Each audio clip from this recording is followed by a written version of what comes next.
they light the flame. Cigars in hand, never playing tame. And pour the whiskey, let it burn real slow. On the Real Smoke Podcast, the stories flow. Guess they're rolling with a spark in their eyes, talking life's truths and throwing lies. Laughter crackles like a fire alive. Cuba to Kentucky, they always thrive. Real smoke rises in the air tonight. Whiskey's bold, they keep it tight. Stories spark like a flaming glow. Mick and Charles stealing the show.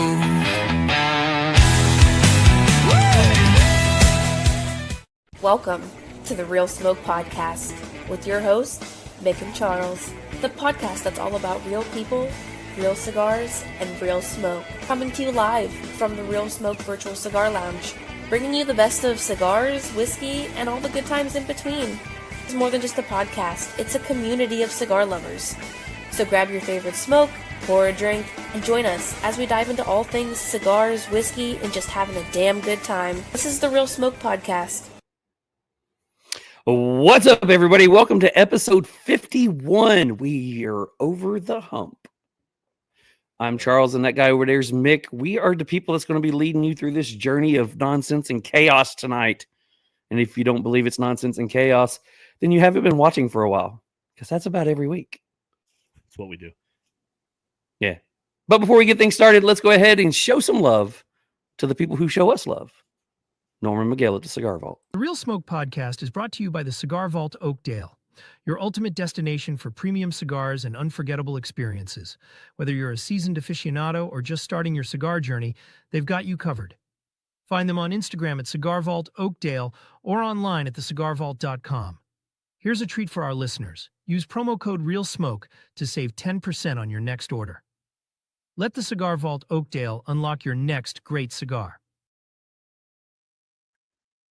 Yeah, let them do that. Let them do that. And make sure you use Real Smoke. And he did, because he kept saying Real Smoke 10. He did add a separate code that says Real Smoke 10. So whichever one you use, you're going to nail it. So go ahead and do that.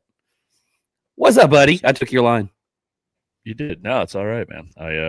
They do a great job out there. We love giving them our business, and they help us out in the back end of it. We enjoy Norman Miguel. We're actually going to have them on an upcoming show. So looking forward. We are. We actually, while we do the interview sometime, let's, if you don't care, send Norm a message and see if we have any 5-packs left. Because I saw a couple people post that they bought some. So the birthday 5-packs. So let's check in and see if they got any. And by the way, if there are any left, I'll let Mick talk about the lovely 5-pack. Yeah. It was Charles' birthday podcast in January. I get to pick mine, so I'm pretty excited. But I mean, how can you go wrong with that? It's actually one of them was what we're smoking tonight, the Crown Head Broadway. Then you got the Street Taco, the Rojas, and then of course Cavalier, our brothers over at Cavalier with the limited edition, and then Knuckle Sandwich by Espinosa, and then Patina Sumatra. Sumatra? Okay. It is the Sumatra. Yeah, man, it's a great deal to begin with, but use code REALSMOKE. Get another 10% off. Yeah, you're already spending well under SRP for those before you hit the discount. So they were already marked off as a 5-pack deal, and because they usually mark off their 5-pack deals, and then they add the extra on the Real Smoke one. So make sure you guys hit that up. Get the last couple of them, because tomorrow's the last day of the month, and I promised them that we would sell out of all of them, and there was only 5. So I mean, come on, really? Yeah, we got to be close. So let's see, where do I want to start here? Shout out to Big Bear. I said it in my post earlier too. I had a really shitty week, and I needed some new bourbon to cheer me up. So Jordan, Big Bear in training. If you're not following him, give him a follow. But Smoke Wagon bourbon. I don't know how much of that bottle is going to be left after tonight, but we're going to give it a shot. Yeah, I was going to talk about my what really set me off today and sent me to the liquor store, but I won't make it a long story. But anybody who's ever dealt with the the county clerk's office. I may have gotten escorted out of there about 2 hours ago. So it was a really they're it's a really long story, and I probably shouldn't go into all of it. But basically, they're not allowing me to renew my registration for my plates because my title is not in Tennessee. And here's the kicker: Pennsylvania lost my title when they sent it to Tennessee. So now I'm starting from scratch and could be like 3 to 4 months without registration, and I'm getting conflicting information, and it's been a really long day. Yay, bourbon.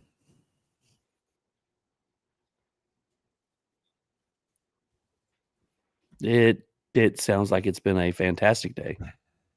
Yeah, it's been great. I'm lucky I'm not broadcasting live from jail right now because it was not a good. I may have blacked out a little bit when I was in there. Saw a little red. I don't know. Yeah, it wasn't good. How about you, man? I know you're not feeling the best, but other than that, how's your week going? Other than I'm watching, as I always do, always have the live stream on just to make sure there's no technical shit going down. But one thing I am realizing, what I told you before, that this computer is crashing. It's in the process of crashing, and I'm watching I'm watching what's going on, and there's a good chance that nobody can hear anything I'm saying because I look like I'm a 1990s video game going right now. So I was hoping you'd clear up as the show went on, but you are a little blurry right now, brother. I can still hear you though. Oh wow! See, what's weird is blurry because usually this camera is pretty decent. So, no. Notice anything different about the screen? I do. The rolling bar at the bottom is really hard to miss. That's pretty cool. It is. Got to give a shout out to Cigar Dudes for helping me out with that. Randy gave me the information on how to make that work, and that's what I worked on today. The bar is going to be a little bit smaller next week, but just wanted to run with it tonight and see how it went. No, I like it. It definitely caught me off guard to start with, and my ADHD was banging. I kept looking down, reading that as I was trying to get my thoughts together. But no, it's great. Our sponsors get the love they deserve, so that's great. Front and center, man. So I think one of the last things I was going to touch on here is Nice. Anybody who follows or is a member of our TriStar group or the podcast, they know our buddy Mark from New Zealand is in the United States.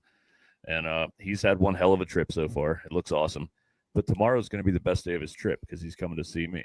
So I took off work. I'm not going to try to be too hungover tomorrow to give him a good time here, but I want to show him around Memphis, and we're going to probably end up at the Cigar Lounge, and it's going to be a great day. I got a really good route planned for us, and I'm excited to meet him and his wife. So really excited for that. That's pretty awesome.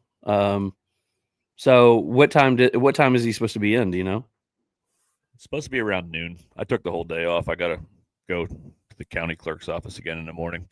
So if I'm not in jail, I plan to be at his hotel around noon and pick him up.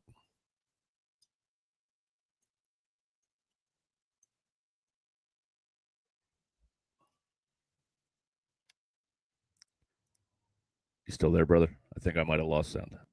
Uh-oh. It may have died. This could be an issue because I can't bring our guests on or anything. Hey, guys, hang tight. We're going to see what happens here. If I had the ability to bring you in, I would.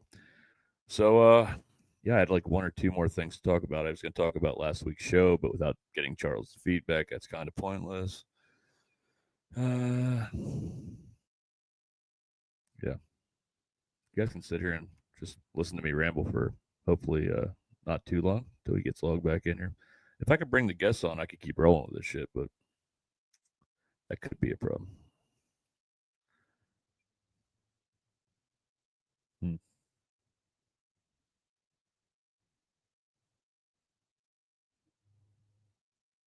Hmm.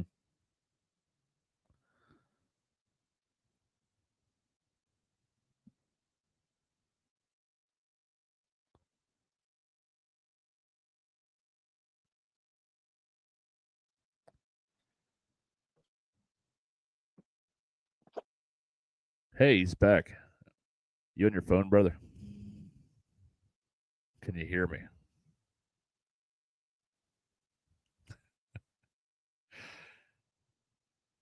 All right. Welcome to the shit show. You back, brother? You good? Getting the earbuds? Okay.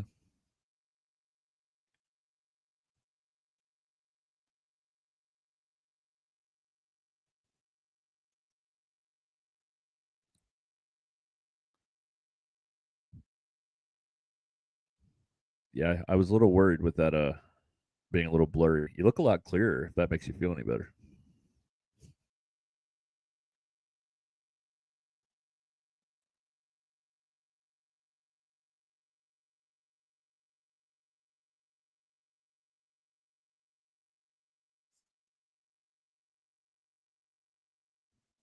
Anybody want me to sing to him since you're waiting? No? Okay, I don't really want to hear myself sing either.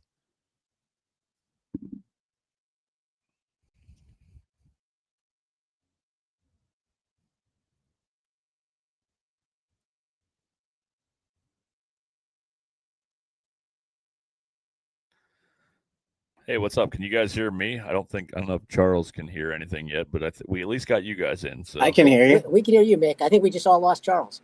phenomenal. Yeah, it's anything's possible because I can't control who's coming in and out. So that's I trust me, I could ramble all night and talk all night, but I can't. I was gonna say you may have to fly solo tonight. Yeah, I'm okay with that, but I'm not okay with having you guys in the green room and I can't get you on the show. So, all right, hey, so I was just messaging you. I was saying, if not, just call us on Instagram or direct. Text them, let them know. We'll just call in. Just hold the phone up. We'll do FaceTime. I knew every week he was like, my computer's going to crash. And I believed him, but I never saw much of a difference in like his quality or anything going. And I was like, it'll be fine. Tonight it actually crashed, I think. So, Yeah. I will let you guys introduce yourself. Thank you for joining us tonight, and I've been looking forward to this one for a while and getting to know kind of you guys' backstory. But yeah, just go ahead and go around the room, introduce yourself, and we'll get this party started. All right, sure. So, as you mentioned, we're obviously the Ring Quest team. I'm Michael. My character is the Bald Man.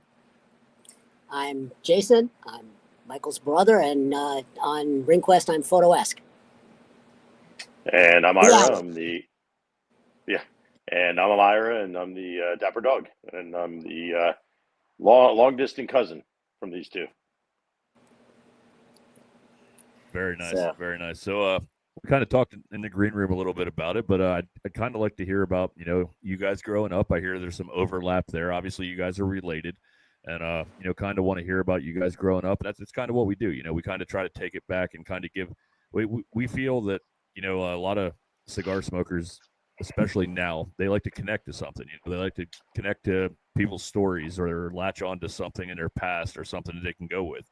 And so that's kind of what we like to do. So are you guys just go ahead, and whoever wants to start, man, we'll just go around and we'll kind of talk about how you guys grew up, where you grew up, and what area of the world you grew up, and how your stories overlap. Sure. Well, I'll kind of give the kickoff on that, and because some people have heard my story before. Our world and being involved in the cigar world goes back pretty much our whole lives. So you're looking at 50 plus years each in terms of doing this. We all grew up, and Jason and my dad, especially. And our uncles and Ira's dad were all cigar guys. So from the time we were kids, we grew up with it. So I always say to people, some people say things like baked bread, brings back memories of childhood to me. And I think they both agree with me.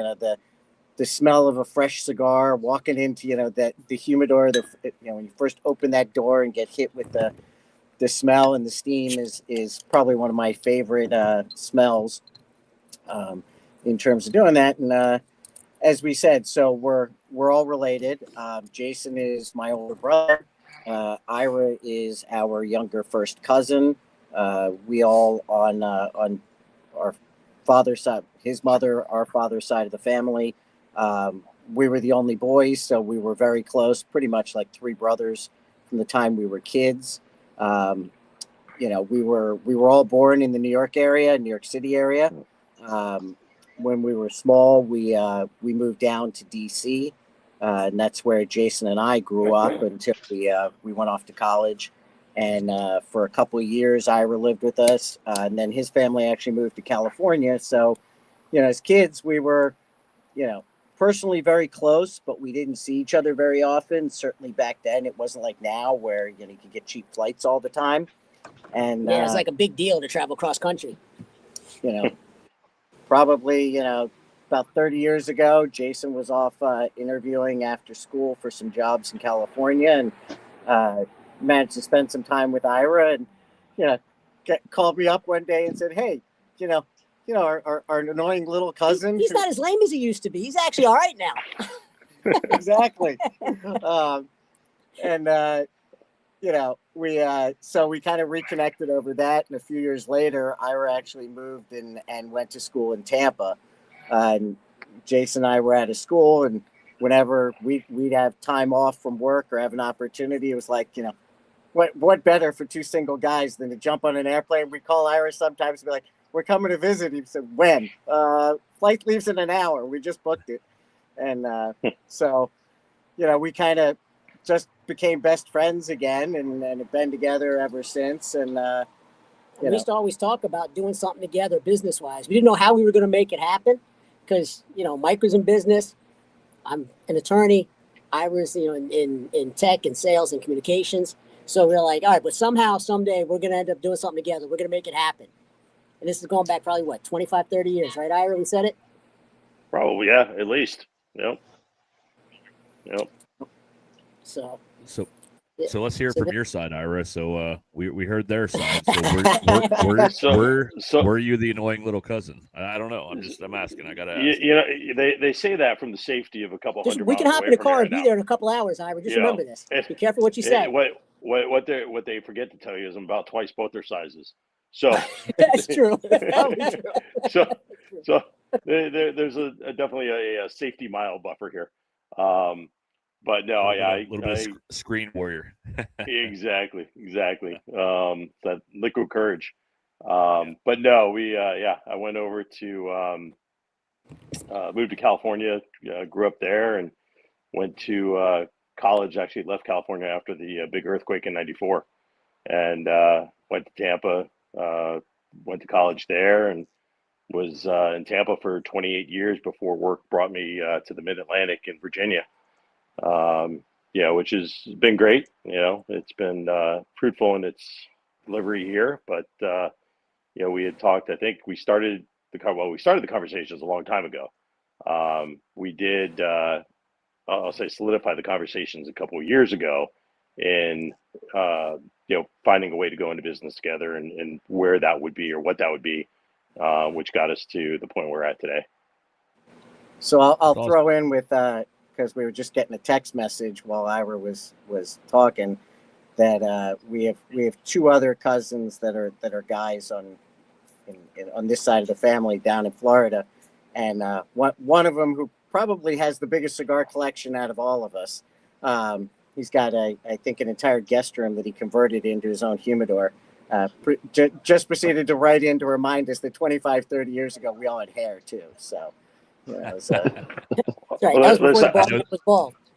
I know that. Listen, I blame the baldness and the gray on kids and a wife. So. Yeah, between kids, the wife, and my job, I would say that's about 90% of the reason I'm bald and have all this gray in my beard. But I will say, my in-laws live in Tampa. Well, my mother-in-law and his, my brother-in-law and his family, they all live in St. Pete, Tampa area. So I go down there at least once a year, and I'm going down in November, and I do love that area, man. It's definitely a chill area, and the beaches are so beautiful down there. That's pretty much my vacation. Is I take cigars to the beach and some bourbon or some craft beer, and just hang out for the day, man. That's my reset, and I do love that area. Yeah. No, listen, I agree. If I was still there, I wouldn't be buttoned up with a heater sitting next to me in my garage trying to do this. The other thing too, because he's in Tampa, and where else would you rather be than Tampa for cigars? Except 2 years ago, he moves up to Virginia. We're like, now you move? That's right. After all this starts taking off, he moved. Exactly. So.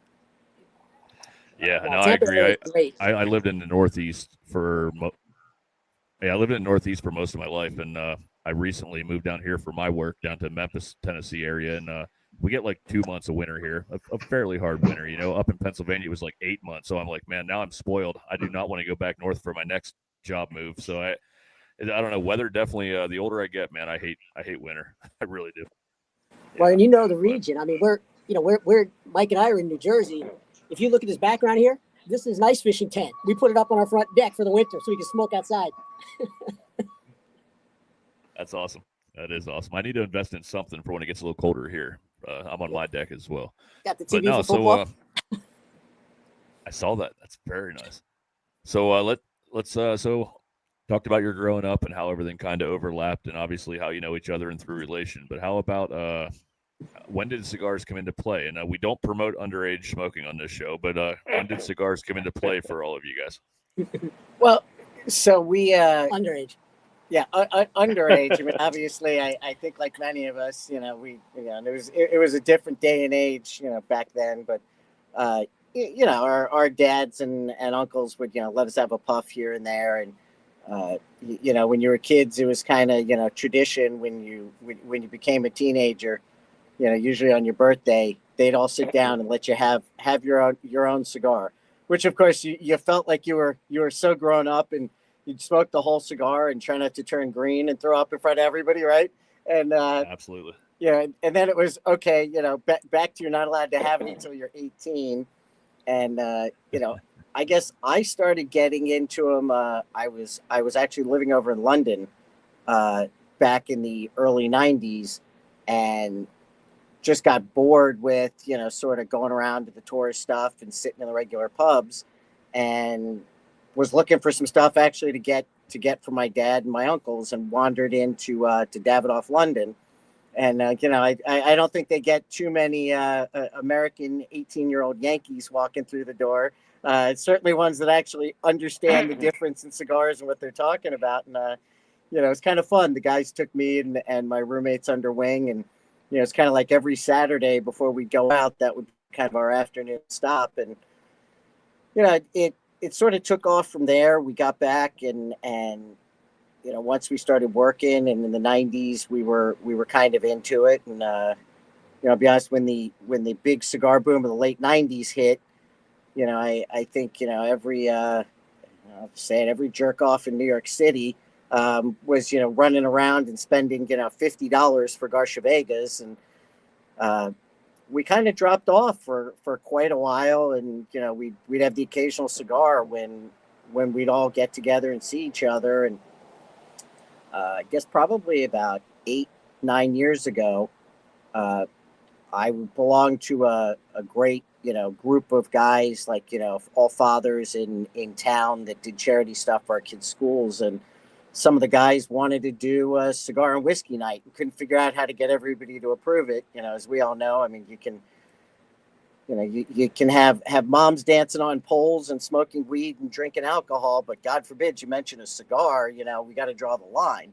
And, I just kind of, as you can tell already, I'm a shrinking violet kind of person, and made it happen. And it started to take off. And then we just started doing, charity stuff beyond our local area for like Cigars for Warriors. And on a personal side, we ended up have some family friends that are in the industry and pretty well known. And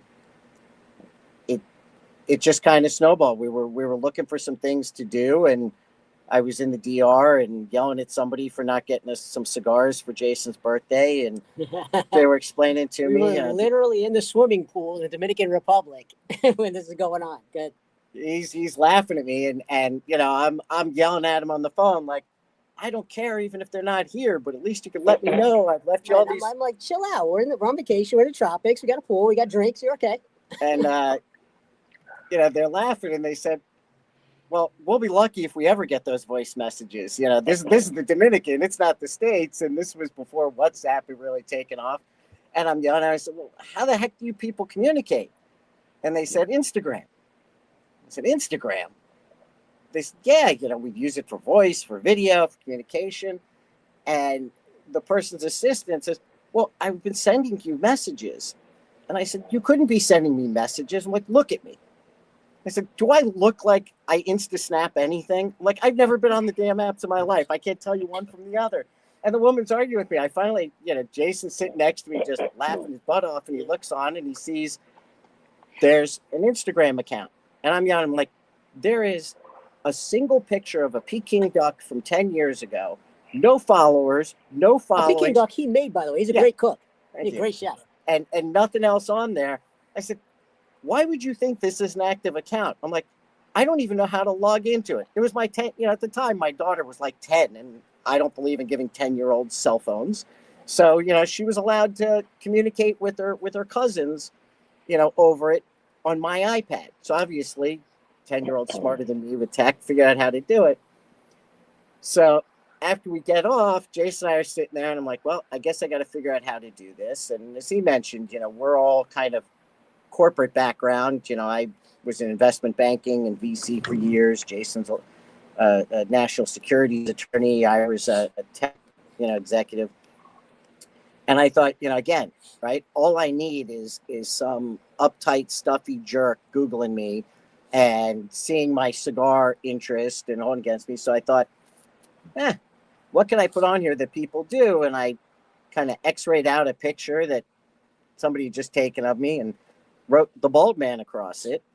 And, I didn't think much of it. We got back, and each day I'd get 2, 3, 4 kind of hits. And then all of a sudden, about a month and a half later, I'm driving and, visiting my dad in Florida, and Jason calls me. He's like, do you see your Instagram? I'm like, no, I'm driving.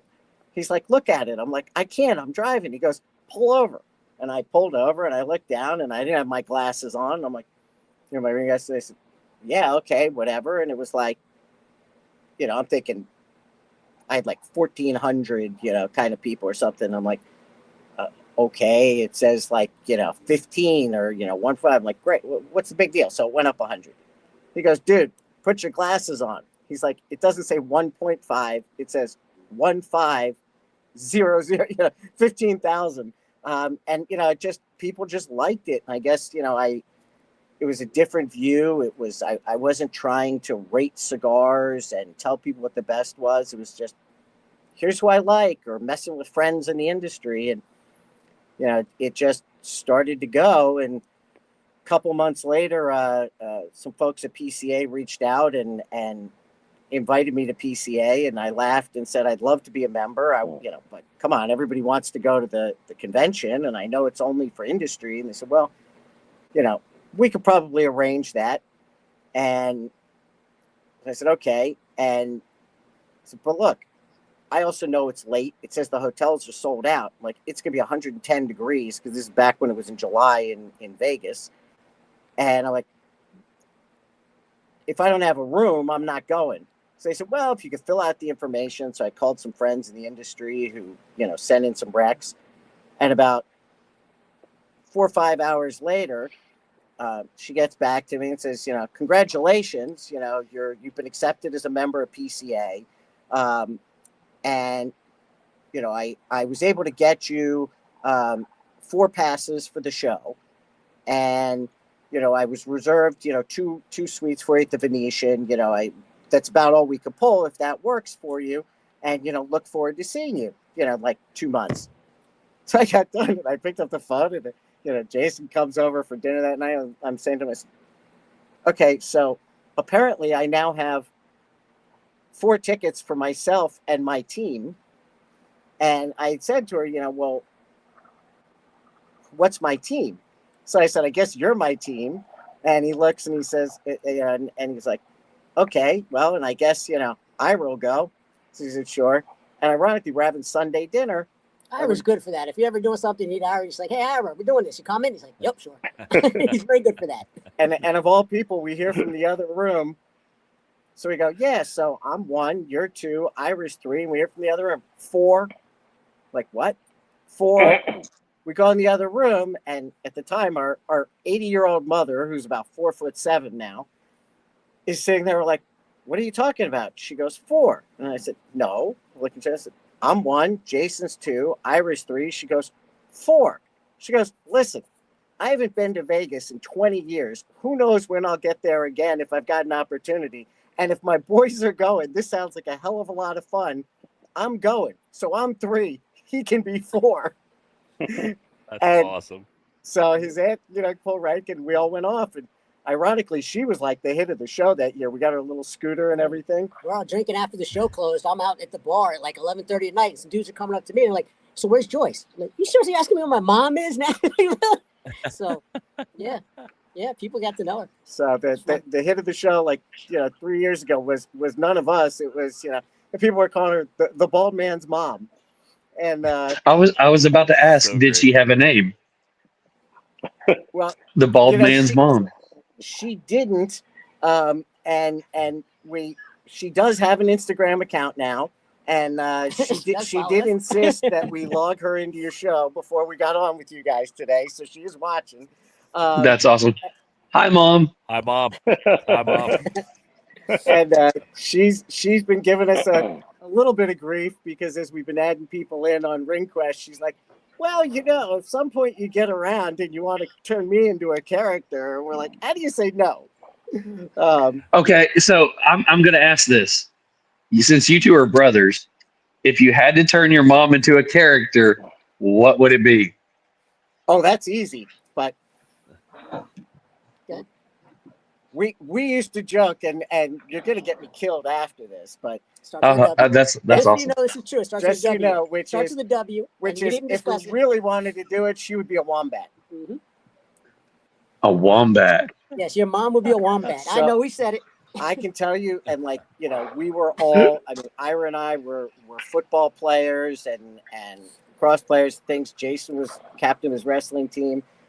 And I think my mom figured out, even when she was younger and before, we all shrink as we age, I don't think she ever saw 5 foot. She was about 4'11".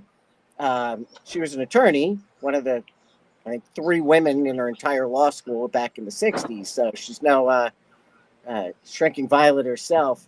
I think she figured out when we were all young that, she needed to lay down the law if she was going to corral these boys. And she is the most chill, relaxed person you'll ever meet. She's always like, I don't care. We're like, Mom, what do you want for dinner? She's like, let's go get wings. It's like you never think it. And Nice, Mom. Love that.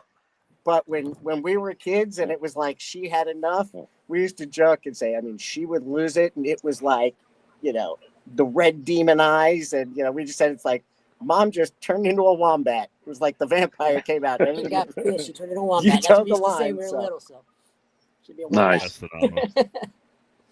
Yep. So before we keep going, obviously, I gave the information that my computer was about to shit the bed. Well, it did. So I have 7 days to buy a new computer, get it set up for podcasting for next week. I'm on my phone right now, so hopefully it holds up. Just checking in with anybody in the chat. Do me a favor. Go, just because everything was being run through this computer, go check on our Facebook and our Rumble page. Make sure things are still rolling on that one. I don't know if it is. Keep typing in hashtag Real Smoke.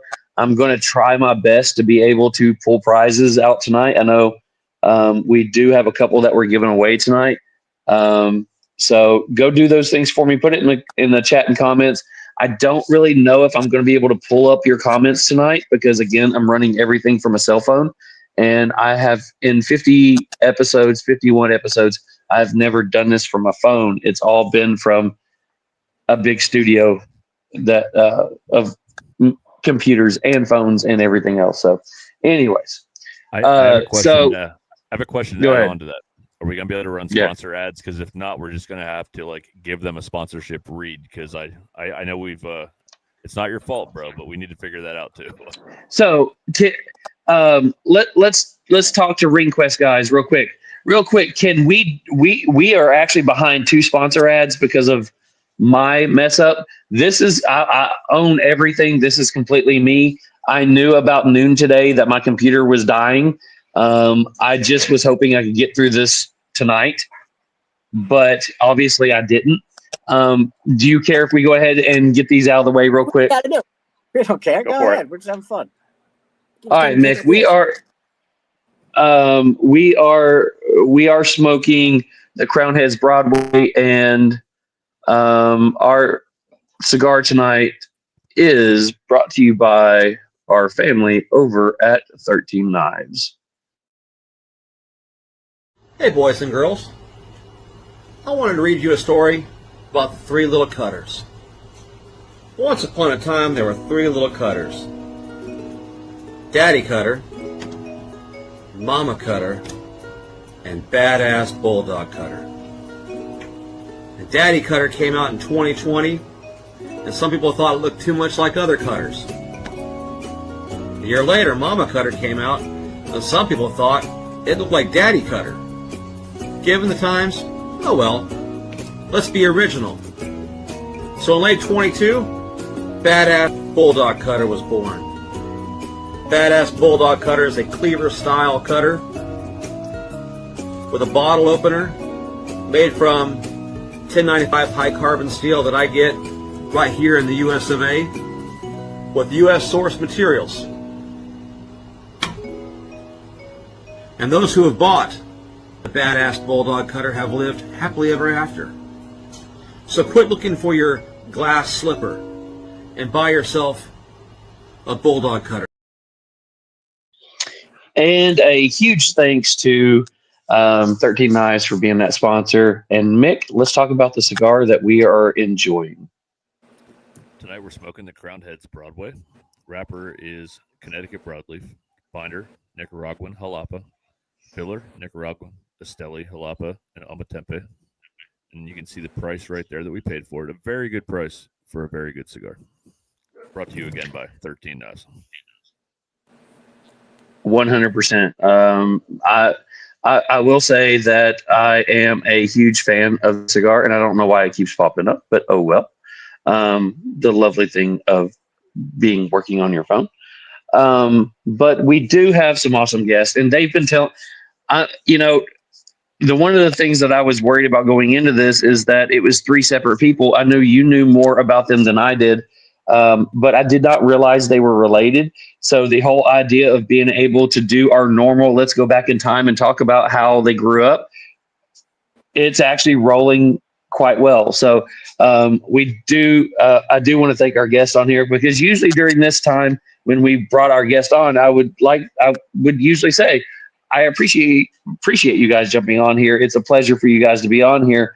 And our guests tonight are brought to you by Destination Cigars. Step into the world of cigars like never before at Destination Cigar Lounge, home of the exclusive Allegory cigar brand. Whether you're kicking back at Governor's Crossing in Sevierville, Tennessee, or soaking up the rich aroma at Almost Havana in Hurricane, West Virginia, every visit is an adventure. From top-tiered cigars to expert recommendations and a laid-back atmosphere, it's the perfect place to relax, connect, and enjoy the craft. If you are looking for bold and unforgettable flavors, escape to the world of Allegory cigars. Kick back with the rich Mexican San Andres Dividend. Enjoy the smooth intrigue of the censored Sumatra, or fire up the bold and flavorful Escape Habano. For more information, you can follow them on Instagram at destination_cigars, or you can explore more by visiting them online at destinationcigarlounge.com, or take a journey to one of their 3 locations in West Virginia and Tennessee. No matter where your cigar journey takes you, every blend is an experience worth savoring. Where the road ends, the perfect smoke begins at Destination Cigar Lounge. And huge thanks to Destination Cigar Lounge for doing that for us. I will laugh and say that while that was going, since I'm on my phone, I can see texts coming in, and I just got a text that said, "You look physically sick and miserable, and you look like you're about to strangle someone." Yeah, pretty much. If you guys watched last week's podcast, my birthday one, Mick joked around about how I like everything organized. I am very much. I mean, if you look at my call sheet over here, it literally has 1, 2, 3, 4, 5, 6. My computer does. It lets me know when sponsors are supposed to go through. I literally crash course 6 months on how to produce a podcast, and it literally all fell apart tonight. So yeah, I'm kind of frustrated. But anyways, now we're back on track. We've got the amazing people from Ring Quest on here, and I will say the highlight of tonight was realizing that your mom insisted on going to Vegas, and she outshadowed all of you. That makes me so happy. That's awesome. Phenomenal. It was. Go ahead, Nick.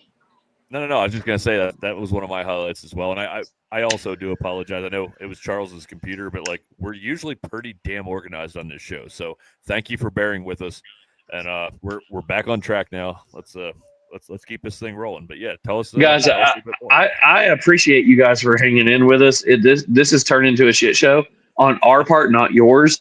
If you've ever watched any of our shows, we are usually pretty dead on with everything. So for you guys to hang in, thanks a lot. Thanks to everybody in the comments, because I'm actually watching. I've got my phone on split screen right now, and I'm watching on YouTube as well, because that's the only way I can see comments. So people are telling me on there that on comments that that all the apps that we've got are good. So thanks to everybody. So let's go ahead, Mick, pick up where we left off. You're doing a fantastic job. Well, I would just say. Go ahead. No, go ahead, guys. You got it. I was just gonna say, no problem. I mean, we're having fun with it. We get this stuff, all happens, and I don't even mind being preempted by crowned heads. Although I haven't had the Broadway yet, because just a little tidbit there. Crowned heads. I think they were the third Ring Quest we did, and they were one of the three that when we came up with this idea, they committed sight unseen, because we hadn't even launched anything yet. And so we seriously, we sat down with it was a lot of people come to us now and they say, you guys can do whatever you want. We trust you with our brand, which is a huge compliment for us. But this was even before we even had a Ring Quest thing out there, so we didn't have anything for them to see. So yeah, I mean, we sat down at it was PCA whatever, I guess like 2 years ago, so almost 2 years ago, and we just did our 19th down with this month. Yeah, with Belkis and Miguel and Tim and the other guys, and we pitched them and we said, look, we have this idea, and a bunch of them had seen the sort of goat in the wild thing we've done with Henderson and Ed Ventura, just as fun, and we said, We've got this concept. It's going to be this like ongoing adventure story through the world of cigars. And every month, just so you know, since he's segueing into Ring Quest from Goat in the Wild, the way this started, we wrapped up Goat in the Wild naturally after about a year, and so we're thinking something else to do. And he and I are in the gym. We're lifting weights, and he's got the crowbar going. And I just look over and I go, we should do something new. We should do another contest. We should do a different person every month. And he looked at me. I swear, I thought he was going to kill me. I was like, okay, I know. I'll help you out. So that's kind of how Ring Quest literally came about, like that. So yeah. So I got like 3 questions out of that last run of questions that you guys had. Quest. Ask away. Three questions. Well, first is a statement, and then 2 questions. My first statement is we know that feeling, because we had brands take a chance on us when we were, and I'm not saying we're anybody yet, but like now we're to the point where we're 50 some episodes in. We have sponsors, we have people backing us, and we're actually, other than tonight, we're pretty consistent with our shows and the quality of them. No offense, Charles, but I love you. Love you too. But no, but I guess I know that feeling that people actually take a chance on you without actually knowing, and that does mean a lot to somebody who's passionate about what you're actually doing and something you love in the industry that we all love. I guess my questions are, did you guys say Goat in the Wild? Like what? I must have missed that. All right, so yeah, that started because I needed something to do so people wouldn't think my account was a bot. Like I opened my Instagram account so I could follow him. I said, "You got all these followers. How can I not be one?" So that's how Goat in the Wild. Go ahead, you tell them how. Yeah, so this goes back to going to that first PCA with our mom and Ira's aunt. Was we so Henderson Ventura, for anybody who doesn't know, He's Adventura Cigars with Marcel, and Marcel's wife Nicole is involved. And everybody says, I'm just going to caveat and drop some knowledge on you that it's Adventura McKay. That's bullshit. It's Adventura McKay and the Pirate Queen. We established that 2 years ago with Goat in the Wild. Nicole shall not be shortchanged. We love you, Nicole. So after we got invited to this, Henderson's just a great friend. I mean, we love them. Anytime we've asked them for anything, they support us. I love the cigars. And of course, if you remember, about 3 years ago, they had the big fire. We were at an event here, and some big fan came and attended the event. And for anybody that knows, Henderson, I guess now is late 30s, waiting for him to turn 40 so I can bust his balls. But, and I mean, he's grown up in cigars. So, he's kind of considered one of like the young, great up and coming master blenders. And a lot of the big names that are older all, view him as one of the guys to carry the mantle in the future. And so this fan, he's kind of, people joke sometimes and call him, the young goat. This fan came and had a custom made bobblehead of Henderson Ventura on a goat, as goat on a goat. And we took a picture. It was the hit of this thing. Everybody's taking pictures with the goat. So if you go way back at the beginning of my Instagram, you'll see pictures of us outside the cigar lounge. A big group picture. If you look in my hands, I'm holding like this, the little goat, and we had it in there. And Jason. So I'm looking for content when this is done. I'm like, I got to put something on. Jason didn't have an Instagram account until just about now, and it's like a month and a half, 2 months before PCA.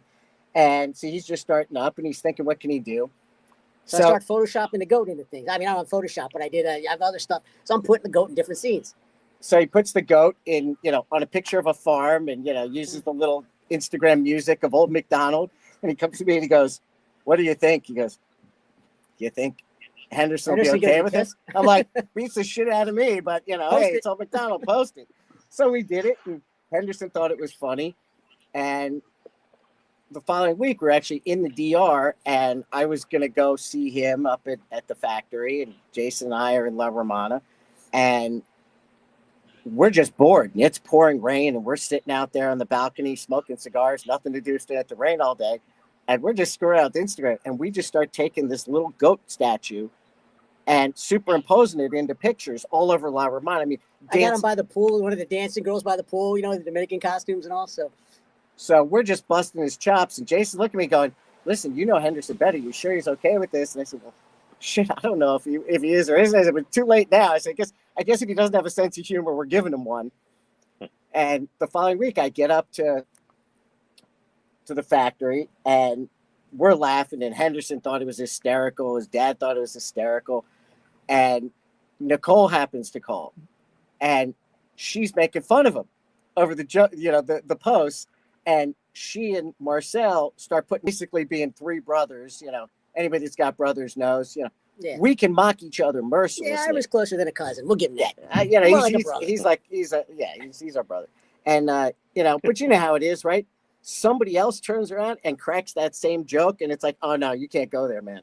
So we just looked at each other, and we're like, we had just gotten home. We're like, game on. So we did this whole little video, and we put them in pirate costumes. I mean, we have Nicole wearing a hat, and I put a parrot on her shoulder, and we started coining her the Pirate Queen. And we did this whole thing that all of a sudden alarms are going off, and Adventura McKay and the Pirate Queen have gone missing. And the goat comes bouncing into the screen like on springs, and we've got the whole Inspector Gadget music, and it's like, where are they? Only the goat can find them. And we started putting the goat across the country, and we actually had people writing it on Instagram, like, will you bring him to my town? We're like, seriously? Like, when did that happen? And people looked up, and then people were like, well, if we guess where he's going, what do we win? I'm looking at him like, do we do a contest? He's like, we doing a contest? So I put out a post all of a sudden, and it's the goat riding down the road to Hi-Ho Silver from the Lone Ranger. And it's like, and all of a sudden it starts flashing up, free giveaway, 5-pack of cigars, one of those little roll-up cases with the map they do. And he comes into the office, and he looks at me, he goes, oh, so you got him, they said they'll do a contest? Right. And Ira comes up, he goes, wait, you got a hold of Nicole? I thought she and Marcel are over in Switzerland. And I go, beats the hell out of me. It's like 2 a.m. there. I guess she's going to know we're doing a giveaway when she gets up in the morning. And, so to her credit, Nicole like emailed me and she's like, this is fantastic. And she actually sent me 3 packages. So we did 3 giveaways, and we ended the whole thing with the goat gets to Vegas, and he's this little goat, and he's scared in Las Vegas. So what does he do? He's got to call his friends in, and he calls the bald man at Bald Man Tower, and we did a whole spoof on like Bruce Wayne and Batman. And of course, the next day we went to PCA, and we find most of our ideas come about because we're just sitting around with like absolutely no idea, and all of a sudden we just start smoking the cigars with booze like we're doing here, and all of a sudden all these ideas come out. That one, the Vegas one, came out because we're just sitting around. We're like, all right, well, we got to go to Vegas. We got to make a picture. We got to do something to get them there. And he looks at me and goes, let's make a movie. I'm like, what? He goes, we got a movie thing on our phones. Let's make a movie. So all of a sudden we're out. We're buying a little tripod. Within 24 hours, we got a tripod and everything. We're running around the house doing something. My mom's just looking at us like, what is wrong with you two? And the worst part about this whole thing is there's no alcohol involved in these brainstorming sessions. I was going to ask if there was magic. Oh, wow. But no, okay, nothing that I love it. The story's great. Nothing that will impact our thought. It's so actually the funny thing is that this is all natural. Yeah. The Ring Quest stuff. When we come up each month, we get a lot of the people come to us and they'll be like, well, do whatever you want. We trust you. It's like, okay, you know what? You're still sensitive. It's their brand. You want to do right by them. You don't want to like do something that messes with their brand awareness. So, we're very sensitive and try to be careful about that. But what do you do? Well, it's easy. Like this month, we have Tatuaje, and they've got the whole Halloween stuff and everything else. It lends itself to the post.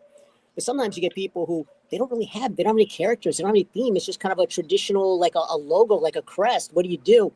And a lot of times, this is literally what we're doing. We come up with the ideas. He and I will just start just spitballing, walking the dog. All of a sudden, we have an idea. We come back. We get Ira up on one of these FaceTime things. We're like, what do you think? And an hour later, we've got the whole plan for the month. Mick, I'm just saying, I wish we had a cigar brand that we could go ahead and have them do their crazy stuff for a month, because I would just like to see what they would end up coming up with throughout the month, because that would be insane. Listen, you don't necessarily need a cigar brand. I'm just saying. I was just going to say, if we continue to grow on the pace we are, we might be able to do like a swag pack or do something that you guys could throw in with something and kind of add us in on it, So you know what? I'm going to hold you guys and it's your show, but I'll tell you, careful what you say on live TV. So we're going to hold you to it because, bro, we ain't got no shame. We love to have fun. And I believe there were references to a jackass, and I mean literally the animal character for you, Charles. But and as you see, we tend to turn people into things. One of the things we're starting to noodle on ideas for is, when this started, as Jason mentioned, I almost threw a 25-pound plate at his head when he said, "Why don't we do this?" We don't charge for Ring Quest. Like, Ring Quest is totally free. We do it to have fun, like people like you and with the cigar deal, and for the fans out there and everybody else. Like, to us, this is just a great fun thing that we do each month. So That's right. We have no sponsors. We make no money. The whole idea is just to expand and get the cigar culture out there for all of us in the cigar world to have fun, and as a different way to bring people that haven't experienced cigars and might be intimidated by just picking up a cigar. They've got this whole adventure story and fun they can have with it, and so we all do it. I mean, it's almost become a second full-time job, which I'm sure with your show. Let me jump in on that, man. Like we said from day one, we would never make a penny off this show. We have sponsors so we can buy the cigars from manufacturers. We don't ever ask for cigars when we do shows. We buy them from, we buy them for the shows, and everything else goes back into promotions and those streaming service and stuff that we need to. And anything else we have left over goes back into giveaways and prizes, because we're not in this to make a penny. We're in this to grow this community. Yeah. I mean, around us and bring people. We both have jobs that we are happy with. We jumped into this doing it as we wanted to do what we're doing. We wanted to build a podcast, because most of the podcasts out there was being aimed towards, older smokers, people who have been involved in selling stuff. They were in there to just go ahead and make a deal. We knew, and we saw that the newer cigar enthusiast was more about the brand and the people behind the brand, and that's how they fell in love with what they were enjoying. So that's why we always say to everybody, we want to be the VH1 behind the music for the brand. We want to tell the story of the brand. And that's why people fall in love with a brand, is because they connect with them. And we started doing that. And after the first month, Mick came to me and said, "How much have you spent on cigars this month?" And I told him, he's like, "Yeah, me too." And then we went over what we had for the next 2 or 3 months, because we were 3 months booked. And he's like, "We have to spend this much on cigars." And he's like, "Okay, so we got to do something." So we set up sponsorships, and we put it at, if we cleared all the sponsors that we needed, we would break even. And that's what we've done. So we figured the average cigar is $15. We're going to buy some that's 12, we're going to buy some that's 17, but if we average them out to $15, we're going to break even. And that's what we've done. So that's kind of, what we're doing to so Well, I'm going to go back and go ahead. Full circle. No, Oh, no, I full was circle saying- on that. I'm sorry. My apologies. I full circle on Jump that. I in, just wanted Nick. to Jump say in there. Don't Jump in. apologize, Don't just jump in. apologize. Just jump in. full circle. I just want to say thank you for what you're doing. That's exactly why we do it Yeah. too, and that's awesome. So that, Thank you. 100%. Thank you. and it's back to you. To you. And look, we do the same thing. And just to be clear, not only do we not get paid anything, we don't make any money off of it. We don't really get anything out of it. We get a couple cigars a month, and that's simply because, and some months we don't. We say to whoever the cigar partner or friend that month is, that if they want us to put out some regular cigar posts, they have to send us the cigars, because we put so much time and effort into it. But other than that, every month we're partnering with these cigar brands. They're committing to it. They're giving us, and you guys have seen it. I mean, every month it's probably $500 to $1,000 worth of cigars and swag and everything that we do. Who's the kid with the leather golf bag? Is that La Aurora, La when Aurora, we it's helped crazy. launch their cigar right They were before awesome. PCA, they gave away an option between a cooler and an entire golf bag. In addition to Well, I know. I watched Mick win one of them, and that's the first time that I had heard about you. And when he came back and said, "Hey, dude, have you heard of them?" And I was like, "No." He's like, "Well, guess what I won?" And he showed me. I thought I was going to fall out of my chair. I was like, "You won all of that?"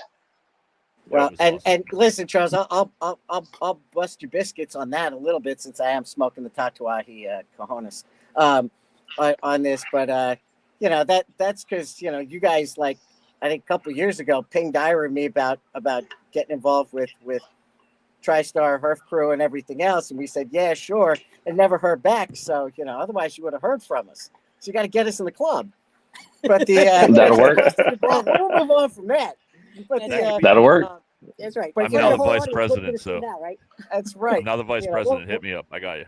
We'll hook with the crew. But yeah, so the guys come to us, and we say to them, we're like, look, and we've had a few people come to us and been like, oh, well, I could do this. I could give a 5-pack, and I'll give a little, swag lighter. And we're like, no.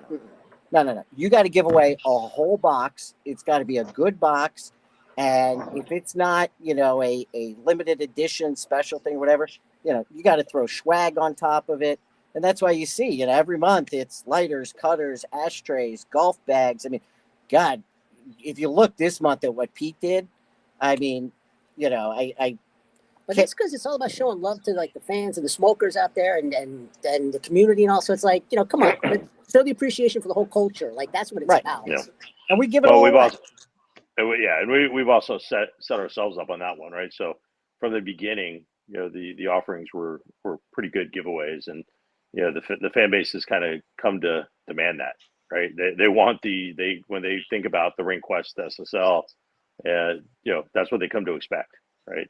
Good giveaways that they're gonna get or be option to get. Yeah, if you start out big, it's not like you can go back and go small. You've got to no. keep No. you've got to live up to it. So going into when you guys left PCA for that first bout, and you're looking to do Ring Quest. I may have missed it. I may be asking a double question, but how did you guys decide that we are going to do what Ring Quest is? And then how did the whole, we're going to give you guys a separate persona, the bald man, the owl, the dapper dog. It was one of those things where it was, we were betting on whether we were going to talk to real people or we were going to talk to avatars tonight. So I was wondering. We thought about it. AI is wonderful.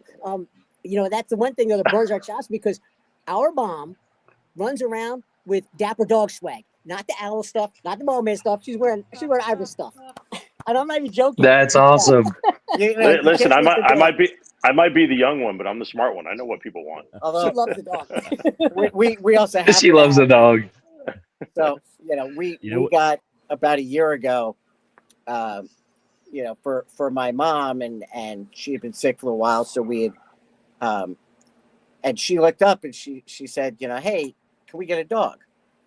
We said, sure. And I'm thinking to myself, she can't walk a dog. Like, that dog pulls, forget it.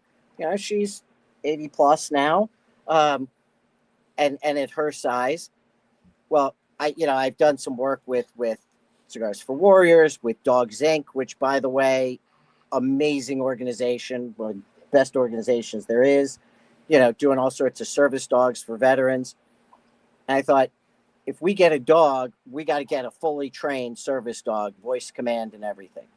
But I didn't want just a golden retriever. And when we were kids, we had the first AKC registered Rottweiler in our county in Maryland, outside DC. So we now actually have a 90-pound service dog Rottweiler. And we walk around town. It's hilarious. With a hot pink service vest. Because she has a hot pink military tactical vest. I love watching the suburban moms freak the shit out when they see a 90-pound dog walking down the street, this Rottweiler. Then they realize it's a service dog, but it's in a tactical vest, but it's hot pink. Blows their minds. It's the greatest thing. Phenomenal. I'm just saying, sometime I need a picture of that. Not to post. I just want to see the Roddy in that pink service vest. So I was thinking of pictures earlier. I was thinking, all the stories you guys have told already. It's been phenomenal. I get a picture of the goat on a goat sitting beside your mom on a scooter with a 90-pound Roddy beside him. I have this whole thing together in my head right now. 100%. A goat with a goat with your mom with a Roddy and a pink vest. Yes. Listen, I'm asking you to temper down the pink battle vest for the Roddy, because at some point the dapper dog's gonna end up in a pink vest. Right. I'm not. So there she is. Okay. There it is. Oh, nice. And we have a register over the town as a service dog and everything. Rottweiler. So awesome. So playing on that just gave us ideas, because we got off on Charles, that we're saying is that when this got started, so I had the bald man and I needed a tag because somebody had taken it. And originally when I did the logo, I had style, sophistication, life underneath it. And which was funny because I was trying to think what should I put it in? How should I do it or whatever? And Jason gave me the idea. He goes, yeah, do SSL. He goes, you put that on there. He goes, just think about when people Google that on the internet, they'll freak the shit out. I mean, with SSL computer stuff. Secret sprocket layer. So I kind of added that to the end of my tag. And then as Ira started getting more Mine involved, came about because I didn't care. And he looked at me and he's like, you got to have a better name than, I think it was my initials. Like, I don't know. So I'm like, he's like, you got to have something better. I don't know what. So he throws the idea. So throws the name out. Fine, I'll take that name. And he's like, you need a logo. I'm like, a logo? He's like, yeah, make it a character. We can do something with it. I'm like, right, because Ira had done the Rottweiler, and he had put SSL at the end, so kind of people would know, if we're communicating with people online. And then Jason added it. So that's kind of how the characters came together. And the idea was, I'll give him credit. Jason came up with the idea of making it a quest, sort of in that adventure story, Lord of the Rings, video games we've all played as kids, right? And he's like, and it was his idea, and it was a brilliant idea. He said, think of the idea where it's like, you play these games, right? And you play each chapter, and you got to go fight the evil bad guy, right? And you win, but you don't get to the end. But, the people of the town or whoever it is, they give you the magic sword to help you on your quest. Galadriel gives you your gifts before sending you down a river. That works. So that kind of became the idea of how we could go, like with the story. And then we started thinking about it. And we thought, as you were saying, people love brands. You love the rings. You love the designs and things on them. There is a bit of magic to it, right? You look at a cigar, and people collect the cigar. Let's be honest, cigar always looks better with a cool band on it. And we thought, like the magic rings, right? Kind of thing. So we kind of cooked up this whole story, and the idea is that, they were stolen and we're searching for them. And we've kind of planned a bit of a story that we're going to do as an aside somewhere in the next few months. We can find some time in life to deal with it, to kind of take that in a whole new direction. And we just kind of launched from there. And to be honest, we're thinking of taking like a VH1 kind of behind the music kind of approach to Ring Quest, and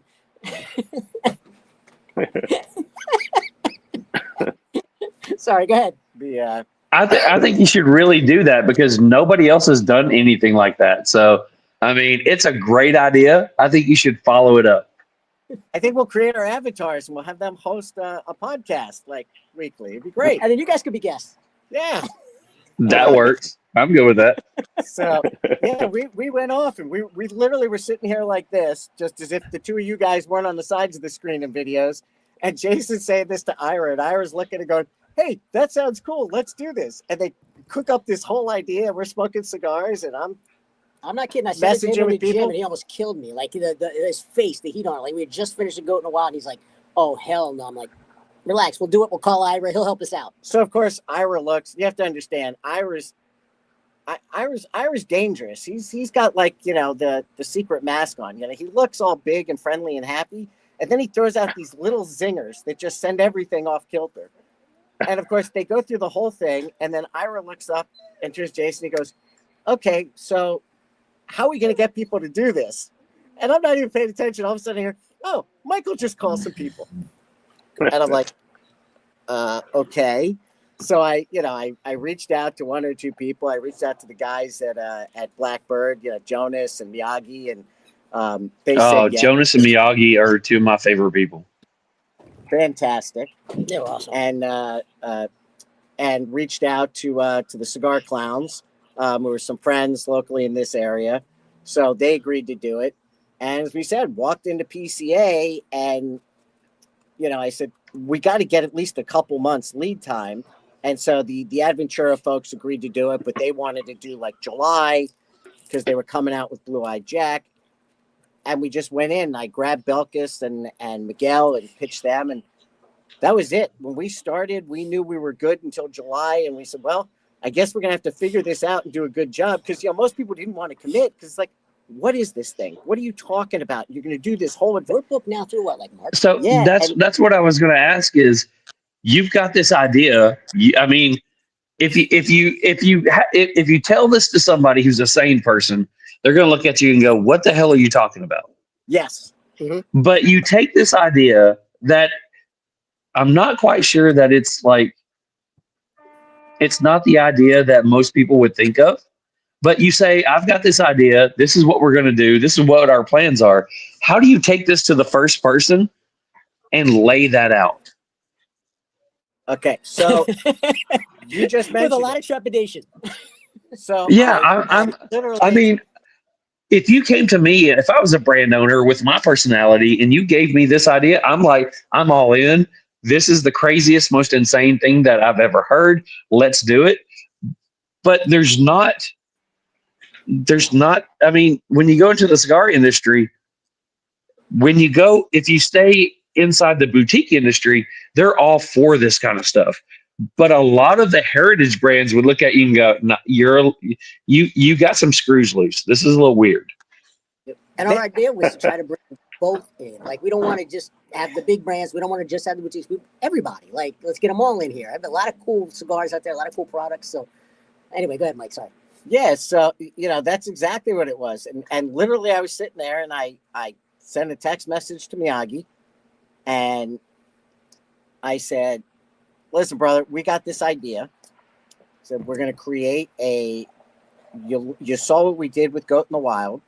So we're going to create a whole adventure story in the world of cigars.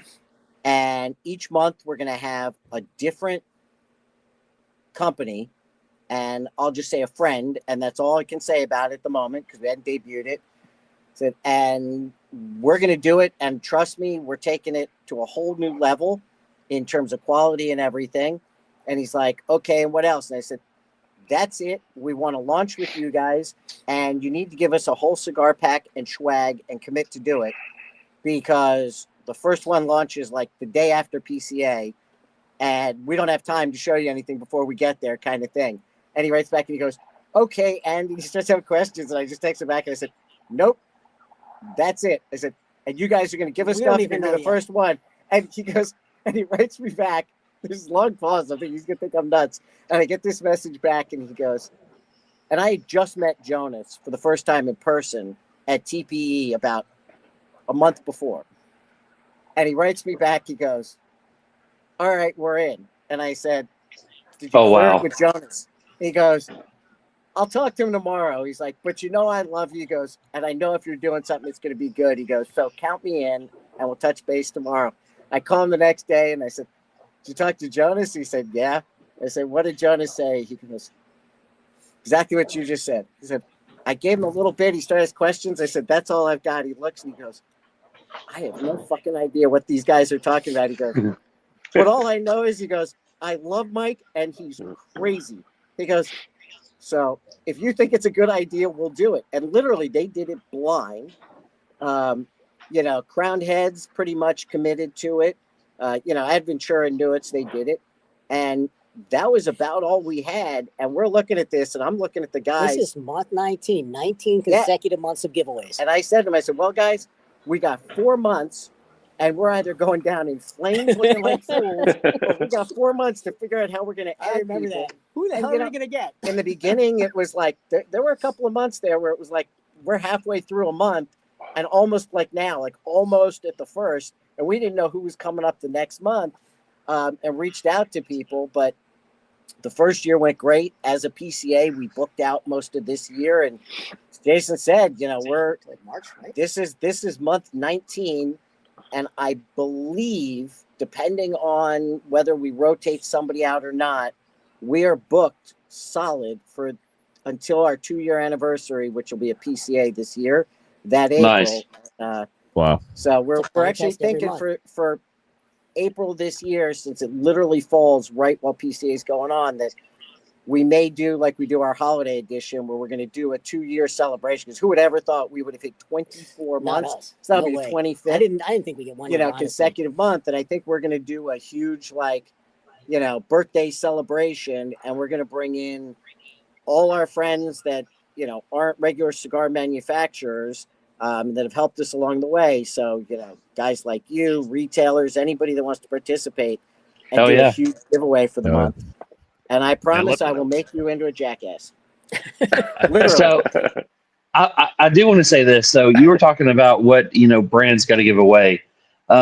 So for when a brand does a deal with you all, what is it that they commit to? I mean, just like bare minimum. So give me an idea, because I've got my brain's rolling right now, so I've got an idea. So as I said, as Jason said before, a brand might be different than someone that's not cigar. Like we did with BQS Gourmet Chocolate. That'd be great people. We freaking love their chocolate. See, awesome. So here's what I'm at. Here's the reason I'm asking. I won that one. They were good. Yeah. Oh yeah. So TriStar Herf Crew. One of our members is Brian with Cavalier. And Cavalier did our first cigar, and it came out last month. It's the Tennessee State exclusive TriStar Herf Crew cigar. If I can, it would be cool if I could get Brian to, I don't know if they're all sold out or not. It'd be cool if I could get Brian to donate a box. That way we could do something like that. So that's what I was wondering. What all kind of items would yeah, so again, we work with people. As Jason and Ira both mentioned earlier, one of the things you'll notice is, we have Tatuaje, Fuente, JC Newman, Crown Heads, a lot of the big names. And obviously people want that. But again, the idea here is to really grow our world. So we try to mix in all different sizes and types of cigars. You've seen we've done a lot of smaller boutiques. I know, Greg Free from Fortaleza Libre. And I'm wait, hold on. Right really quick. Mick has to say that name. FYL. There you So Mick is our resident linguist, and the one brand that has got him going viral is him trying to say that name during that podcast. And oh my God, it's great. We cried. Oh, you're getting better. Good job. We cried in that episode because it was so rough. I yelled at Greg during that episode because I'm like, who the fuck names their brand that? Like, this is the stupidest shit ever. Like, I was so pissed off. And don't get me wrong, we love Greg. We enjoy his cigars. No clue. We love Greg too. Ira plays poker with Greg. Right. Ira hangs out with They Greg. live near each other. Ira plays poker with him. Okay. Did you smoke the, what is it, GFF? Greg? Yeah. GMF. What is it? Greg, GMF. Greg mother freaking. Yeah. Yeah. No, I asked him the first day I smoked it. I said, "So what does this stand for? Good morning, motherfucker." And he Greg mother freaking free. Yep. Yeah. He quickly corrected me. So I don't. So basically, what we I don't talk about my my work on here very much, but me and Greg have a very similar background in where we used to work. Where I still work, where he's retired from. But I knew right away I'm very good at acronyms. I'll put it that way. Working for the government for a very long time, you learn acronyms. And as soon as I saw that cigar come out, I know exactly what that stands for. And I called him out on it as soon as he was on the show. So, pretty cool. Yep. So you were saying what we usually do with the cigars. Usually we talk to them and say, look, a box, because that's what the fans expect at this point. We don't just do the little 3 cigar kind of, whatever, 1 cigar. It's a box, because that's what they expect. And then swag. But the swag can be anything. And the cigar can be whatever they want. Some people, if there's an older line that they want marketing for, they'll do that. We've had several that have had us do a cigar they haven't released yet, haven't even announced yet, which to us is very flattering. I mean, they're trusting us to do right by their brand, which isn't even out yet, and trusting us not to reveal it or mention it and still do right by it. So, when brands do that like us, we're very flattered with it. But, various people, people also understand that smaller companies can't afford to give away a leather golf bag. You just can't do it. Not a major company, and the fans get that. Right. It's about showing the love to the fans. As long as they feel the love coming through, box of cigars, whatever swag there is. And we work with people on different things. So, the minimum is we say to everybody is you got to give away a whole box. And that's the difference. We're not trying to be a oh, look, I'm doing a quick little Instagram giveaway. Here's, 3 cigars. Like this is, and we put a lot of work in. So it's a whole box. And then that mummy post I just did took 10 days to get that thing. Yeah. I mean, if you've been watching the Halloween stuff and we just launched one 2 minutes before we got on, so it's a whole box. And then we tell them it's got to be some sort of mix of swag or, something. And again, smaller guys may give us, a lighter, a cutter, a t-shirt, a hat kind of thing. Big guys, La Aurora did a golf bag. Fuente did their limited holiday Opus X box, sort of thing. And if they don't have swag, we'll work on some things. We just did Kingmakers. They don't have swag yet.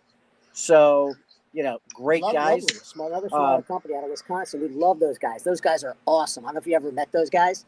They're Uh-uh. they are some of the first people I met in the cigar industry, and they are awesome. I love at PCA. I go up, I run up to their booth, and I hug them. That's how great those guys are. They're a smaller company, so there's a box, and they had a little bit of swag, not the same amount of thing. But we work with people like for Kingmakers, he didn't have swag, so we gave away 2 boxes. We gave away the entire Carmelo Anthony and the entire Kelsey Plum, which that Kelsey Plum cigar, I got to tell you, is so unique. I mean, the Carmelo is great. Kelsey Plum is like one I've never tasted anything like That it. surprised me. You literally inhale on the cold draw, and it tastes like stone fruit, like you're inhaling a plum. Nice. And it's not infused. So for Eladio Diaz, for Tabacalera Diaz Cabrera, they don't have swag. So for that one, for example, I mean, listen, I mean, Eladio is right. He's one of the top living legends. And we're working with Emmanuel, who's fantastic. And he said, listen, we'd love to do it. We don't have swag. So he said, well, I was seeing him actually in New York right when we were launching. I said, well, I tell you what, why don't you bring the box? Let's have your dad sign it. Yeah, So that's that cool. month, if you remember, was an autographed box by Eladio Diaz. I mean, I don't even remember which cigar we gave away. That's one of the. I just want the box. Exactly. I mean, to have that Yeah. sign. You want to hear a cool story about Emmanuel Diaz and Eladio? We were Oh yeah. my dad went in the DR. We go to Santiago to their factory. It was closed for the day. It was on the weekend. It's just Eladio and Emmanuel in there, and we're talking to them, and the whole time his dad's telling us stories and stuff. Eladio's telling us stories, and then Emmanuel takes us in the back to show us, some of the the curing and the barrels they got, and we come back out. All of a sudden, he pauses for a second. He's not moving, and we're like, "What?" And we look forward, and Eladio's there at one of the rolling desks, and like most of the lights are out, and he's just rolling cigars individually himself. And all of a sudden, Eladio looks and he says something. I don't speak Spanish. And he looks at, and Eladio looks at us. He's rolling those for you guys. And we walked up, Emmanuel, and Emmanuel, his dad was rolling. So Eladio was rolling them for us, and he gives them to us. And we're just like, I looked at him like, I don't think I'm ever going to smoke this cigar. It's incredible. I don't know if we posted something about that or not, but Yeah, that I was think we incredible posted story. it. I was like, that's like Elvis cutting a personal That's single for amazing. Yeah. 100%. So yeah, look, we would love to do it. We could figure out ways to work stuff in. Certainly if we're part of the crew, how could we not help promote? But we could do stuff see him like hocking that. It's all right, Mick. Don't blush too much or anything, man. It's all right. We could do stuff like that. Again, maybe if you guys have swag, if you want to do it as like a team up with TriStar and Cavalier, we come up with a mix. So we do that. I mean, basically, we look at people and we say, you got to give us a whole box of whatever you do, and then let's talk about what kind of swag you have, what you want to do, what do you want to make out of it. Hey, what do your fans Right. want? You can just ask them and be like, what do you guys want? Yeah. We'll do a cigar. What else do you guys want? Patches? I will What do you say guys want? this. I know I've said this before, but I'm again going for full circle here. It's amazing how many similarities we have because you guys started out not knowing if you could book the next month.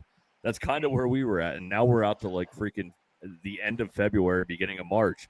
We're like, we have to stop booking because like we don't know what we're going to be doing in like 6 months.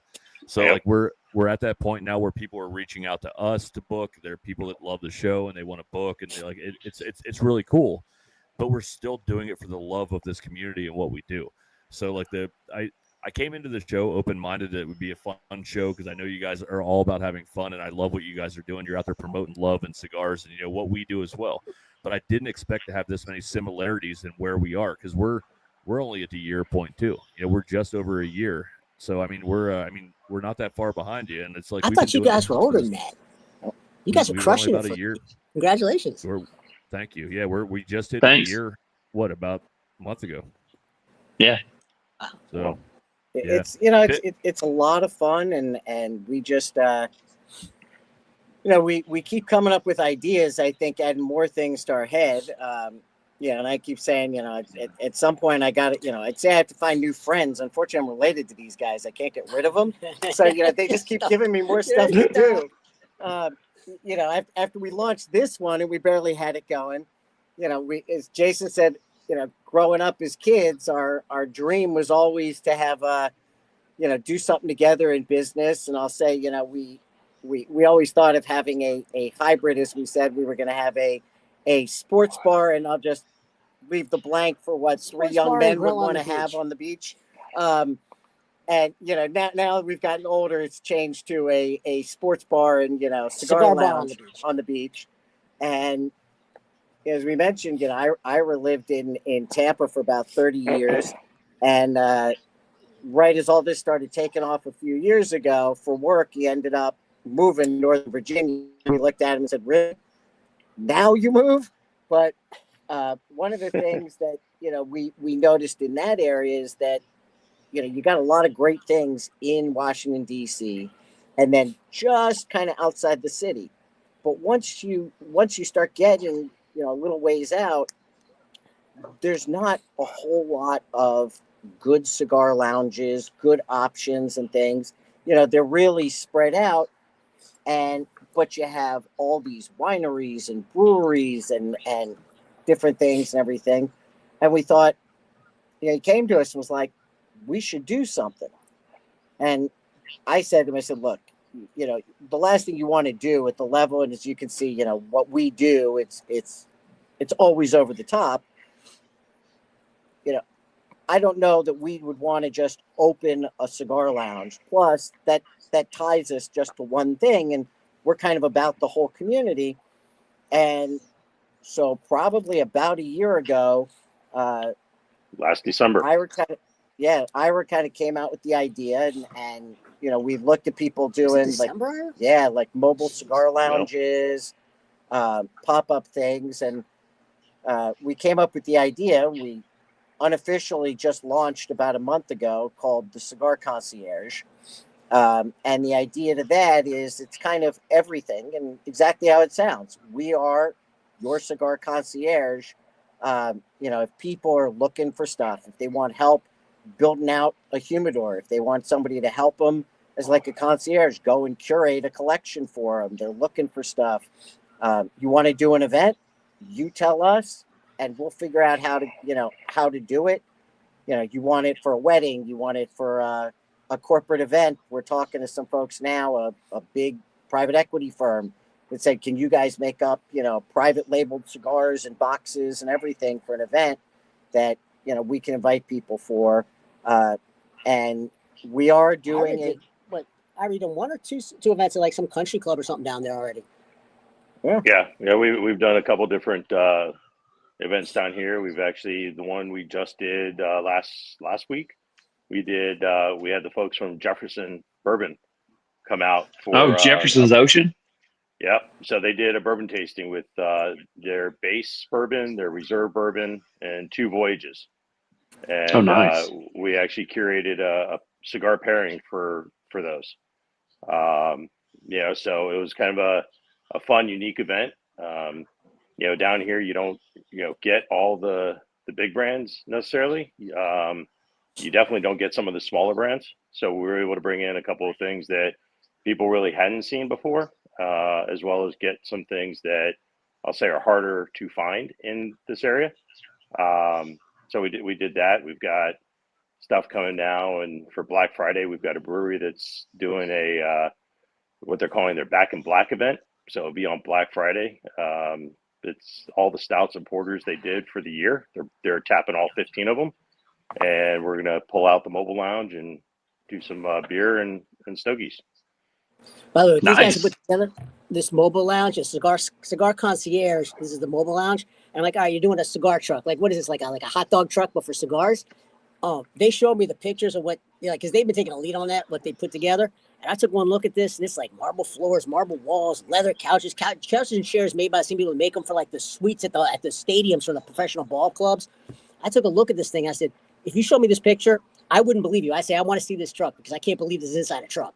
So, they've been doing a bang up job, and we're just starting to get this thing rolled out now. So, and that's that should be. We'll probably start putting up some pictures and promoting that probably by the end of November.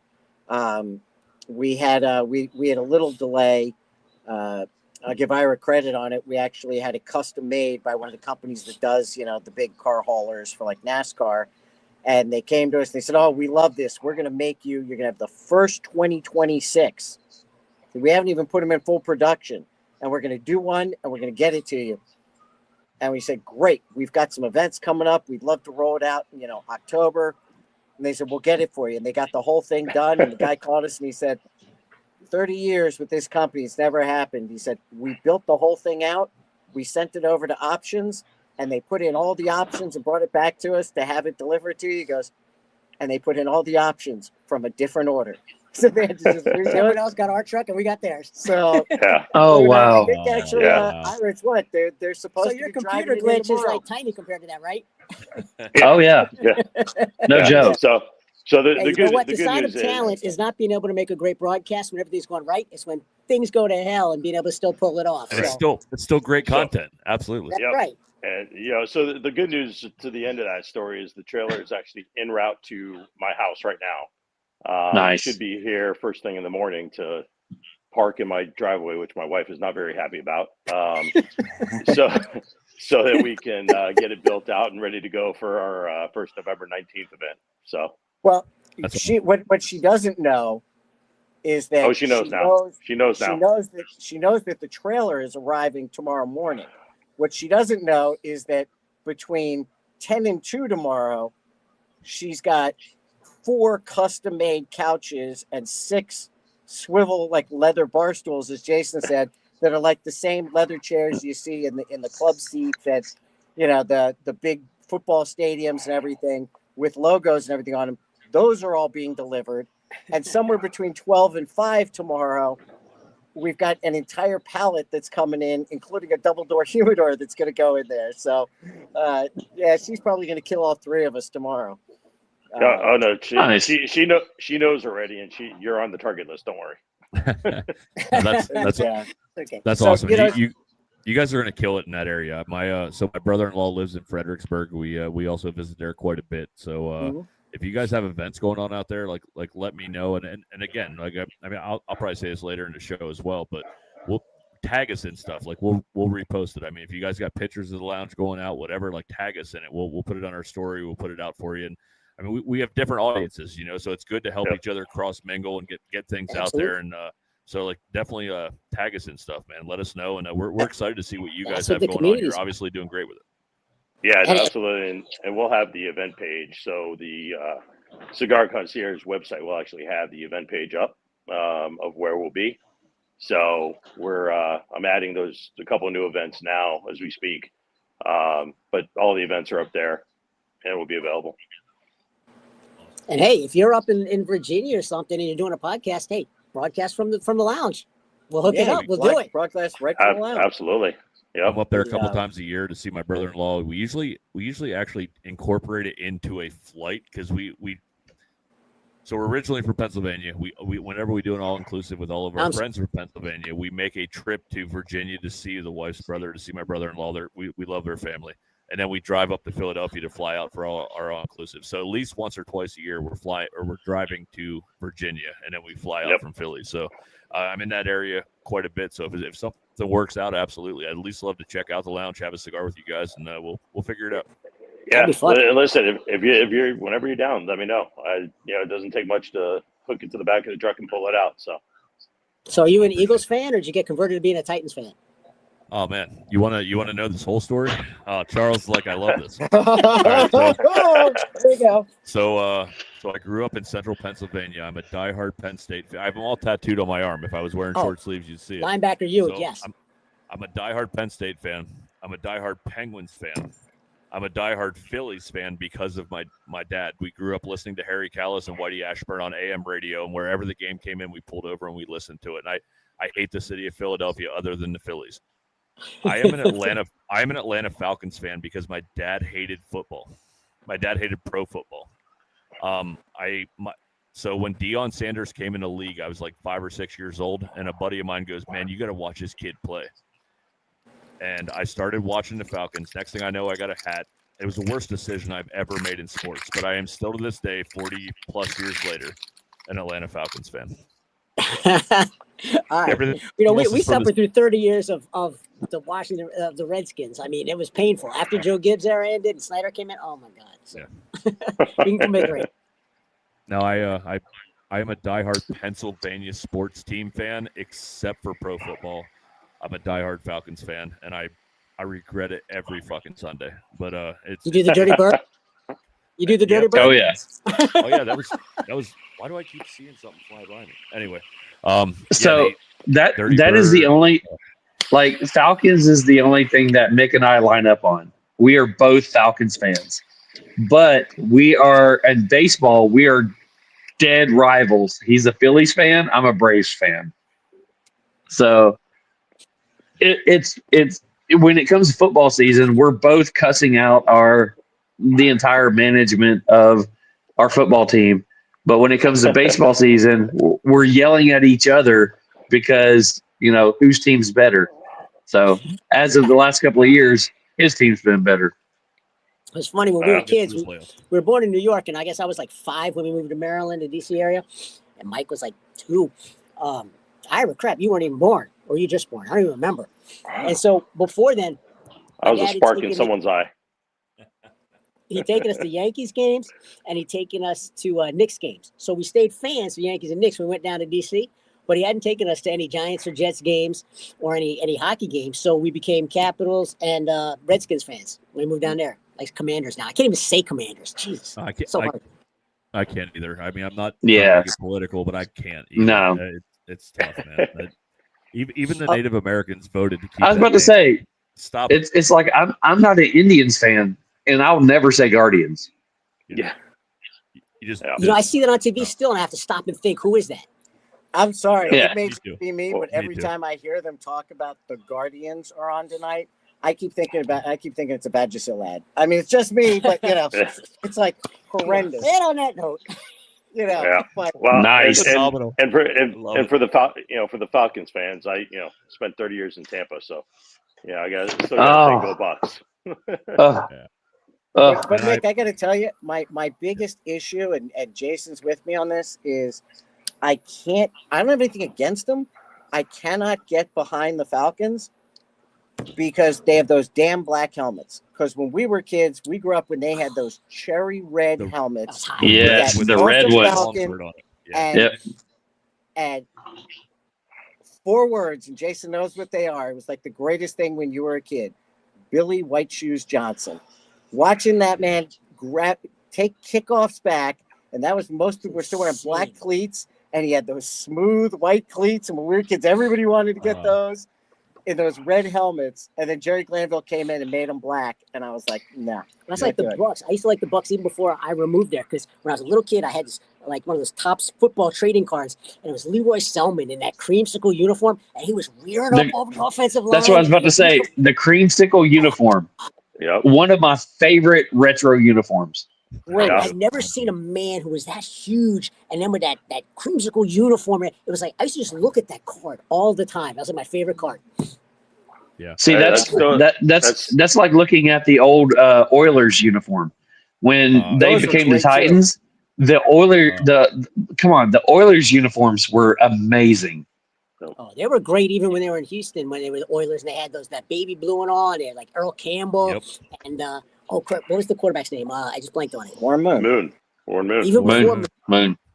Even before Moon, when Earl Campbell was there, and when they kept getting beat by the Steelers, like the Steelers would win and go to the Super Bowl, and they beat the Houston Oilers. It was Earl Campbell, and who the hell was the quarterback? It was like Pastorini. Is that who? No, Pastorini was the Rams.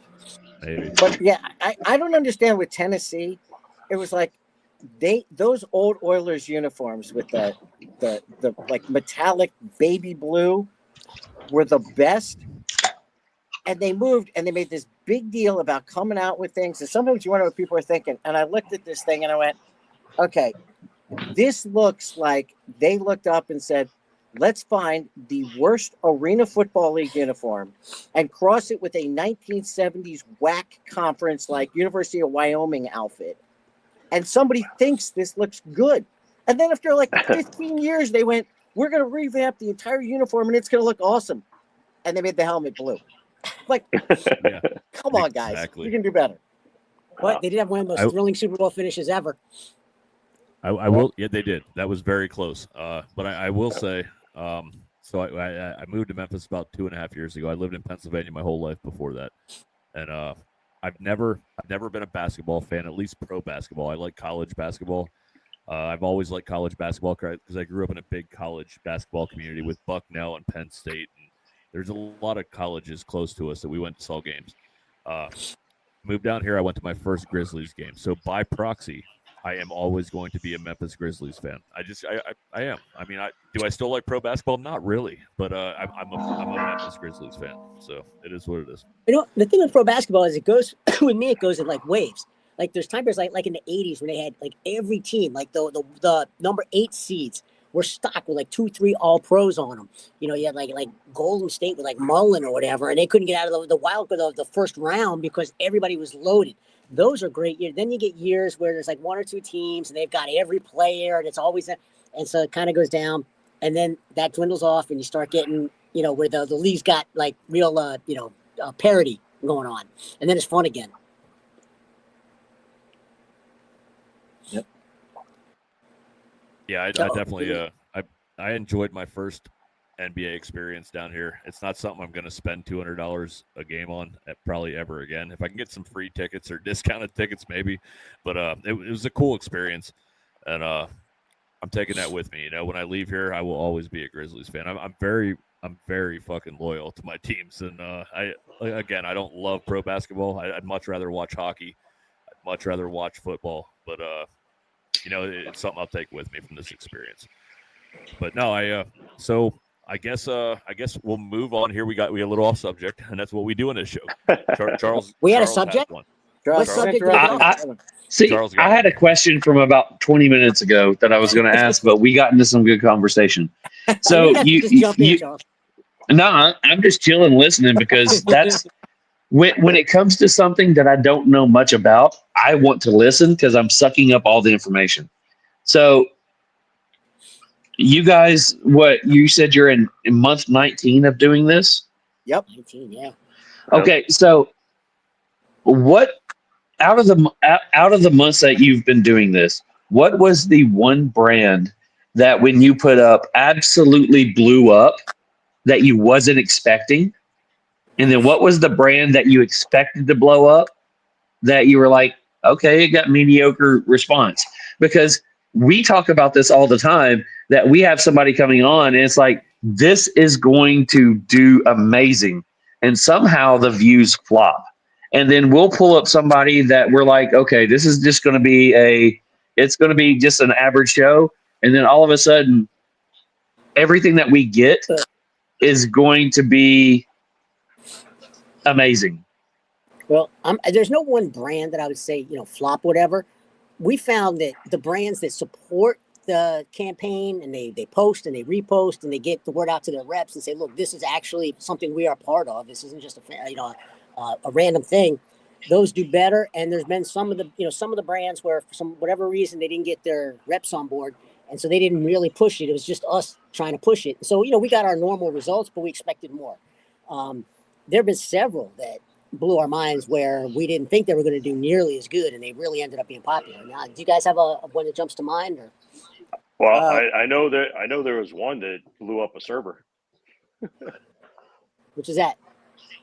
That was the Clowns, right when we first started. Yeah, the Clowns one blew up. Yeah, we love Cigar Clowns. We know those guys pretty well. We've had them on the show. Great guys, man. That one I was a little surprised on. I will graciously not answer the second half of that question. Just that's what I tried to take away from. And thanks for bringing it back to it. And I think as Jason said, and certainly in the beginning, now we're at a point where we're out there enough, that people are looking for it each month. In early on, we found, it made a big difference because people didn't know, hey, are these just a bunch of guys doing a giveaway each month? And was it just our thing? And, I'd say probably for almost the first year, a lot of people didn't realize that each month, each one of these companies is working with us and partnering with us. And, this is a joint thing that they're doing with us. Not we just went out and bought a box of cigars and are, offering it to people. Right. In terms of doing that. The first one that blew my mind was actually it was the Crown Heads one with the bull in the arena, and he's like rearing up like this. And he's got the cigar, and the Toreador is like this with his head hanging down. And just because I thought it was, up to that point, there's certain numbers we expect, and if they're a little bigger company, we get a little more, and that one just kind of shot through the roof on me, and that really surprised me. Yeah, I think I guess the ones that surprised me and in good ways was the last year's holiday giveaway, and we're gonna we'll do that again this year, for the holidays as opposed to badgering companies, and it's kind of a neat thing we thought of, which is for the holidays, kind of holiday season into New Year's. Instead of doing a specific company, it's it's the Ring Quest holiday celebration, and we try to kind of incorporate everybody that's partnered with us for the year, and we actually do ask them for a couple extra cigars, so we'll be doing it again this year. We'll have 2 cigars from like everybody that's participated, and we've got a couple other folks again, non-cigar friends that we're going to incorporate into it. I think we were a little surprised last year was we were nervous because we thought, okay, we're not giving away a big box of Crowned Heads, Fuente, EP Carrillo. Like, this is just us. And like, are our numbers going to suddenly just crash at year end? And ironically, we're not partnered up with some big cigar company. Our numbers going to crash. Is that the draw, or is people really following us? Yeah, and especially having just come off of we had done Fuente kind of over the November to early December Thanksgiving period. People went absolutely bonkers when I turned Carlito into Santa Claus and had him, arriving at Macy's. Was that our first one where you put a real person in? I think that was the first one where I made a real person a character. Yep. We literally got their face in it. And, I was terrified that it was just going to crash and burn that month. And it was our biggest one we'd done all year. And I think we actually, as you would expect, Fuente was our biggest one to that point. And I think we had like viewership across all the different platforms of like 10 to 20% more. It was outrageous. And it just has been snowballing from there. And, we were glad to see when we kind of came out of PCA this year, and we said, you know what? We suddenly started getting a lot of big names. And we're like, we haven't gotten back to doing showcasing a boutique cigar that a lot of people may not know as much yet. And we kind of back-to-back months we did Greg with Fortaleza Libre and Lovely, and those numbers just kept going. The biggest one that I will say is fun and surprising, and it just keeps going, is this month is just blowing up. I know people love it. They loved the stills last year when we turned all of our characters into classic Halloween monsters. And I'll give them credit. Pete and KC over at Tatuaje have been fantastic. I mean, within a couple hours of us posting, and Pete's got it all over their stuff. And Pete looked at it last year at PCA and saw what we were doing, and he's like, I'm in. He goes, okay, so can we do it like next month or the month after? I said, no. And he was like, what? And I said, not doing you till October. At first he didn't catch why, and I said, I know what you do in October, and I've got an idea. And this month has just been, exploding. Pete's great people, man. We had Pete in the show, and Pete was incredible. We could have literally made it into 3 or 4 episodes because we went 3.5 hours, and we could have went probably another 4. Pete's stories are just unbelievable. We love Pete.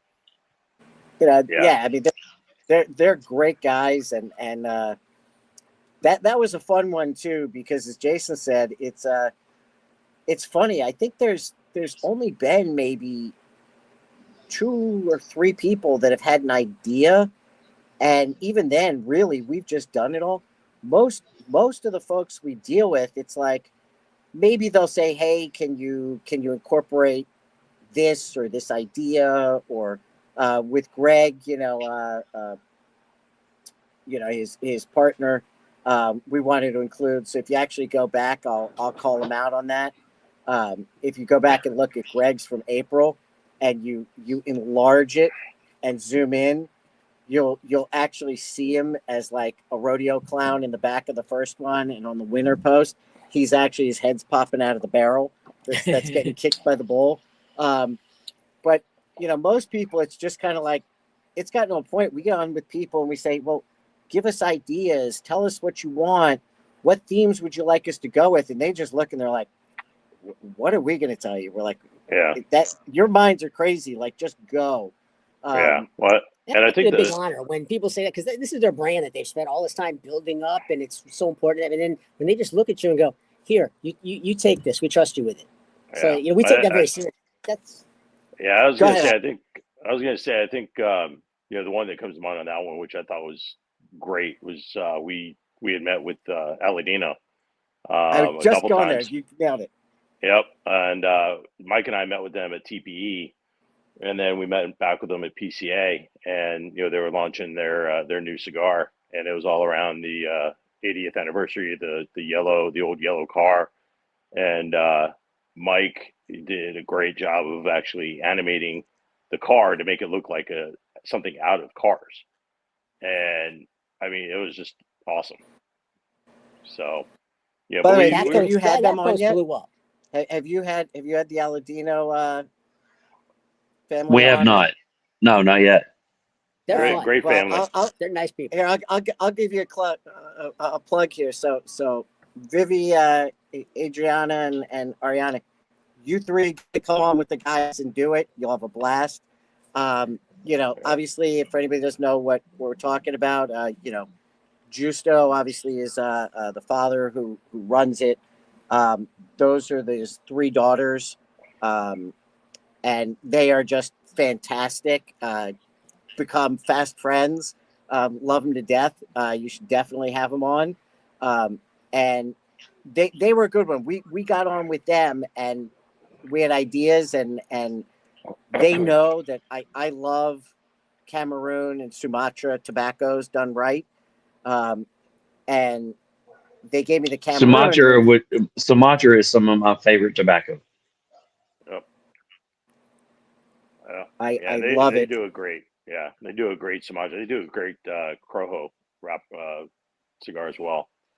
I think the other fun part that I get out of it, as Jason alluded to earlier, is those crazy times where either if I'm out visiting, we're sitting around, but if you go into a lot of these posts, you'll start to see our craziness kind of show up as Easter eggs in some of these posts, right? So we've created our own batch of characters that start to appear in all of the different posts and then make reappearances. So I know there was several from the last Christmas post around the holidays that made an appearance. There were some that made an appearance right around PCA and Mardi Gras.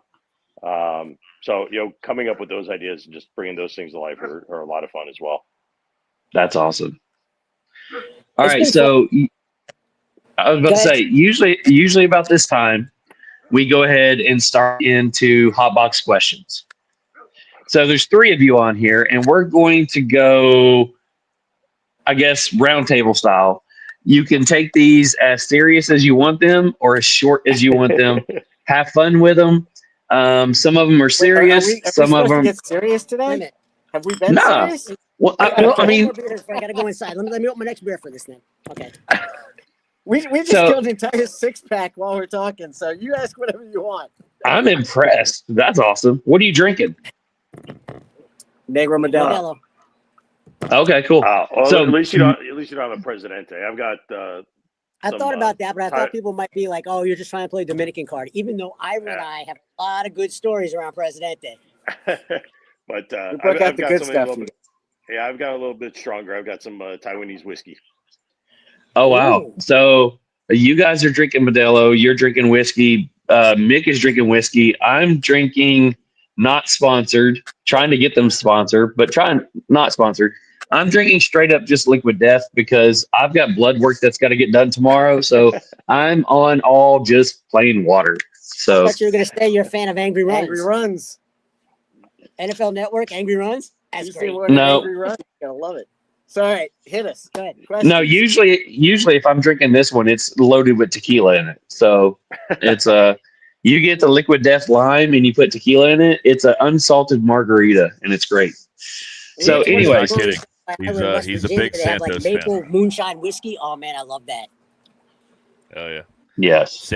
Santos and Liquid Death. Sammy Hagar, shout out. There we go. Yep. All right, so Hotbox questions. We're going to get into that one, but first, Hotbox questions are brought to you by Beard Apothecary. What up, Real Smoke fam? Here we are in the most metal room in the house. I'm going to take us on a little secret mission into the secret lair of the mad scientist. Do not tell her I showed you this stuff. This room freaks me out. It is nothing but Taylor Swift, all Tay-Tay, all the time. I just can't. There's just Taylor Swift everywhere. Albums, all kinds of stuff. What I want to give you guys a sneak peek of is listed on the number right here. We've got us a brand new item coming out pretty soon called the Ever Inked Tattoo Balm. It'll help revitalize your tattoos. Can go on with new tattoos, which means I got to go get one, test it out. We should be releasing that in the near future. I'll keep you guys up to date. Thank you guys very much. Make sure you like, subscribe, and follow the boys. Peace out. So I will say this: don't let John fool you. That's not his wife's mad scientist lair. That's his man cave. All Tay-Tay all the time. John, I'm just saying, that's John's man cave. That's where he hangs out. That's where he relaxes and puts on the smooth jams of Tay-Tay. So, John, thanks very much. I saw the bracelet. I saw that bracelet he was wearing. Oh, yeah. Not sure Got, you guys got hearts and flowers and everything. Hey, we got more cigars. So, this side. Oh crap. Well, we got. Okay, I can't do it yet. All right, so Hotbox questions. I lead it off with question number 1. So I don't care who starts here. You guys can get a rhythm going here, however you want to do it. But Can we pass, or do we have to answer them all? I prefer if you answered, but I mean, hey, it is what it is. Well, by pass, he just means we make Ira answer it. So it's That's okay. right. I'm usually the weird random question guy. Charles gets a little more serious, but I'm going to go with this one first. What is You your said it, least Mick, not us. What? I'm pretty random. What is your least favorite sound? Oh, If you need examples, I mean, we've had everything from dogs puking to crickets, Babies crying. My dog's whining at 4:30 in the morning, and I have to get up and walk her because I do the morning walks. Oh, I can tell you mine. It is, and there she is barking. It is that tearing fabric sound. That like high pitch when you take a piece of like nylon-y cloth and it's got that high pitch like shredding sound. It's like nails on a chalkboard to me. I can't stand that sound. Yeah. And I was going to go with a cat with a hairball. Can't do it. Thank God you didn't say Aaron. Well, I was going to go down the path. I was going to go down the path of my daughter, but I figured that would be dangerous. Little Satan. Yeah. That's what you call her, Little Satan, and she owns it. Yep. All right, so question number 2, fill in the blank. Cigars are all about what to you? Culture. Hanging with my boys. Yeah. It's to me, it's all about camaraderie. I always say one of the things that whenever I'm with people, I'm doing, more formal Q&A kind of shows like this. When people ask me and how I got involved with trying to help expand the cigar world and cigar culture, I always say to people, the cigar is not what it's about. And that's the problem with getting new people into our culture, is they think it's about the cigar. And I said, no, that's a cigarette. A cigarette is about people standing outside in the freezing cold every hour because they need to puff. This is just a tool. I always say to people, it's like Sunday dinner at mom's or grandma's. And everybody laughs when I say this, right? And I said, let's be honest. Very few of our mothers or grandmothers were that good cooks. But when you think of those Sunday dinners, certainly as a kid, or, the big family holidays, right? You can taste that food as I'm saying this right now. And it tastes so good because you had your friends and family around, and it's the laughs and the camaraderie that you're doing. And that's what a cigar does for us every day. Bravo. You know, Bravo, man. Yeah. That's what I think of it. I mean, to me, when I say, it's more than just the boys. Like when, we said when we were little, we had the memories, going to the tobacco, the humidor with our father and stuff, and those memories, and, going to the PCA with our mom and stuff. I remember, I'm an attorney. My dad was an attorney, and we worked together. We'd go to the national conventions or the regional conventions, and we'd be working the rooms and stuff. And you're exhausted. Your face is, shining with sweat. At the end of the night, everybody else is going off to their rooms to bed, and me and my dad would meet up with each other, and we'd go find some back terrace. Or I remember, like in Philadelphia, place we went up to the rooftop, and we found a little spot out there. We weren't supposed to go out there. We just had a cigar and just hung up. With Mike. When Ira comes up to visit, that's what it is for me. It's hanging with the fellas and just chilling out, good time, relax. A guy's good time, which is just chilling out, hanging out with the fellas. Yeah, I mean, for me, it's like you said, it's the culture, right? So I travel for work for my real job, and 90% of the time, instead of sitting in a hotel room at night doing nothing, I'll go find a local lounge in the city. Walk in, and again, it's that culture. It's everybody's even in a cigar lounge, right? It doesn't matter who you are, what your beliefs are. It's conversation. It's open conversation. Many times I walk in a stranger, and you leave with 3 new best friends. So yeah, that's the other thing too. I remember perfect. I've been in the lounges where I've gone in my suit and tie after work, and there's some dude in his construction boots, and who cares? We're just hanging out, talking and looking at the TV and complaining about the Yankees. And I've been to other times where I've gone in a sweatshirt and jeans, and there's some dude there in his suit and tie, and we just exact same thing. It's like, no judgment, hang out, chill out, guys, just be guys, hang out. Sorry, I skipped out on that one for a second because going back to early in this conversation, Charles, you were asking, and it was a little reluctant to come in because we just set the tent up today, but we actually have a sixth member of the show that joined us. So if you can, there we go. Say hi. Say hi to everybody. So there you go. Oh, there he is. She oh is. wow! Sorry. So that's Look at there. That's awesome. She just joined and came running up here. Awesome. To join in. She was whining outside the door, and we called her in. She kept whining, poking her head in, and running out. And we're like, all right, come on. That's awesome. I love it. I love it. Now, before we move on to question number 3, this is why we do this show. We went into the show. I'm not being weird about it, but we didn't know what to expect tonight. We never do in a show. We never know what guests are going to do. But we have so many similarities and so many connections, and that's what this community does. We build off of each other, and we learn from each other, and we have fun. And man, it's just been awesome. So thank you for all those answers. This is why we do this show. Thank you for having us on. We're having a good time. And as long as Ira's not taking his shirt off, we're all good. Ira, you should take your shirt off for the rest of the show. I'm just saying. Listen, brother, it's pretty cold out here. Nobody wants to see that. I think you talked about bad rating shows. That was it. Ira, right. I love you. I love you, man. Your sense of humor is spot on with what I do, man. It's freaking great. All right, so question number 3, and I'll preface it myself. Usually Charles does this for me. I'm going to ask this question for a reason, because every post-show post that we do on Instagram is going to have this music to it. So there's going to be at least 3 posts over the weekend that I do promoting this show to watch the replay. So what is your favorite musical band or artist?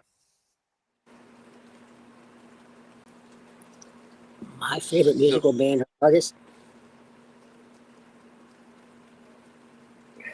Soundgarden. Okay, I like it. That's a new one. So hey, I'm older. I was growing up in the grunge era. That's but good rock. Soundgarden, I liked their stuff before they got popular, when they didn't sit there and they hadn't gotten professional, handlers who taught them how to do hooks and refrains, whatever the hell you call it, and they were just all right. over the place like a big old mess. All right, That's so the favorite stuff. Soundgarden song. Pull one off the old school, man. Let's go. I'll put one on. I'll put God. one on for the post. I forget the full name. Bulldozers and something. I forget the first. Bulldozers is in the name. I'm just blanking on the full name of it. But that was before they became. I think it was it Super Unknown was when they suddenly got popular and hit the radio stations. This was the album right before that. Same with Chili Peppers. I like their older stuff too. I like their current stuff, but I like their older stuff even better. Yeah. So I'll go at with the concert on spring break in Florida where the Chili Peppers went on stage with their socks on and they jumped off stage and got arrested. I was actually down there for spring break that year. That was good too. Good time. Yeah, so I'll go. I think it depends on the mood, but I'll go a little bit old school with some Who. Slaves and Bulldozers. That's the song. Sorry. Yep. So I'll go back to some good old Who. Okay. Or depending on the mood, I could go with some Pink Floyd. So. Okay. What you got a favorite song from either? Probably Pinball Wizard. And I don't know. I've always been into making money, so I'm going to go with Money. Love it. Hey, Ira, you ever heard the Acid Queen, the one where they do it with Tina Turner? That's hot, man. I don't know if you like Pinball Wizard. Yeah, that's off of Tommy Alive with Tina Turner. Oh man, that's good. She kills it. I was debating throwing out a little Tay-Tay, but I can't do it. I'm sexy and I know it. Oh yeah. So I'll throw you a little curveball. These guys are more into the music. I like most kind of music. I think one of my all-time favorite albums was when I was in London. You had the Royal Symphony at Royal Albert Hall, and they typically, right, we're all thinking, oh God, snooze fest, right? Guy's going to start telling me he's into classical music, which I'm not. They did a series, I don't know if they still do now, where they would bring in like great rock pop artists and convert all their music over. And the entire Royal Symphony would do their music. I can honestly say the best album ever, and my roommate stole it, and I will not give it back, was Jethro Tull, done by the Royal Symphony Orchestra. The best one that I saw live there, though, and just blew me away, was Sting. And I've just been a huge Sting fan ever. And you think of like a 60-piece symphony orchestra at that level doing his music. And the coolest one that I'll give you a song, and it's not actually Sting's, because he had a special guest, and they did it and sitting there in London. And I think it's very appropriate with what we're doing for Ring Quest this time of year and what's blowing up. With the Dapper Wolf, was he had Warren Zevon come out and they did Werewolf of London. Okay. And so I'd say if you want to go with that one, and who knows with the Google, if you can find it with Sting, that would be incredible. I'm just saying everybody loves the Dapper Dog. They might. Mom wears Dapper Dog swag. She doesn't care about ours. It's awesome. Yep. It's awesome. Did you guys see the werewolf post we just did? Forgot to I. We did. It's phenomenal. Phenomenal. Yeah, last year we did post. Thank you. Appreciate it. That last year we did post where we all had our costumes, same kind of thing. Where I was a vampire, Ira was a werewolf, Mike was a Frankenstein. So we just kind of revisited because we keep trying to up the game. So we added putting actual real people in. Now we've started getting into more of the video stuff. And Mike and I sit around. Ira has nothing to do with those. Mike and I just sit around like, what can we do with Ira? What can we do to mess with Ira? What can we do with it? So as a funny thing is that a lot of the Dapper Dog stuff we do that we just have a ball with the dog. Because we love Ira. And I do a lot of the owl and I don't tell Jason until it comes out. And the dog, it's like in the beginning, I used to say, we tell him all about the post. We say, and this is what we're doing. This is what we're doing. Sometimes I'd even send him a draft. And he'd be like, wait, where am I? And I'm like, oh, you'll see when it gets posted. So like that whole werewolf video, he saw it at the same time everybody else did 2 days ago when it went live. That one surprised me because that one's been blowing up, like bigger than almost any of them. Like I thought the Mummy one blew up pretty big. That one like blew right past it. So it's but yeah, everybody likes the dog. Actually, I can't tell if Ira move tilt to your right a little bit, not other right. He looks like a dog. Right, the other way. So I think he's got in the background there. That's your left. That's the Cigar Concierge logo, and it's a little hard to see, but it's not the dapper dog. But we actually created his family member there. There we go. So we actually in the logo is the. That's awesome.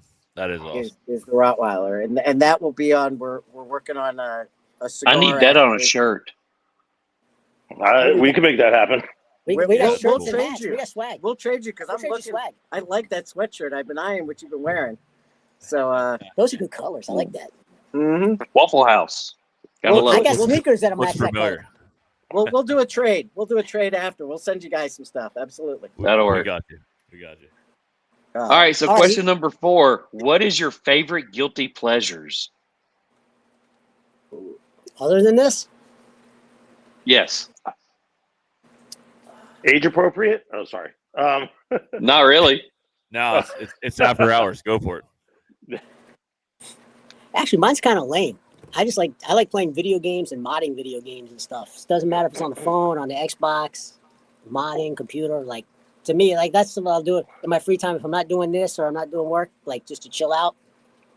I like it. It's like building something. It's like constructing something. Like, ooh, look what I made. Kind of like with Ring Quest. Ooh, look what I made. So yeah. So I would have to say I'm in that point of life where I have a senior in high school, so and a 8th grade. Both are athletes. So my guilty pleasures are spent going between the cross fields, football fields, college visits, all over the place. So that's where I'm at right now. Can I give a shout out real quick before I let the rest of you guys answer? Your show.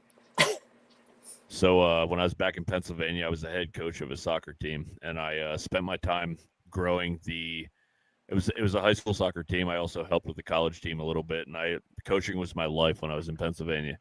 And I spent my time building the youth leagues and the middle school teams, so eventually they could come into high school and be ready for my program. And 2 years before I left Pennsylvania, we won the district championship and we made it to the semifinals in states. The year I left, we won districts and we made it to the semifinals again in states. I left in the middle of everything I built, which really sucked. But I was working on my career because coaching high school girls soccer really doesn't pay the bills. So the year I left, they won districts and they made it to the finals in states. Last night they won districts again, 4 years in a row, in a program that I helped build. And listen, these girls are so fucking talented. They didn't need me, but honestly, something that I helped play a part in, that is now still succeeding after I left from something I built from the ground up. I'm super proud of. So I'm just giving a shout out because I had to. Schick Lemmy girls soccer team, fucking proud of you, and really excited to see what comes this year. Win a state title, please, and give me a shout out in the newspaper or something. That'd be great. Thank you. That's impressive. That's kind of awesome, longevity. How'd you get into the coaching the girls' sports? Did you have a daughter or something, or a niece? I had 2 daughters. My youngest daughter played soccer, and I got into coaching when she was in AYSO soccer. And when she was playing U8 soccer, I got into coaching, and I coached her the whole way up until she graduated high school. And it started because of my daughter, but after she graduated, I still coached for another 3 years because I couldn't give it up. Like I couldn't quit it was like a chess thing, like it's so rewarding, isn't it? You do all of this work for years and everything behind the scenes, and when it comes, it's like you sit back and watch it happen in games, and you just everything you worked on, all the set plays, all the formations, all the challenges against other teams, and It's everything I ever worked for. And My coach girls lacrosse. Okay. Yeah, I feel you, bro. And girls are so challenging to coach. Just like a whole nother story. I could go on for like 2 hours about that. But You know what? The girls aren't the problem. And I bet you it's the parents. It's the parents. It's the mothers. It's Exactly. the Exactly. The you know, I totally feel it because I had the same thing. I have 2 daughters, and they got into lacrosse after we moved out of the city out here to New Jersey, and my older one kind of suckered me to coach, and I went out to coach. And where the town we live in New Jersey, I always joke. I mean, people always laugh and they say there's like, a church on every corner. And I say, you obviously don't live here, because everybody knows the religion of our town is lacrosse. I mean, top 10 every year. There are girls literally that never step on the field for a varsity lacrosse game. That go and play college. It's like that big. And it's the way it was soccer in our town too, man. Soccer in our town, we this year they have 6 seniors in our small school, and 5 of them are already committed to D2 or D1 schools. Like it's unbelievable. You know what's funny? Like I'm sure a lot of this audience is like guys and stuff. And I was like, okay, girls sports, it's not as good. Wait, when you see top quality girl at like when I went to see our local high school, Mike brought me, said, come see the local girls high school team. They were so goddamn good. I was like, they were flying up and down that field. It's like, I remember when we went to Salt Lake Olympics, Mike and I did. And one of the events, he was off and he was buying like hats or whatever. So my girlfriend at the time and I, we went, what tickets we get? Okay, they had tickets for the women's hockey game, preliminary round. So we went to the women's hockey game, drove an hour, got to the stadium. Oh my God, was that good? They're passing. Like, it made the men look like the guys. You get the puck, you race up the ice, you try to like juke a couple guys, and then you take a slap shot from the blue line or whatever and see if it goes in. These girls were passing like 5, 6, 7, 8 times, and it was crisp. Like, wow, I loving it. I'll tell you, brother. The thing with me with the girls' sports, I've had girls come off that were like split lip from like here down, man. Like 20 stitches. They're like, put a Band-Aid on. I'm going back in. Fuck you. Like they want to. They love the game. They want to play the game for the right reasons. And it's kind of like us with the cigar industry, man. I'm tying things together here, but like we love this industry, and that's why we do things. Like we're not looking to make a ton of money or make a huge name or do whatever. Like we love this industry and we want to grow a community. The girls, they play for the right reasons. They want to win games. They want to have fun with it, and they want to do something they love, and they're pushing. Guys, I'm not being a dick about it, but like especially at the high school level with guys sports, they'll take a flop. They'll try to get calls. They'll try to get whatever. Girls are in it because they want to win the fucking game, because they don't care about anything else. They don't care about anything, and it's, man, I miss it. I miss it terribly. I moved 2 years ago. I was asked to coach down here. I'm not going to, because I don't know how long I'll be here. It takes me 3 to 4 years to build a program. And that's not me patting myself on the back or doing whatever, but like it takes 3 to 4 years. If you're actually in it for the right reasons, it takes 3 to 4 years to build a program. I'm not going to commit to something and then walk away in a year and not have it built where it needs to be. You want to leave it better than you found it. But the girls that I coached up there, man, for like 5, 6 years, these are girls that I've known in the sports community for years. And man, I'm just so proud of what they've done as a team. And it's man, it almost brings me to tears thinking about it, because like you put so much time and effort into these sports, and it's just something I love tremendously. That's awesome. Excellent. Well, congratulations, girls. Keep up the good work and win that state title. There you go. So what do we have to do? Question 4, right? It's Mick's turn. By the way, how long does this podcast go? Because I'm happy to keep going. Like, I thought we were almost done. Is this like, are we going to keep going? Are we going as long as we need to? Forever. We go forever. Because I want to say, let's keep going. Let's keep going. All right, so I feel like I need to throw this one in here tonight, Charles. I got 4 humidors in my house. We got plenty of cigars. That's right. I haven't broke us out for a while. I'm going to break it out tonight. Is cereal a soup?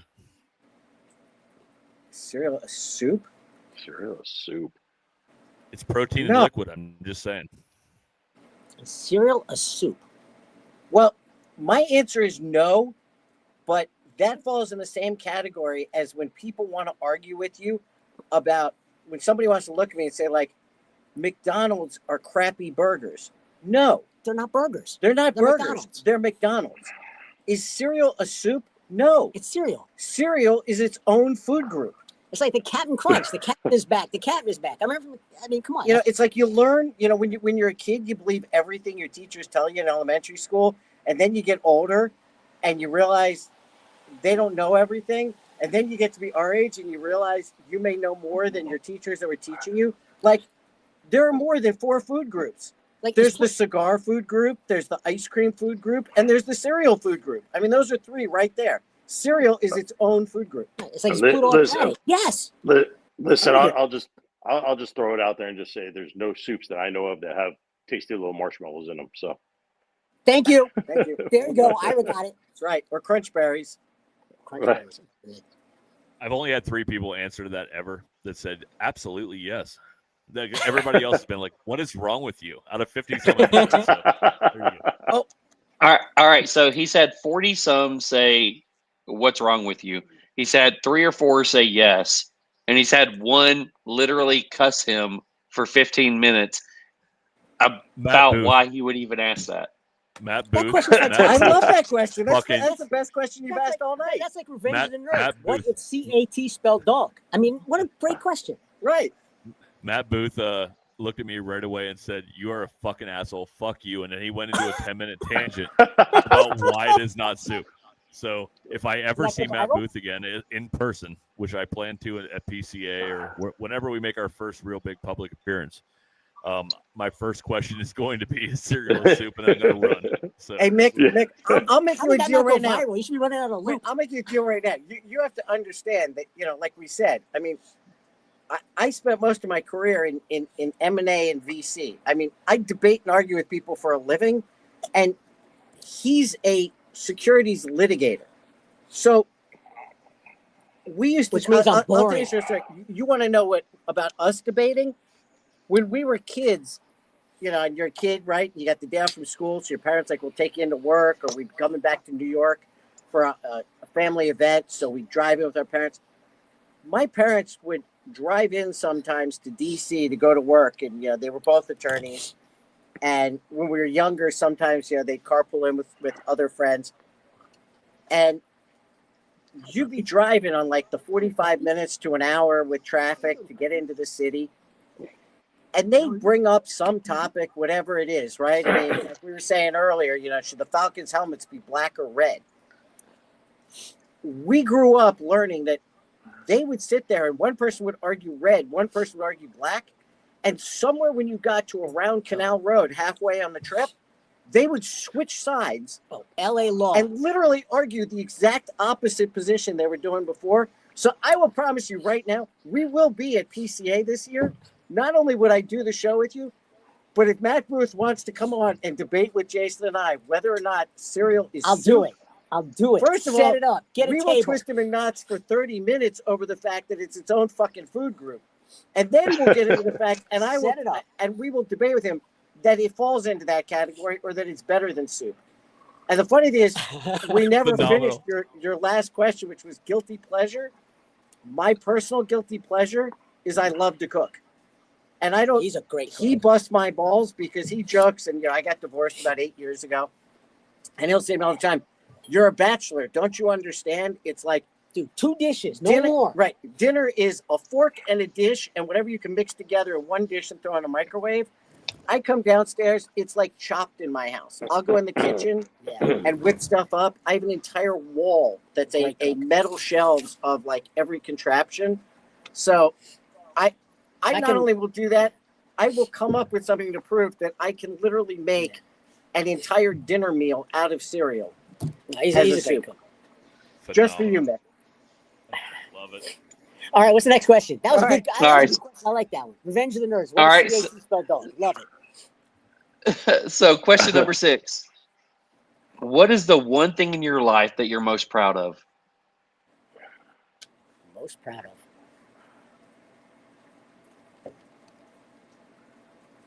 Wow, that's tough. I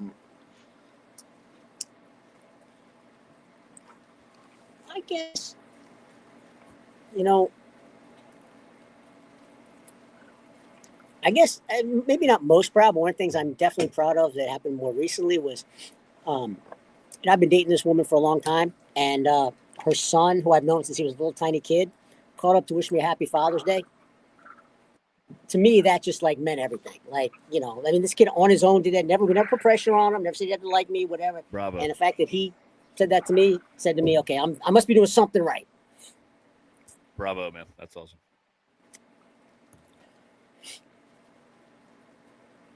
You guys, Shit, I don't know. I don't know if I can top that, you sappy bastard. Don't you're supposed to clown around. These guys need to clips to go viral. That's boring what I just said. That was my way of trying to get out of the question. Yeah. I will say this. Answers like that actually gets ours more views than anything. Oh, does all right, guys, get sappy. Think of it. All right, fine. I'll save my kids. How about that? I'm not gonna say one or the other because then I don't want to have to deal with the which one's your favorite question, because my daughter will probably stab me in my sleep. So question number 7: which is your favorite child? Well, one was called Little Satan. I don't know. Listen. So listen, I will actually answer it. My daughter's Satan is at a sleepaway right now, so she can't hurt me tonight. So I'll say my son. But she's actually this is recorded. If my daughter does see this, I might be inviting everybody to my own funeral. So I'm not sure. It's okay. We love Little Satan, so you're on your own on that one, buddy. We'll have your back on everything except for that one. Yeah. No, but yeah, they're both great. My son, like I said, is a senior in high school, plays football. Just got his first offer last week. Right? Yeah, got his first offer last week. And my daughter's a lacrosse player, a really good lacrosse player. Oh, yeah. So she's she's the 8th grade, getting ready to come into the high school world. But they both impress me each day. Was that Charles just wiping a tear there? Was that what you just did? He said he wanted ratings. I'm trying to give him ratings. There you go. All right, we ready for the next question? All right. So I leave question number 7. I actually try to get a little sentimental with this. I try to let the show talk to me.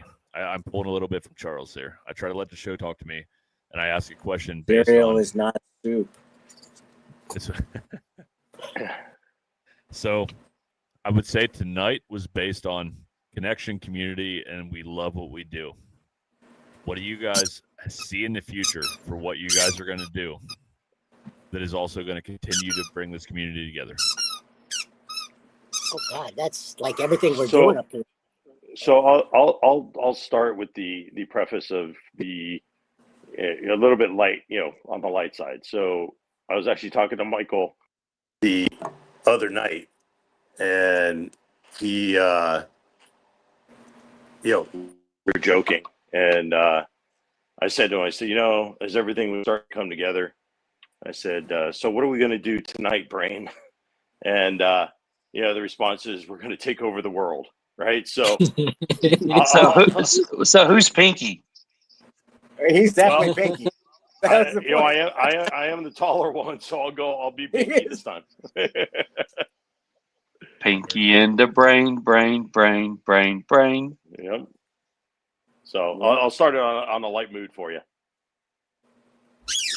It's funny because that's like everything since we got into the cigars has been. I mean, the thing is, we just like love the culture, and that sounds tacky, but I mean, like going to cigar lounges, like I told you the story before, it doesn't matter if I'm wearing my suit and there's a guy in construction boots, or I'm wearing my crappy, sweatshirt or t-shirt and jeans, and somebody else, and everybody just hangs out, and there's no judgments. Women come in. I've never seen a fist fight or a bar fight break out in a cigar lounge. They're sitting there all the time giving us crap over our cigar lounges, but like bars, they spill out in bar fights every Friday and Saturday night. You never see that happen.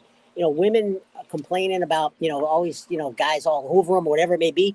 You go to a cigar lounge, I've never, it doesn't, no meat market attitude. In fact, if a guy's talking to a woman and she's not into it and a guy keeps pressing it, most of the guys in that place can be like, dude, chill out, get out of here, or chill, take it the hell down. You know what I mean? It's, the whole culture is inclusion, is fun. I mean, that's what we love about it. You know, we love talking to guys like you on the podcast. We like talking to the fans, which is why we like doing Ring Quest for them. We like talking to the brand owners. So many of the brand owners and all are just great people if you get to know them. It's not like the legal profession. It's not like Wall Street. I mean, it's not like most other professions or you know, things that you find. It's just, you know, people who sit there and say, yeah, culture. Everybody's got a culture now, but there really is one in cigars. You know, we love it, and it comes to, that's everything we've been doing is because we're motivated by it. It's fun for us. We enjoy it. We love the people.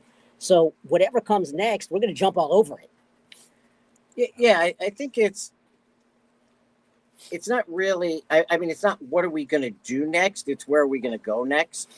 You know, everything we try to do or we think of or we add something new, it's all about, okay, how can we take what we did before and build and expand?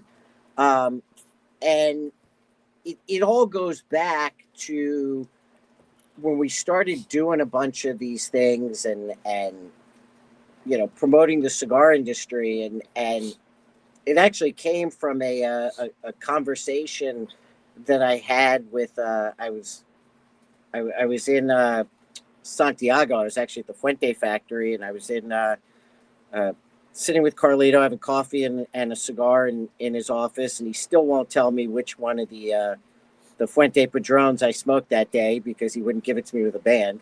But you know, we were talking, and I've been saying to people, you know, one of the things that drives me nuts is the industry spent so many years fighting the FDA, which had to be done, right? You know, I mean, obviously, you got the government trying to declare that pun intended, you're a cancer, and you know, almost need to be shut down, and it was phenomenal, right? I mean, not only did we win, but won and became the first industry ever to defeat the federal government, you know, on their own policy.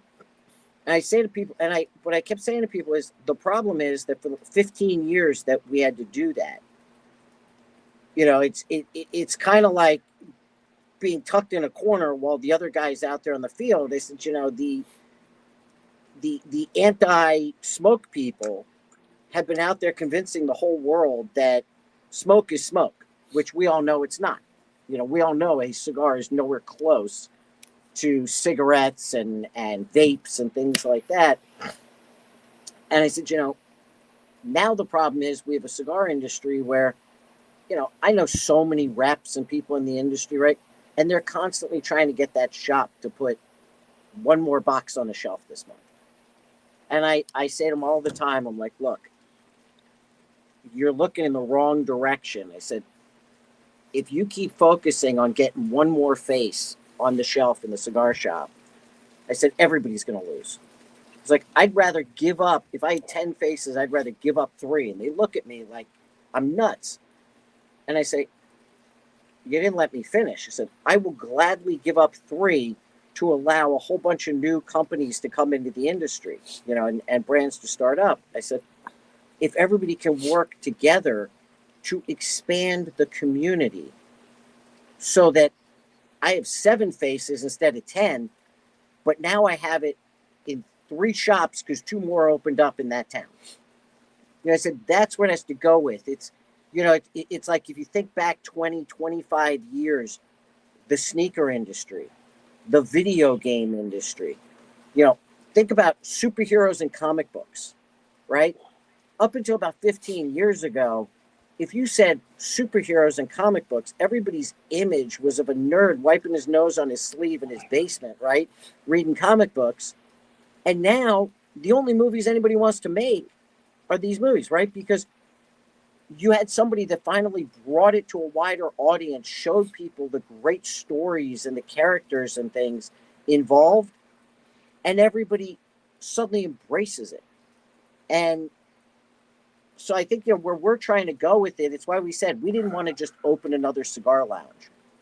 part of doing the cigar concierge is to go outside the cigar lounge. We want to be in those breweries, those wineries, those vineyards, the country clubs, the private event halls, the golf facilities, where we're going to get those guys that if their buddies invite them, they'll smoke a cigar. Bachelor parties. Right. Bachelor Bachelor parties. We parties. have the tents and stuff. We can go. I can't tell you.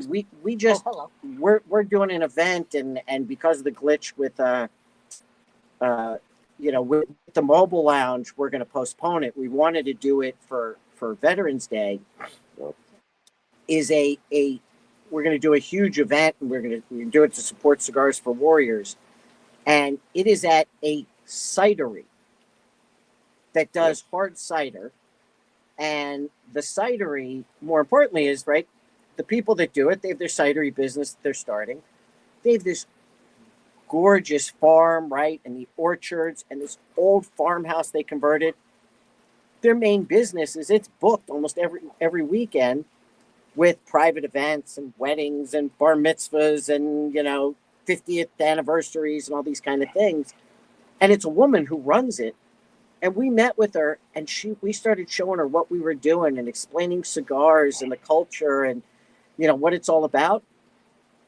She not only wants to do this, she wants to put on an entire event, and she's got 25 event planners in the DC area that book things with her that she wants to invite in to experience this and have a flight tasting and a cigar tasting with us. And, that's where we want to go, because I don't need to get the cigar guys to come from somebody else's lounge to my lounge. That doesn't help us. I want to get all these people that they'll go to their country club every Friday or every Sunday afternoon.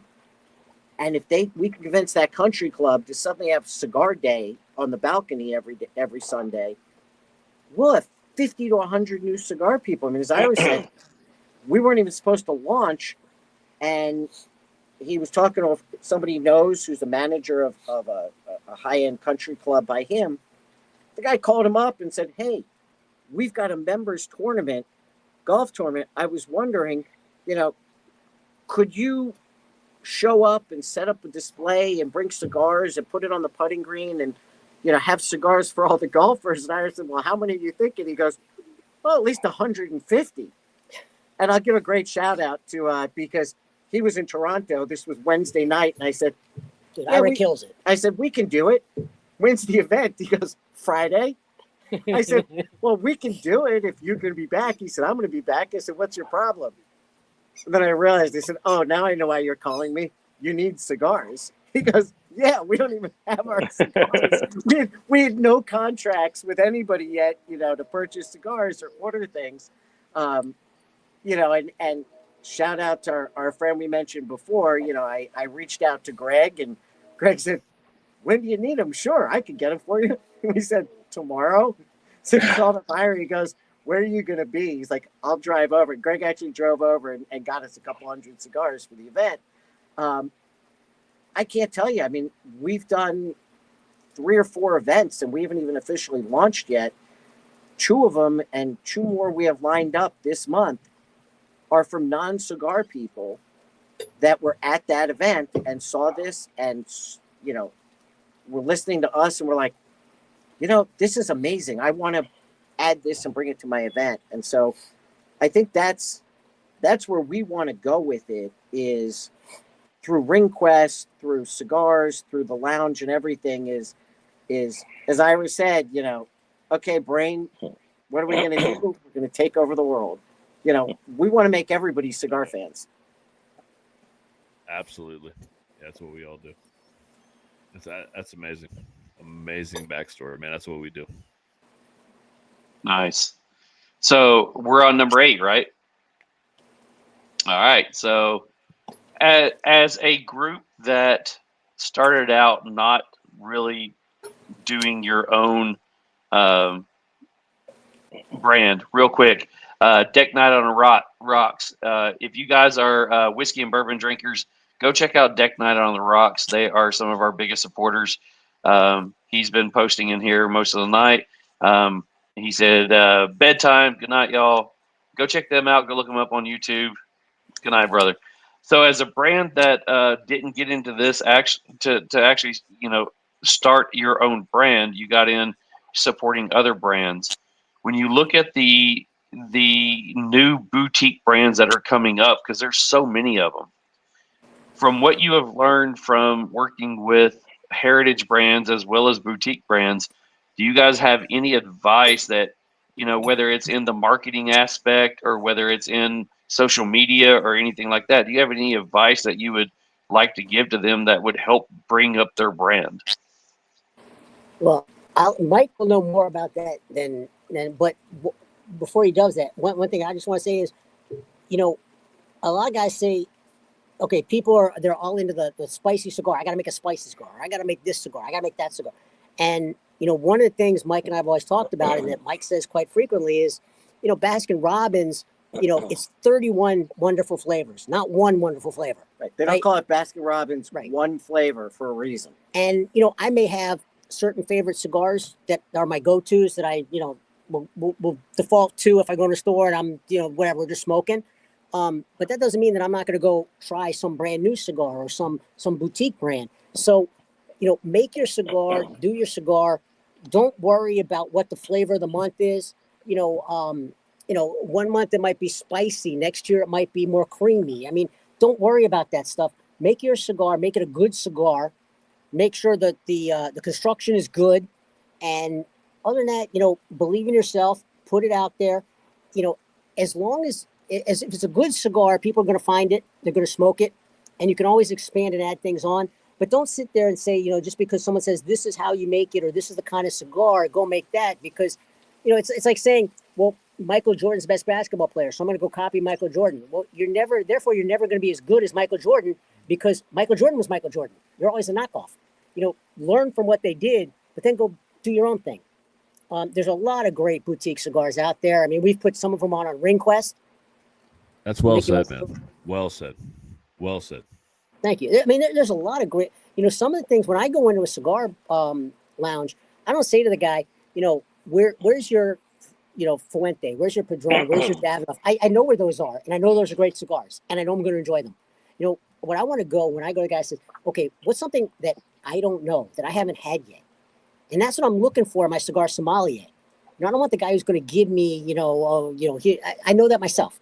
Tell me what's a good brand? What's a good local brand? What's a good boutique brand? What's something new out that I haven't tried that I might enjoy? Right. And to me, so that's what I would say to most brands is, learn from the big ones, but do your own thing. Yeah. If it's a good cigar, people are going to find it and smoke it.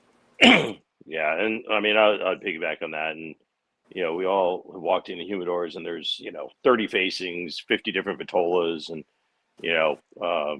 as a startup, boutique or, whatever it is, I mean, again, I would focus on the quality, focus on, what it is that you're trying to put out, but don't flood the market with 30 different types of things right away, right? Focus on the one, do the one, be the best at the one, and then move on as you go.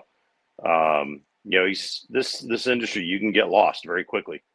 And, if you try to be everything to everyone, you're going to get swallowed up very quickly. Yeah. I mean, I think I've been involved with a lot of different people and a lot of different businesses. And I've worked with a number of brands over the last 5-8 years in different capacities. I think, for somebody that currently has a brand, what I would say is absolutely what these guys said. And it's a little, you nailed a good one with me. I'll say it very frank, which is, what I'd like to say to a lot of people is stop being a lemming and stop bullshitting your customers. And what I mean by that is, there's a reason you decided to do something. And anybody who's coming out with a new cigar brand has got the balls, and even the women, trust me, the women have bigger balls than most of the men in this industry, You know, and Some I great cigars, man. and I love them, and they make great cigars. So you know that's a generic balls, but you know, it's like you got the balls. You're an entrepreneur. You're starting a business. You clearly have an idea. Well, if your idea is the same idea everybody has, get out of the industry. And if it's not, and you got into it because you think you have something different and unique, be different and unique and promote it. You know, there's so many cigars and they come out and they all look the same. And as Ira said, aside from they come out with 12 different cigars and, you know, they all look like that traditional, you know, gold band with so much writing on it you can't read anything and 2 or 3 initials. It's like if I walk into a shop, how's that going to catch my attention, right?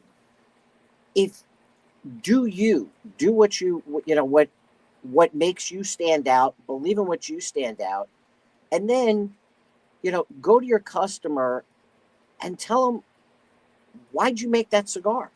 What is it about that cigar? And, you know, every cigar isn't totally groundbreaking and unique, right? I mean, you know, I mentioned one earlier that was kind of unique. Not every cigar that I smoke is fabulous, but, you know, sometimes it is about, you know, Charles, you said it earlier tonight. You know, it's a culture, it's a brand, it's the character involved with it. It's what your show is about, right? You know, I'll be honest with you.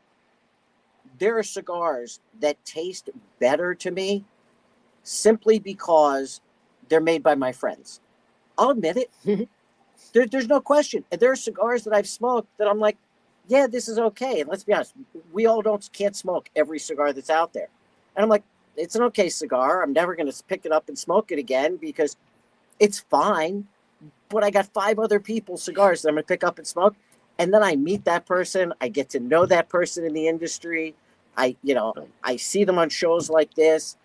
You know, they come on, they do Ring Quest. And let me tell you, I picked that cigar up again, and damn, does it not taste a lot better, right? Because I know the story. I can taste what's in it. You know, stop trying to tell people that, well, in the second third of the first fifth, I'm tasting Betty Crocker. Betty Crocker's red velvet 7-layer cake.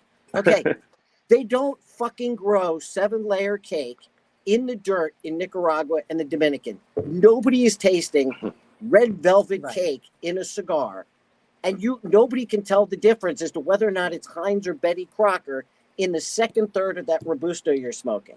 And I don't want to read 6 pages. Tell me what it is. It's Sumatra. There's some sweetness. You might get a little plum. And by the way, I did this cigar, and, you know, I did it because I'm a woman, and I wanted to promote that women can enjoy it like men. And my father was a poker player, so that's the theme of my cigars. And you know what, damn it? Guys want to sit there and be misogynistic, and women like to do it. You know what? I want to be a little edgy, and this is what I do. And this is the flavor that I did it. And it's like, you know what? Now I want to try that cigar. You know, the other thing I'll say is, you know, there's a difference between cigars and premium cigars.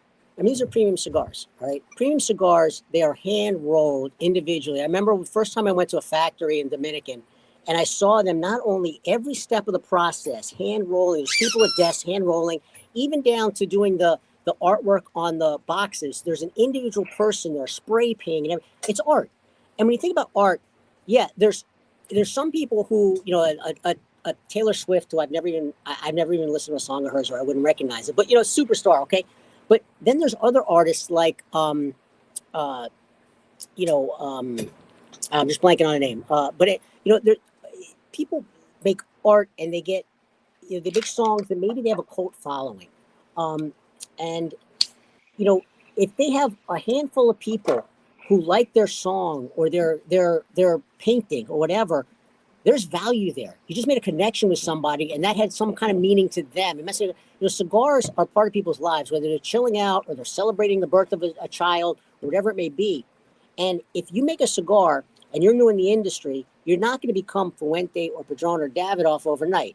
But if you're making a good cigar and there's a handful, as long as, you're making enough money to keep going, you actually have made a real value. You made a contribution to their lives. You've made a work of art that means something to them. And so if you focus on that, you can focus on the short term. If you make a cigar that, a couple of thousand people like, that's a couple of thousand people who like your cigar. I mean, that's significant. What else do you do where a couple of thousand people like you or what you're doing and has meaning to them, and it's their go-to? So, when you're starting out with a boutique brand, focus on that. Focus on, why did you make it? What do you love about it? If you connect with a certain number of people, all right, as long as you're covering your costs, you can keep going.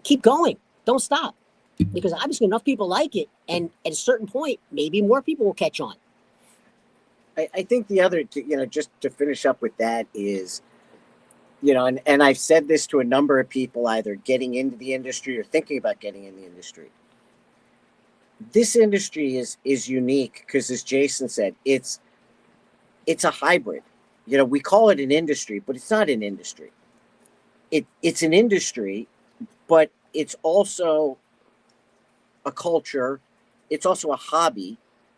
And it's art, and people get into it for different reasons. And what I would say to people is, know what you're getting into it for, or why you're getting into it, and understand where you want to go and make those moves. If you're just trying to make a cigar because, as we said before, if you're TriStar Herfproof and you just want to make a couple of boxes for your group essentially to buy and everything else, great, do that.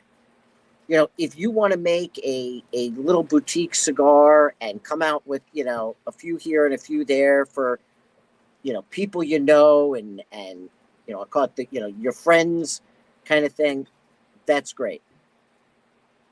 And you can do that. If you want to make a brand and actually think you're going to grow a company, it's a whole different ballgame, and you need to know what you're doing, and you need to be willing to do it. And I think the commonality to it is you have to get off your couch and get out of your damn phone, which is kind of ironic. We're sitting here doing this in video. I mean, let's be honest. Technology is fabulous, but I can't tell you how many people I know who these guys get it. Charles was talking about all his stuff that he's got to organize everything. That's all offline. That's not on his phone. That's all offline that he's doing and praying and everything else to make this podcast happen. Exactly.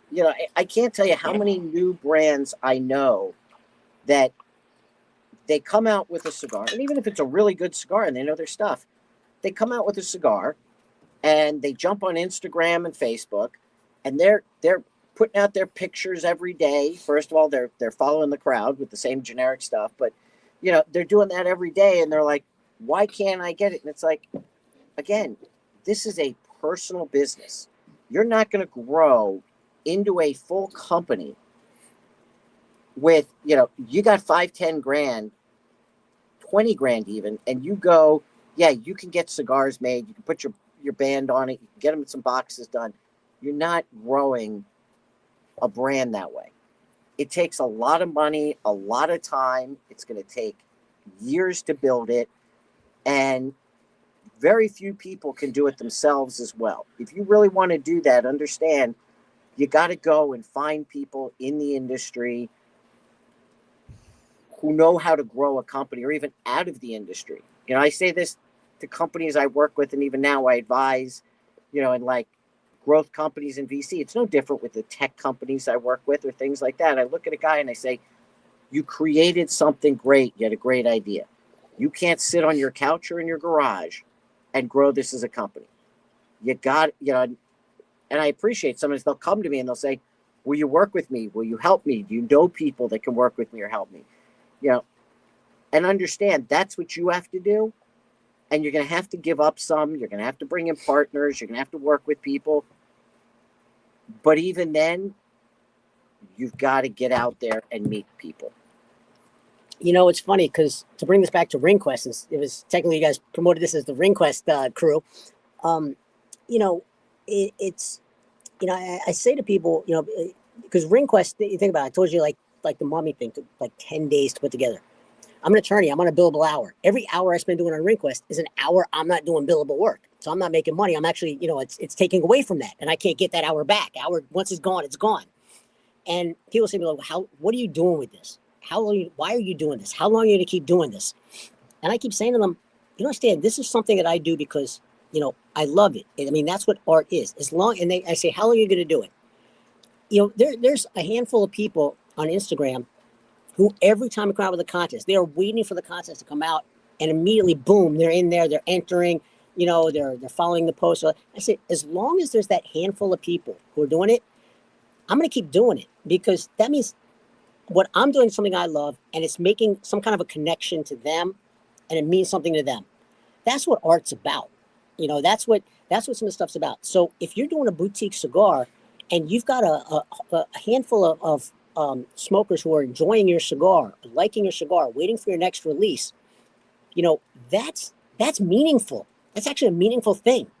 You're actually, when do people smoke cigars? To celebrate life events, to chill out, when they're completely stressed out. When I'm completely stressed out from work, I'll walk outside, I'll smoke a cigar on my porch, right? I mean, you're making it's actually meaningful to people. So if you're doing a boutique cigar brand, focus on those things. If you're accomplishing those things, you're already on the way. Absolutely. Well said, boys. Well said. All right, so my last question of the night. No, come on. My last question of the night. Well, Charles woke up. Charles looked like his sick medicine's kicking in. Charles looked like the zombie in one of our posts when we started. now he's looking like the dapper dog, all happy and smiling. He's into it. That's good. All right, so question number 9. Yeah. If you could have a cigar with any historical figure or anyone that you could think of, dead or alive, who would it be and why?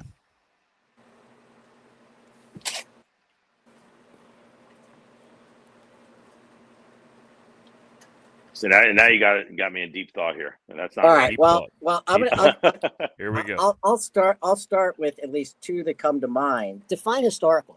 Does that have to be famous, or could it be anybody who's it could be anybody. It could be family. It could be anybody.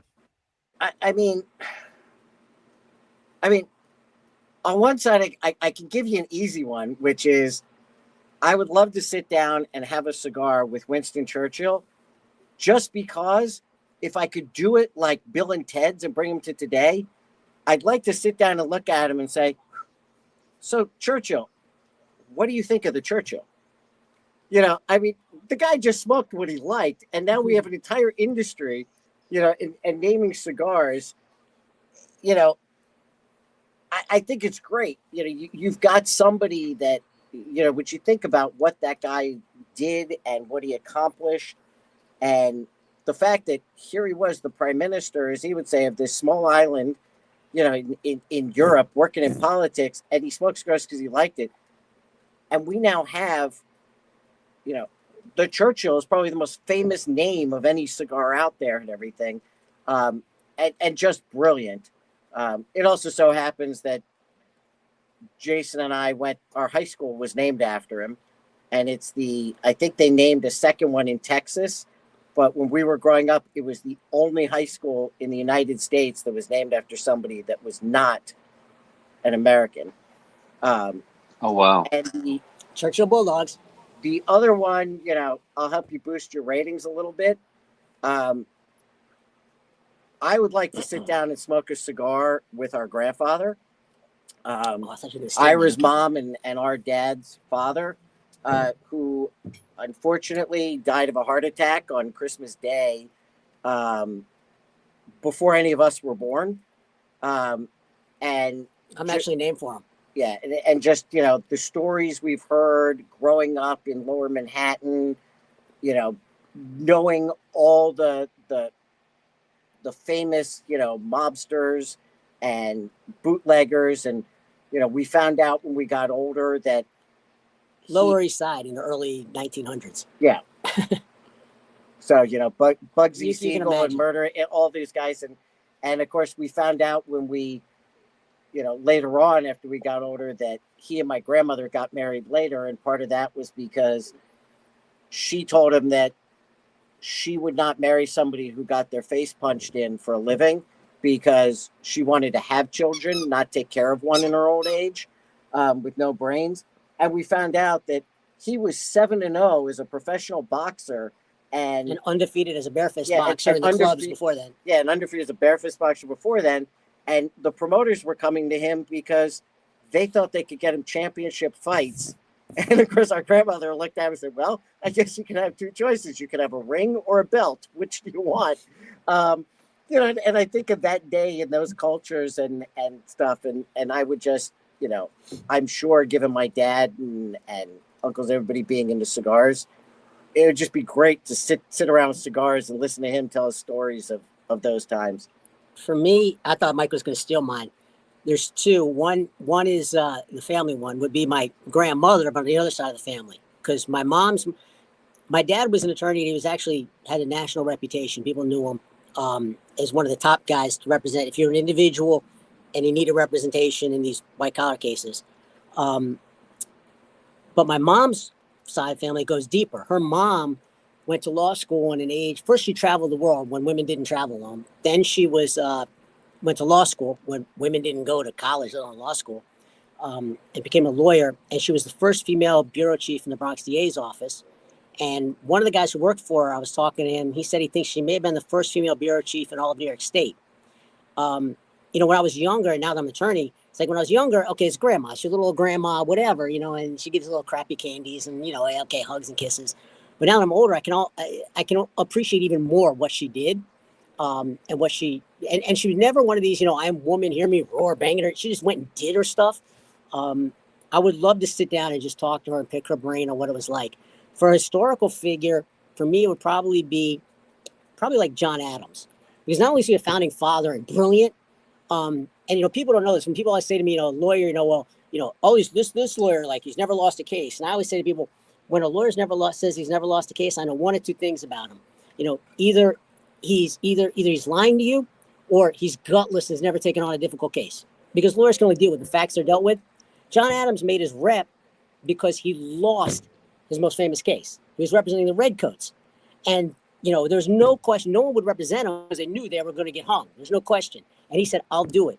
And even though he lost, he did such a great job that it propelled him on to the Continental Congress and founding father. And the thing that fascinates me is that absolutely brilliant, and yet everybody freaking hated him. And yet he kept going. He didn't give up.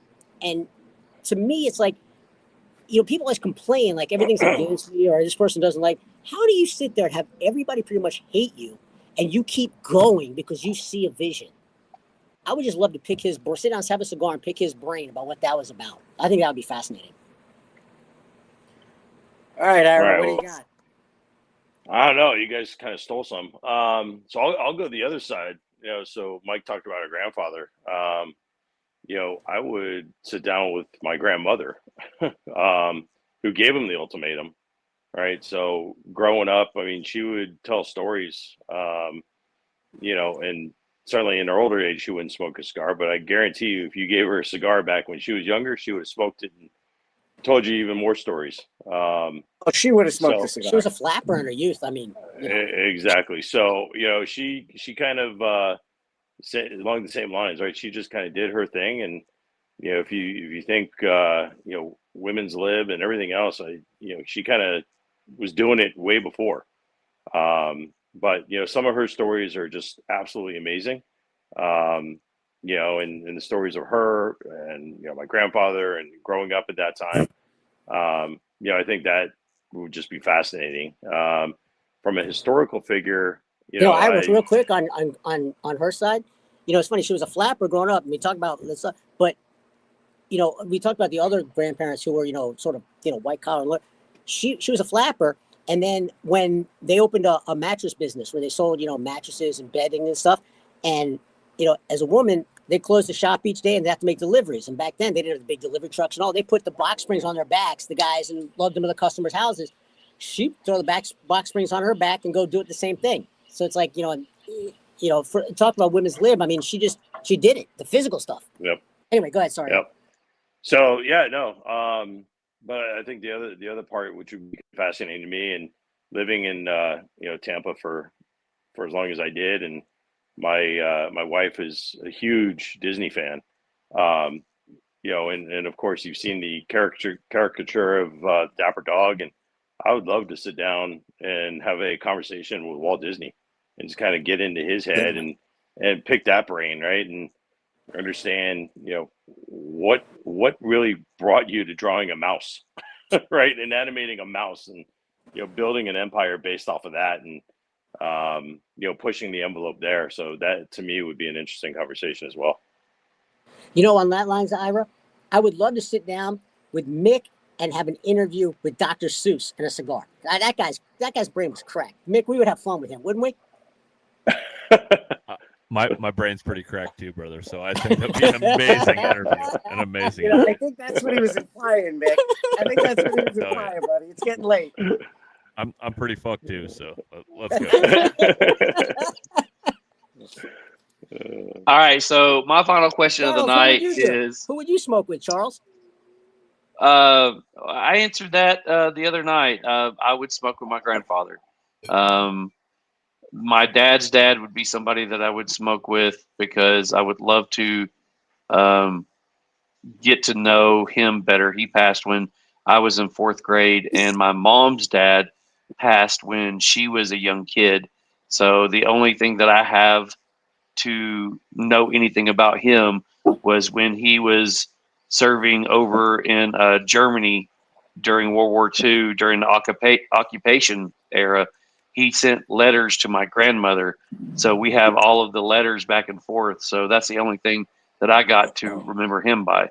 So I would like to have a cigar with both of them. Awesome. I bet he's got this. Oh, yeah. All right. So, Mick, you didn't answer. Go, Mick. Go, Mick. Uh-oh. Go, Mick. All right, so I'll try to make this quick. So my dad's 91. He served in the Korean War. He smoked cigars over his life, but when he was smoking cigars, I was still a young boy. I wasn't smoking cigars. And then I was a change of life. Oops, baby. My parents had me when they were 46. So I got to that point where my dad stopped smoking cigars and I started smoking cigars, and then it never overlapped. My dad's 91. Him and my mom are both in not great health. And I know it's kind of a cliche answer, but I would have that cigar with my dad, where we could sit down and share these moments, where we actually talked about things that we haven't talked about before. And I still try to think that day may happen, but I know it probably won't.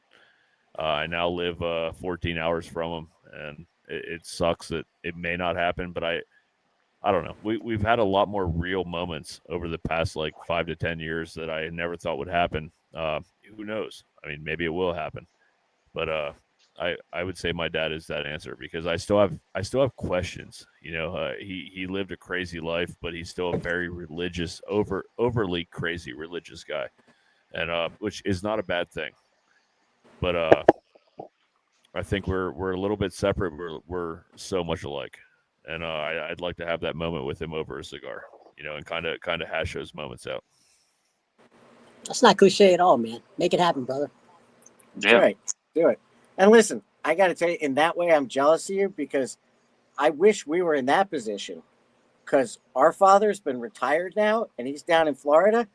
And at least once a month, I get the messages. We get text messages. Wait, did you say you sent me a package of cigars? Yep. My dad thinks I'm like freaking Willy Wonka. It's like, we go down and I bring him cigars. And now it's like, he doesn't go to the cigar shops. Yep. It's like, what do you got for me? Awesome. I go down and it's like, I literally carry an entire suitcase with me, and I'll pull out bags like 100, 150 cigars. And, he's retired, so he'll sit around with his buddies 2-3 times a day, pound cigars. Like a month later, he'll be like, so you got any more cigars? I'm like, wait, I just left you with 50 3 weeks ago. Yep. The worst part is, it used to be good, because at his age, his palate isn't as strong. And, when he was smoking, he didn't have all the variety like we have. Say he doesn't know 90% of the names of these things.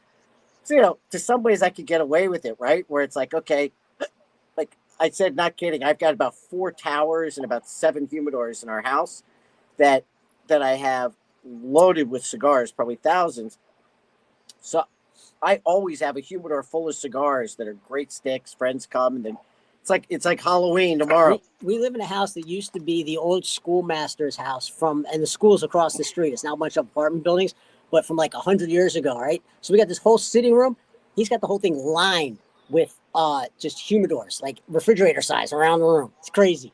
And now though, I said to my dad, we were just down a month ago. Jason and I were visiting him, and I brought like 4 bags, big Ziploc bags, probably 100 cigars.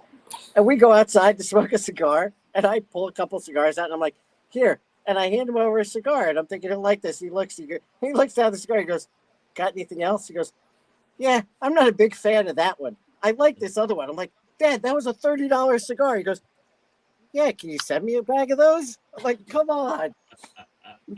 So Awesome. he's earned it. All right, so question number 10. What is the best piece of advice you all have been given? A wise man knows. What's the difference between a wise man and a smart man? A smart man knows a lot of things. A wise man knows what he doesn't know. Just think about Love it. Facts. Yeah, facts. Yeah, I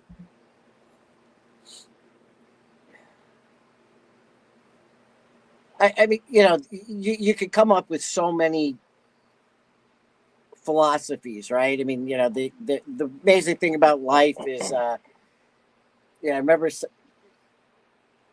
somebody telling me this once, and it's true, which is, when you're a kid, you think your parents are like these mythical figures and they know everything, right? And you're a kid and they're adults. And it's like, then you get to being around our age and you realize that, man, that's a bigger scam than Santa Claus, right? Because when you become a grown-up and you have kids of your own, you realize that, like, you're still growing up, right? Only now you have kids that are growing up along with you. You're trying to figure it out, and you got to somehow hoodwink them. You're fucking winging it. Yep. Mm-hmm. In terms of doing it, and the best advice, and it's one of those things that's so cliche and everybody hears it. And,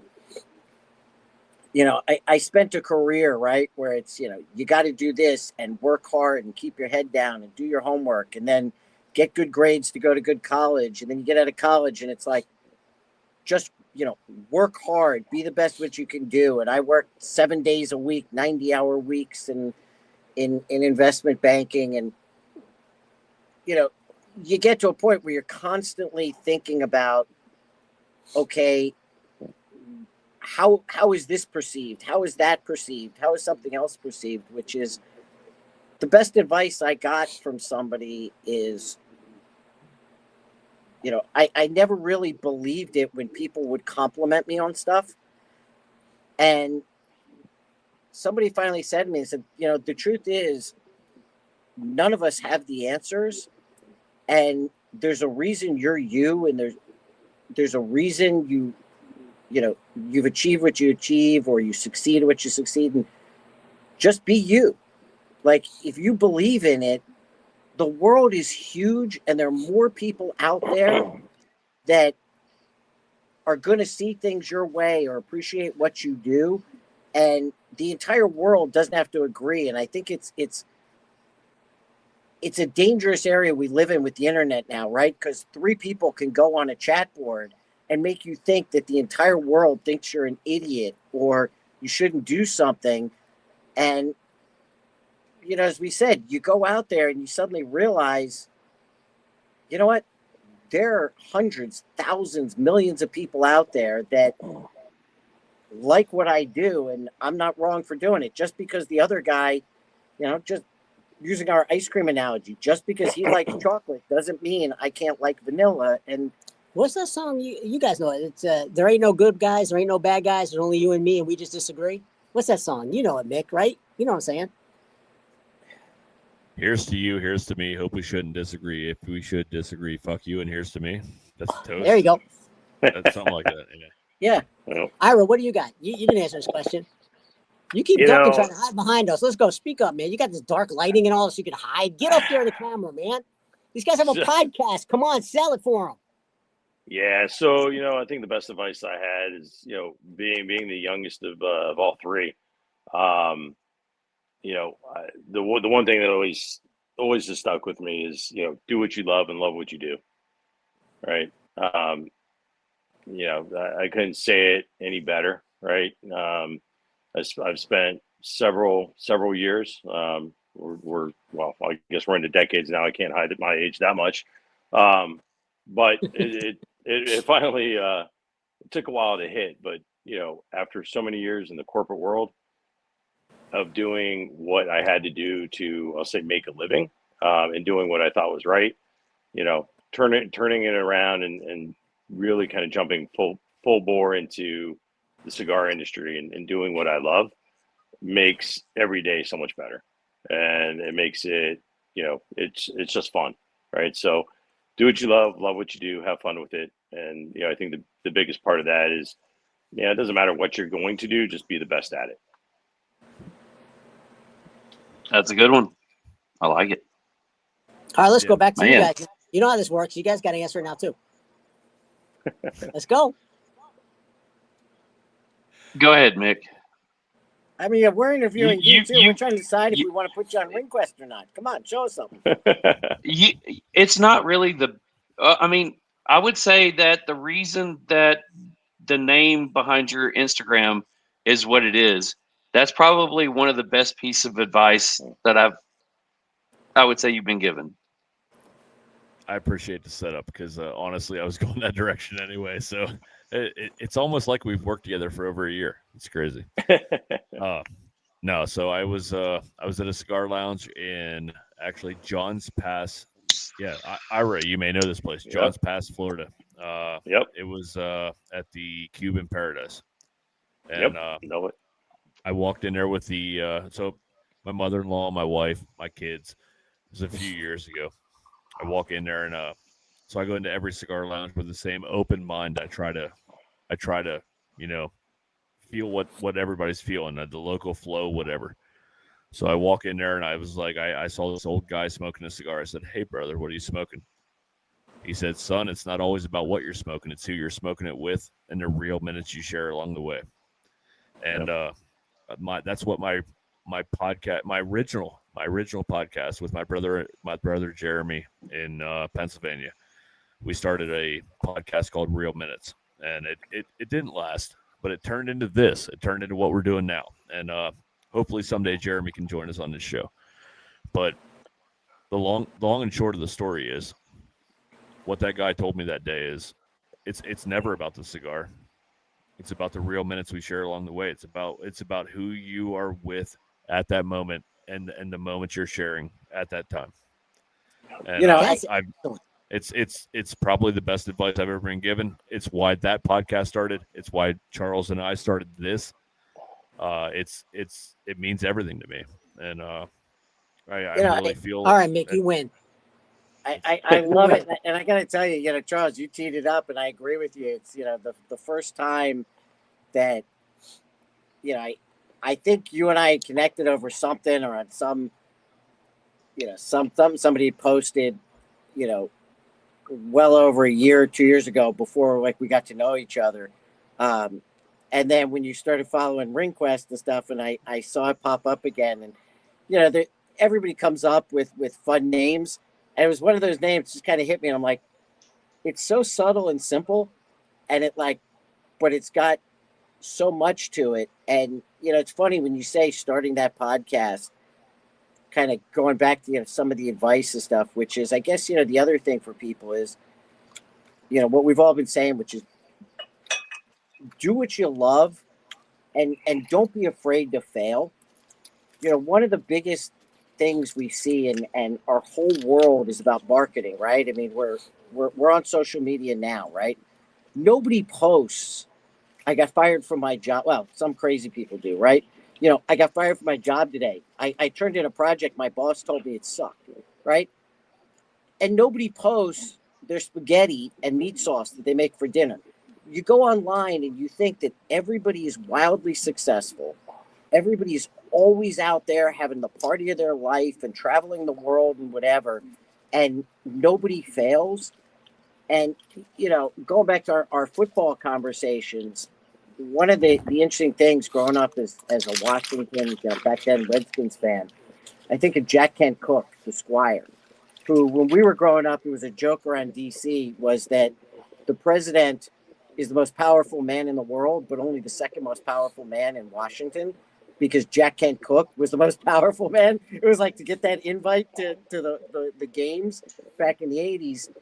And what's interesting is, everybody remembers him as the Squire and the super rich, successful guy, and he owned the team.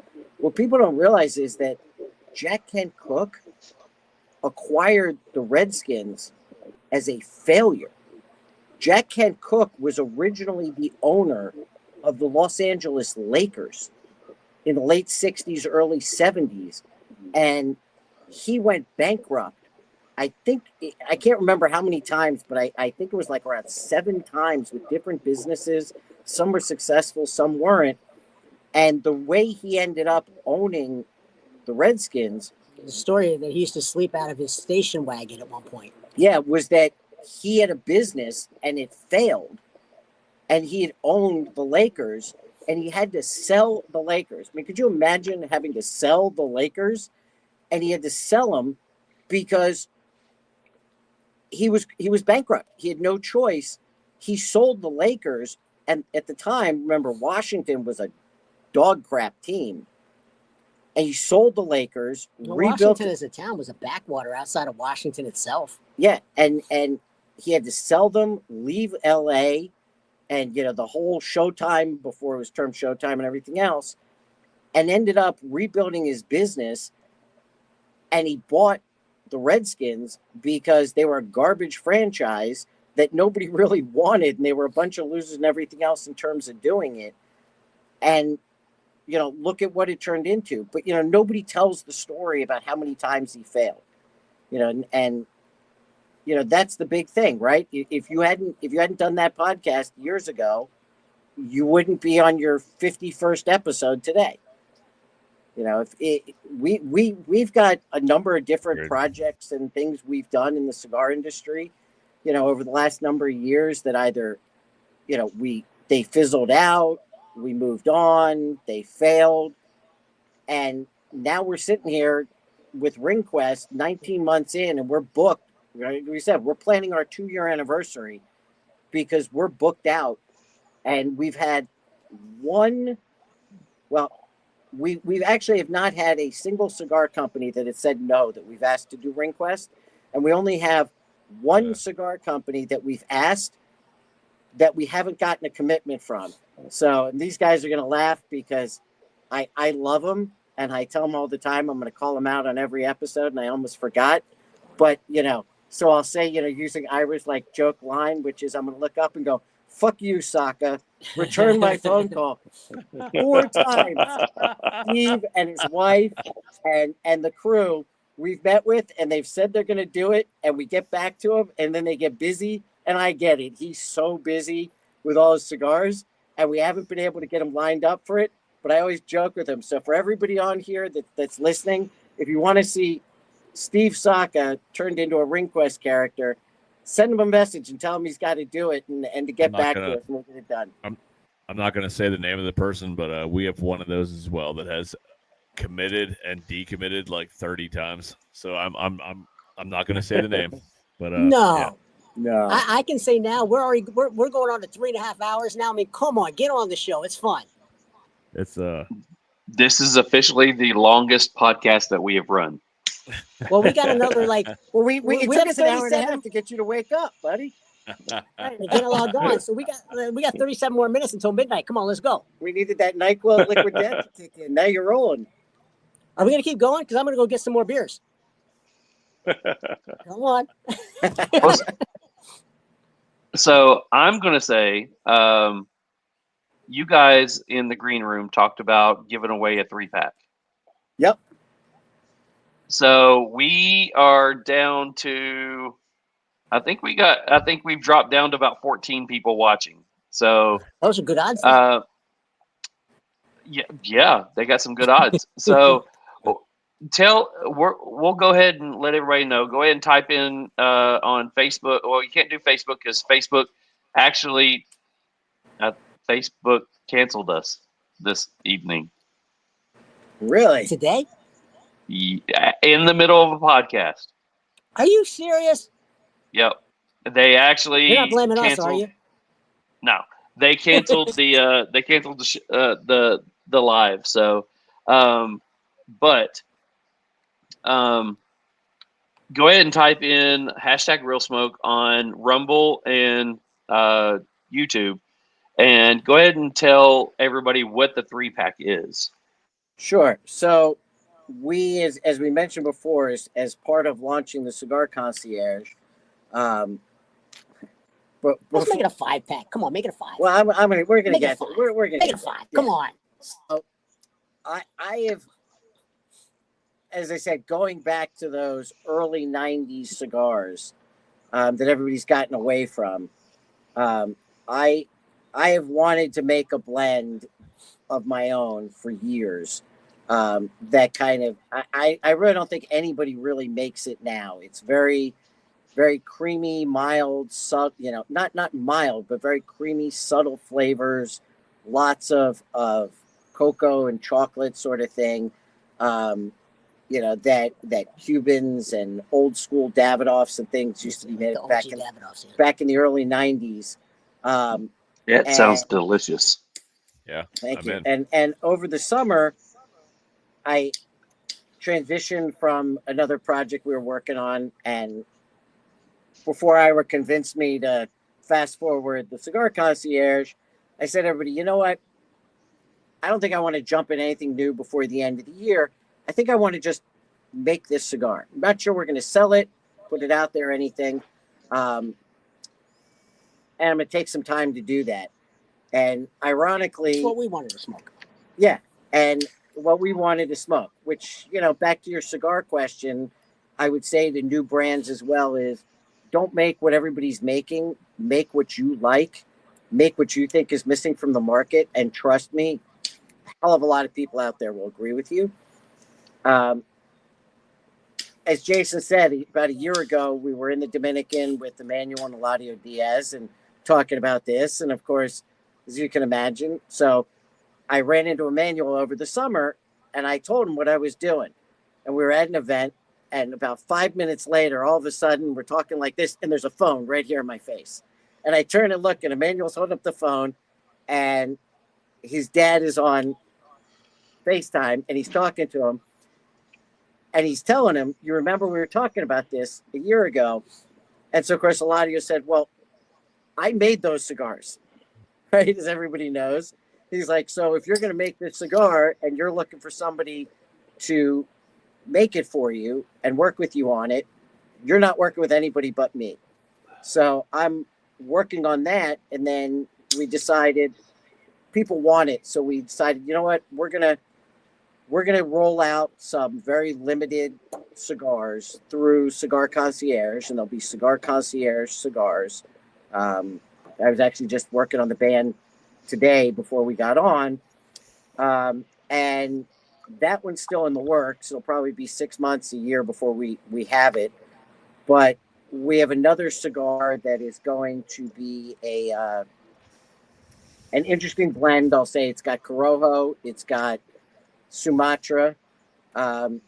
It has some new tobaccos that are not grown up in the north of the Dominican or Nicaragua that Eladio has that he's factored into it.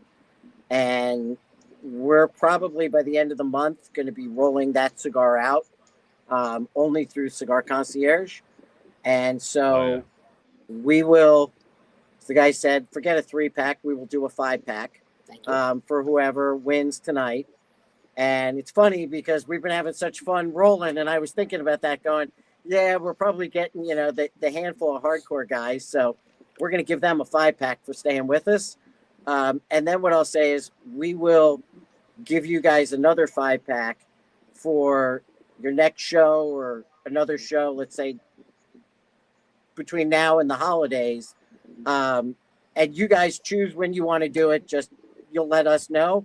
Thank you so Whenever much. you guys want to do it, give that 5-pack away as a prize when you got a good show and a bunch of people watching, and we'll give out a second one as well. We appreciate it. We need to buy some Our of those pleasure. as well, the way it sounds. So, like we told you earlier, we buy everything we do. I want some of those. Need to have some. So You're not buying these. We're giving them to you. Well, And a lot of your I'm DS just saying. special. I'm just saying. We need All right. we need to try them as well. But We'll So- do our shirt and hat Give it away. swap because I see you guys got those crown heads up there, but we got to get you some some cigar concierge and ring quest swag. That's what I'm Gotcha. saying. yeah, So Because because my computer, we got to ban you from winning. Again, people are going to start thinking, the fix is in. Maybe Charles will win. The future I'll ring be quest. honest. I've been trying to win. I don't didn't even win apply anything. this time. All I right. didn't even apply this time. So because my computer took a shit, so I have a different one out here. I can't share screen, so I'm about to do this East Tennessee redneck style. So, yeah. So guys, what information do they need to send Mick so they can send to you to get their prize? So mailing name, address, what all do they need to send to Mick? Urine sample. Urine sample, DNA. Firstborn. I don't want any of those. Yeah, Nah. we don't want them. No, the only thing we would ask for is just send Mick your name, address, and obviously if you've got an Instagram handle or something, so we know who you are. And again, don't drive the guys nuts. As we said, the cigars are coming in, everything's being done, so they probably will not get sent out until the end of the month. We'll send them out as soon as we get them, I promise. But we will get them out to you. This is like we do at Ring Quest when the companies have a unreleased thing. It's like, okay, here's your prize. You want it. We can't tell you what it is, but you're going to get it as soon as it comes out. Yep. So All right. and So we'll go out. so everybody, this is so redneck. So everybody who's typed in hashtag real smoke, you have to be live to enter. You have to also be in the continental, I can't speak, United States to win. So I'm going to turn my phone around on this computer screen. This is what's bad. So, yeah. This Just is so remember, all horrible. those dapper You got dog entries that whole can't win. webcam light and everything going. That's nice. Oh, there's a whole studio over here. So this is what we got going on. So the first one that is on here is going to be Angel. So if you are on here, Angel, type in the comments that you're here. Nobody say anything else in the comments until Angel has time to do it. This is what we call mixed 30 seconds.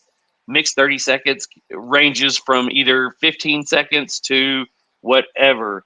So Mick, we actually have Angel on here, and he says that he is here.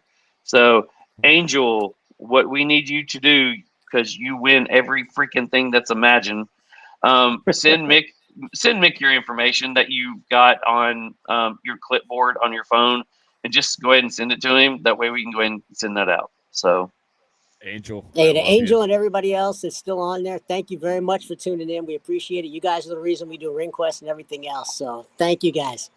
I just saying, I was going to start at 27 with Angel, 27, 28, 29 for my 30 seconds. I really was. But no, all jokes aside, Angel is here every fucking week, and he's a great dude. Every week. Yeah, he does a great. He's what we're about, 100%. So, congratulations. all right, boys. So, is there anything with the mobile lounge or your cigar coming out or Ring Quest that we have not talked about that you want people to know about? Let everybody know anything that you've got coming up, going on, how they can reach you, how they can find you, and how they can win some of the most amazing prizes that you give out that Mick wins that I somehow never get to. I'm not saying that just so I can get like extra treatment. Just saying. Well, for the Ring Quest, it's just basically you follow us each month. We have the contest. We announce the contest on the 15th. The winners are announced on the 1st. So you follow, and when we come out with the thing, you basically, as long as you're following the three of us and you follow whoever the partner is that month, and you invite 3 people in the comments, then you get an entry, and you can enter as many times as you want. We put it in a random hopper that spins it out, just like you guys do with the wheel. So, that's it. If you happen to be involved with other stuff and you're doing, you do your own cigar posts online and things like that, and you're really active and you want to get more involved with us, and, maybe you have something to contribute. We've had a few people who are independent, guys on Instagram who, repost a lot of different cigar company stuff and repost our stuff. And, they've sent us some swag. We sent them some swag. If you're somebody like that and you want to get a little more involved with us and maybe, appear as a background character or something, if you've got something really going on and you're really involved, to us, it's not, are you really involved with us? It's, are you really involved in the community? Are you really trying to do stuff for the people out there in the community? If you are, I guess, one guy we do a lot of stuff with, I don't know if you guys know Bearded Monkey. This guy reposts tons of stuff. Yep. He's all about community, charity, everything else. So, we got to know the guy every year. We love the guy. He sent us some t-shirts. We sent him some swag. We've had him in some of our posts and stuff. And that's another way to get involved. But the main thing is just get involved with this community, man. Follow the Ring Quest, enter the contest. It's not a big deal. And nice. If you're doing something with the community and whatever else, reach out to us. We're happy to get involved with whoever we can. And, it just adds more characters for Ring Quest. Hey, it's more fun. Yeah, and I mean, I guess from the Ring Quest side, what I would say is to people, obviously we'd love for you to participate. That's what keeps it going, and the more people participate, the more like anything else, these companies love doing it, and we all love the community, their businesses. That all helps. So tell your friends. It's not. We see all the time, I'm sure you guys get it too. You get some of these people and they go on. I always love when I see people that put in entries, and I get it. We say tag 3 people. We don't say who. And I get notifications, Mick has tagged you in a post, and I click on it. Yes. And it's a Ring Quest post, and they've tagged Yes. the ball man.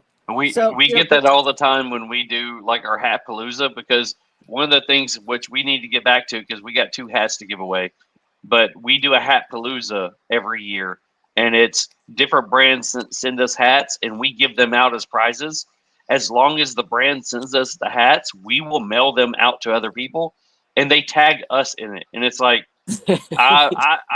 I'm sorry, I'm not counting that as an entry. Sorry, Right. Can't do that. And the other part that I would say to people is, I know tons of people in the industry, and Ira and Jason do too. We don't know everybody. So if there is a great boutique brand out there that we haven't covered that you think we should, send us a note, let us know, and send them a note.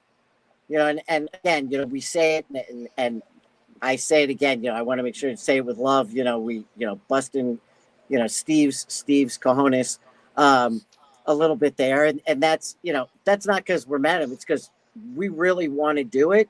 And, for example, I know there are a lot of people that send us messages.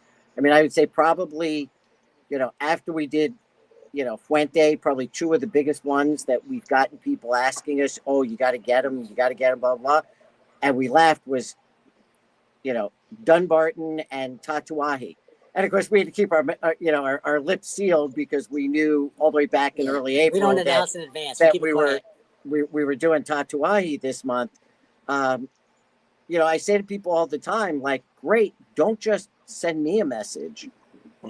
Send them messages. Tell them, hey, we're all involved. The community loves this, and do it.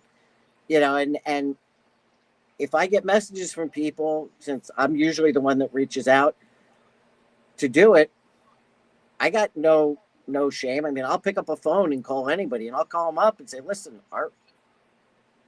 our fans are calling up. They want you to do it. So, let's jump on you it. guys to poke it. I would say this: if I had any boutique brands that I would say I would love to see you be involved with, and yeah, I'll tell them about you. Is one, Lure Cigars. I don't know. I mean, some of these Lure? brands you may have Lure? you may have already reached out to. Lure Cigars, Dissident Cigars. I would say, I've seen Lure's yeah, Lure does great. HDA Cigars, and then one of our sponsors, Haze Gray Cigars. All four of them make some amazing cigars. Yeah, I mean, he's drinking out of Haze Gray's stuff right now. So, but those four brands, not only are we're friends with the people that own the brands, but we're not only just friends. We became friends because we love the brands that the stuff that they put out. So that would be my four that, if I saw that was on there, it'd be like, oh, hell yeah, I got to jump on that. So anyways, that's my 2 cents. So I'm gonna throw it back on you real quick, and then I want to hear Mick's suggestions, which is what I was just saying. I will admit, when you say sometimes there's big names, I see Lure everywhere. I'm super intrigued, Everywhere, but I don't see them like in my local shops here. So you don't, and that's so bad. Let me tell you, they had a catch and release last year, the Brownie Trout. It was our favorite cigar of the year, and Mick and I are usually close on what our cigars are that we like. We unanimously decided that was our favorite cigar of the year. And they brought it to a core line. It is a chocolate Hershey bar with a little black pepper chocolate brownie bomb. Corner. Yeah. It is the corner of chocolate brownie fudge. And you smoke that thing and you're like, oh my God, I'm a diet. I am going to be a diabetic smoking this cigar. And it's nothing it's nothing artificial. I bought every one they had at my local lounge last year. I bought a pack and a half, so I bought like 15 cigars. I'll tell you this, and I'll ask you a favor on this. I've seen a lot of their posts, but right, they don't have so Dissident is one that I know. I don't know them personally. Sin is our girl. Yeah, she's great. I met her like a couple years ago at PCA, and was somebody I wanted to sit down with at last April and didn't get a chance. On my list to talk to this year, but let her know, tell her to reach out. Listen, I know she does cigars with Christians, so we know that family well. Yeah. Go ahead and start that in our group chat with her. And Laura, tell them to reach out to us, because one, I see them everywhere online. Some of the big online retailers that you guys have sponsors, so I won't say names, that I know, and they're very say popular. names. And, we're good with our sponsors. Sponsor us. Say names. So I know, and I'm good friends with Ben at Luxury Cigar Club. Love Ben. Oh yeah. I see Laura all the time, and he's always telling me that. Personally, like I say, I buy cigars when I go to events and shops to support my friends. Other than that, I get cigars all the time for people. I've yet to try theirs, and they're probably oh my God. Oh, you're missing out, man. I would say, if you guys, if you know them, absolutely ask them to ping me and reach out, or give me the name or who to reach out to. So, like I said, we've got Luke Cross is one of our buddies, man. Luke Cross is amazing. He's a great dude, and his story behind his cigars is even more amazing. Lou's, and it's not just the story. His cigars stand up to everything in the industry, and I'm saying everything. We also know Sin's actually hosting our Who the F Are These Guys, our show in January. Our 2026 first episode of the next year. Yes. So she's our host. my daughter and Sin Coburn are actually hosting that, so we know them very well. And Nice. and who was the other one we were just talking about? We were just talking about somebody else too. I HDA, think Zach and Andre. Oh yeah, we know both them very well. They were both on the show as well. So like whatever you guys like, this is it's a revolving door, man. That's what we do. Yeah, So, absolutely. Yeah, let us definitely. know. I mean, like I said, when I go to my cigar lounge, it's like, look, don't tell me the latest Fuente. I got Fuentes in my humidor. That's the go-to. But every once in a while, I want to change. I want a little something different. What don't I know? And like Lovely, they don't sell Lovely around here. I mean, Greg's cigars, we don't get them around here, but they're great cigars. And if there's a great cigar brand, boutique cigar brand out there that any of your followers or anybody think is great, reach out to them, have them reach out to us, because if we can, this is, like you said, we're not making money off this. We're doing this for the community and outreach. And if there's a great cigar out there that we can pump and promote and do some cool posts with, and that can get a little exposure and let people see a great cigar that they may not have heard about, we're all about it. Yeah, definitely check out. We'll reach out and see if they can get into contact. But HDA, Haze Gray, Lure, and Dissident. Yeah, 4 amazing brands that you guys need to get. Like, you guys need to try and enjoy. But everybody needs to be able to get out and enjoy these cigars. So we'll do what we can to be able to get that out to you guys. So I know I asked, or I already said earlier, but let everybody know where they can find you. Let everybody know how they can get a hold of you, and we'll go ahead and close it up. Sure. So you can find us. I mean, we recently launched a Ring Quest dedicated page. Before it was just on our personal pages. Like we said, it was just a labor of love. Right. So it's mine is the bald man _SSL. Jason is photo-esque, like Esquire, ESQ _SSL. Ira's the dapper dog. _SSL. _SSL. And then we've, of course, got Ring Quest _SSL, which has got everything on the page. We post the giveaways, the announcements, everything we do, all the animated videos to all 4, throughout the month. So if you go to any one of them, you'll find all the rest.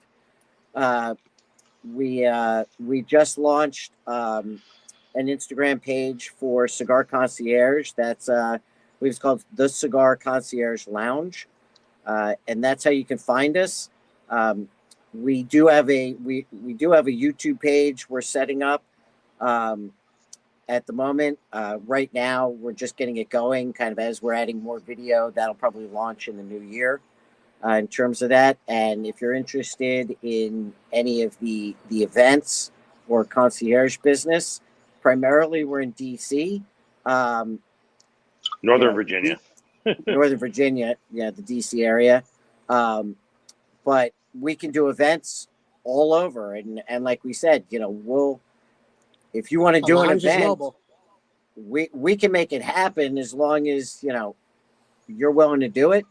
Like I said, I've got private companies that said, can you do huge events? We've got different things. You can find us, and you can get a hold of Ira directly through that at the cigarconcierge.net. Awesome. So before we let you guys go, we hope to see a Rambo version of a goose for Mick somewhere, and Donkey from Shrek with a cigar somewhere in some post one day. So a goose and a donkey.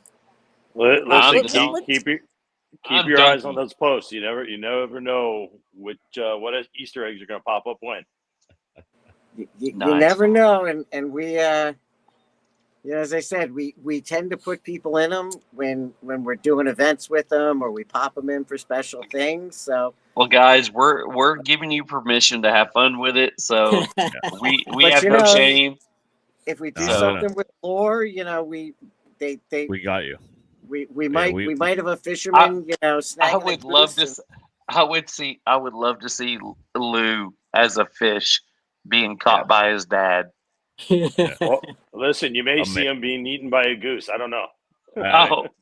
That's awesome. No, And Charles, all I'm going to say there is if you get Sin on board, I mean, we all know the kind of cool stuff that she does with her brand. Oh my She gosh. said fun stuff, and I know these guys will go bonkers with what we could do there. And it's late enough now. I think all the kids are in bed. That all I'm going to say is, that old adage, careful what you wish, because just think if we take Sin and her brand, what we can do with the donkey. I'm just going to leave that right there and say you might be in trouble, my man. Y'all sure you want to sign off? 10 more minutes and we're actually at Halloween. Oh my god! Oh my god! We actually still have like 5 more segments we have Mick's to waving do out. He's like, I'm out. before No boss, man. No boss. we still have 5 more segments that we have to do before we close this out. So we still have at least another 45 minutes, 30 minutes to go. So heck, we're going to say this. A cigar with us because we can carry it for you if you want. I will 100% sign off and let you carry this one tonight. Let me finish this off. So I'm gonna say, finish it off. I'm gonna say I did not know what to expect tonight. It's one of the least prepared for episodes I've ever had in my podcasting career, because you guys are really hard to research and figure out what I need to talk about. Good. 100%. I will say this: I had a great time, and the middle third of the episode was my favorite, and it sounds like the second cigar. third. The second third was my favorite. Was that the Betty Crocker cake? Yes, and we talked about sports. We just went rogue, man, and that's what this podcast does. But I will say this: I truly feel like we are on the same page in trying to build this community, and that's what we do. And 100% agree. I appreciate everything you guys brought to the table tonight, and it was, no offense, but it was unsuspecting amazement in what you guys brought, and I love what you guys are doing. Keep fucking doing it, and I hope to connect with you guys again soon. Thank you. Oh, we definitely will. Thank you guys for having us. Guys, we had a ball. When you guys get your YouTube channel stuff set up, if you want to have us on and just cut some shit, just let us know.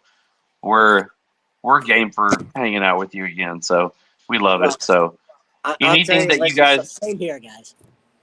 Anything that you guys post that you want to tag us in, collab with us, we will use the collab to make sure it goes on our channel as well. We used to tell people tag us in it, and it goes nowhere. So collab with us if you want us to. We'll share it on our stuff. Thanks so much for the 3 of you being on here, and I'm glad you didn't.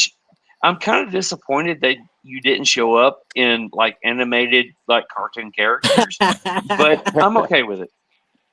We've been working on that. We got to get the AI and lip syncing working first. Yeah, we're working on it. And go ahead, Ira. I was going to say, as Michael said, be careful what you wish for. Hell yeah. All right, guys. Thanks so much for jumping on here. We had a great time, and we hope to talk to you soon. We did too. We had an awesome Thank you for time. having us. And Mick, when you're in the area, we got it up and running. That's our first collab. We got to do it. We got to do an episode from the lounge. I'm with you, brother. Let me know. There you go. You got it, guys. Thanks for having us. Had a so ball. much. Had a great time. All right. Thanks, guys. Thanks. Bye.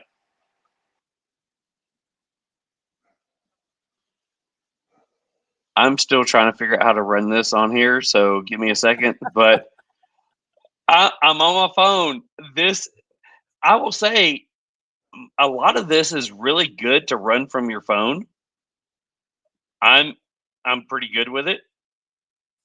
Oh, I just figured it out. Shit. Look at this shit. You're my hero. I'm awesome. I had one longest podcast we've ever done, and it's still not over. What are we doing? Give me a second. Number 2, bro, you're lit as hell. Just saying. I'm having like blood draw stuff tomorrow. I got to the point where I went into the house and got a bottle and started drinking. My doctor's going to be so pissed in the morning. Just saying. But then computer fucking crashes to the point to where I have to get on a phone and do this. I have my phone propped up on a whiskey glass, leaned back against a liquid death can so it doesn't fall down. This is the most redneck podcast setup I have ever done. And if it comes out great, awesome. But we had so many people that still stuck with us. So in honor of them, we still have a cigar review, prizes to give away, cigar freaking meanwhile in Memphis. Let's just breeze through this shit and get it done because we're at 3 hours 55 minutes and oh my fucking goodness, I've got to get up at 6 o'clock in the morning and get up for school. I don't, but let's go because the wife is a little upset with me right now. I get it, but let me just say, the guest tonight, as you said earlier, had no expectations, did not understand what we were going into, and they were freaking amazing. Amazing, yeah. Here's what I want to do another podcast with them. I want to go on something that they do and keep them up all night. I mean, I want to talk to them for a while, but I enjoyed it. It was a good podcast. It was good. A lot of good information from people that I'm sure there's not a lot of people that know about them. I mean, if you're watching ours, there's still not a lot of people that know about them. If you're just watching us, but it was a good show. Dude, there's a lot of people. There's a lot of people that know them. There's a lot of people that don't know them. That being said, if we ever have them on again, I'm making Ira the star of the show. I think he said 5 words tonight. They cut him off every night. Like I love those guys. I want Ira on. Think about it like this. Ira is like he's like the third kid. You know, child 1 and 2 dominate everything that's going on. 1 is usually dramatic. 1 is usually a problem child. And the third one is usually like, when is it my turn? And it was so Ira. He was like, cool, awesome. Can I talk now? Wait, no, I can't talk. Okay, cool. I feel like he had a lot to add, but he could not add it because he's like, yeah, okay, cool. I'm being tag teamed by 2 brothers who won't let me talk. I got it. I'm just playing with you guys. You may be in the background. I can't see you on here because of the way the thing is. But if you are, just playing with you guys. But hey, Ira, if you want to do a show, Ira, just let us know. We'll get you on here. We'll let you be able to talk. Just saying. It's a Dapper Dog show. Yeah.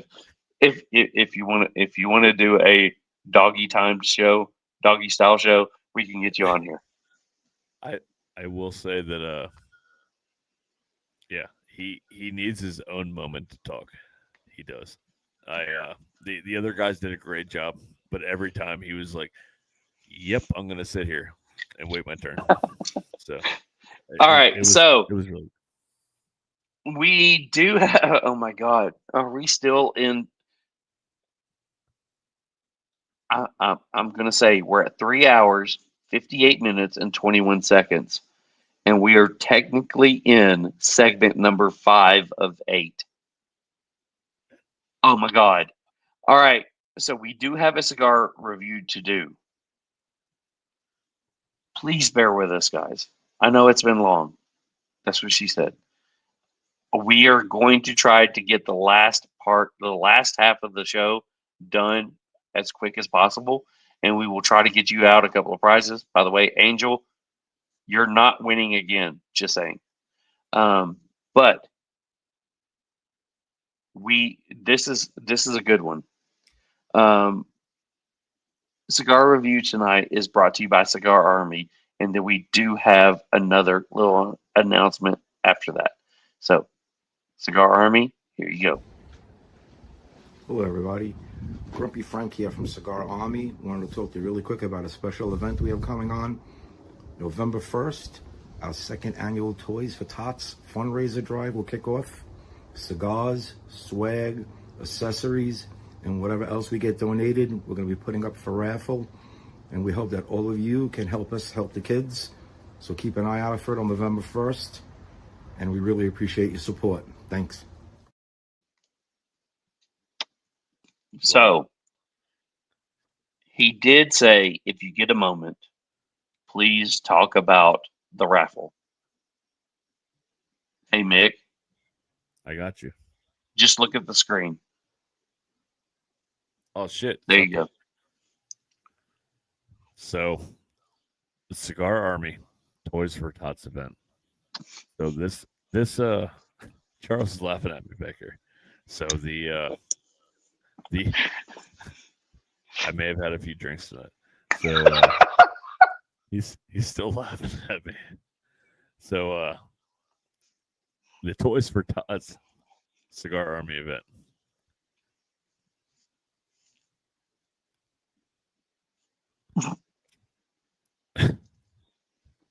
Go ahead. Oh, sorry.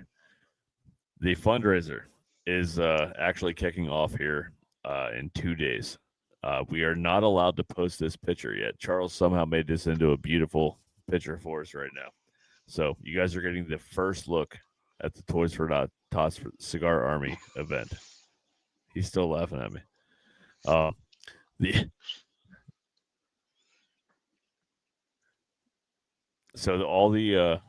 All the prices are listed there on the page. If you want to go to the event, if you're available to go live, go live. If you're not, you can definitely buy some raffle tickets. I did this last year. Buy some raffle tickets and help support the event. Well said, sir. Well said. That's what I do. Hey, Frank, Pugs, Coop, we love you. We are sure to support you in any way that we can. But, Lord help us. We have a cigar review to do. We did the Broadway from yeah, you got to kind of get that done. We did the Broadway from Crown Heads. So I will say we didn't plan this. It's like two girls that come to school wearing the same clothes. We're both wearing Crown Heads hats tonight. I am actually wearing the Broadway hat. I absolutely, John, come on. You come up with the new logo and you just change it a little bit. Oh my God. So freaking sexy. And then you add the Atlanta Braves colors. I know you did it on purpose, just for me. I understand that. But you add the Atlanta Braves colors with the Crown Heads. Okay, come on. Stop. Thank you. Thank you. All right. So, at least it wasn't Phillies. Yeah. Blue and could have red, been you're right. Dodgers. Yeah, it could have been. It could have been. We can agree on that. No. All right. So tonight we had the Crown Heads Broadway. Aroma from the body. I got raisins, natural tobacco sweetness, bread. Aroma from the foot, raisins, bread. A little bit of woodsiness. Taste from the cold draw. I got creaminess, earth, light coffee. First third notes. I got breadiness, rye, black pepper, raisins, cocoa, a touch of cedar, baking spices, a little bit of saltiness on the lips, black pepper and creaminess on the retro. Second, third notes, I got creaminess, black pepper, light earth, a little bit of cinnamon, raisins. I got hints of vanilla, just a little bit of vanilla in the middle third. The middle third's where it really started to kick up for me. It was good. Retro, I got a black pepper, light leather. Final third notes, I got more woodsiness, black pepper, cedar, dark fruit, earthiness, creamy, a little bit of dark chocolate. And on the retro, I got black pepper, and again, that light leather, a little bit of dampness, like light leather. This was probably my top 5 cigar of the year so far. This is really good. Ooh, really? Pre-let experience, 18 out of 20. Flavor enjoyment, 14 out of 15. Construction characteristics, 28 out of 30. Smoke production and final thoughts, 32 out of 35. I gave it 92. All right, a 92. Wow. So aroma off the body, I got tobacco, barnyard, and fig. Aroma off the foot, I got tobacco, raisin, and taste off the cold draw fruit and a sweet tobacco. In the first third, on the light, got black pepper, oak, earth, slight dark chocolate.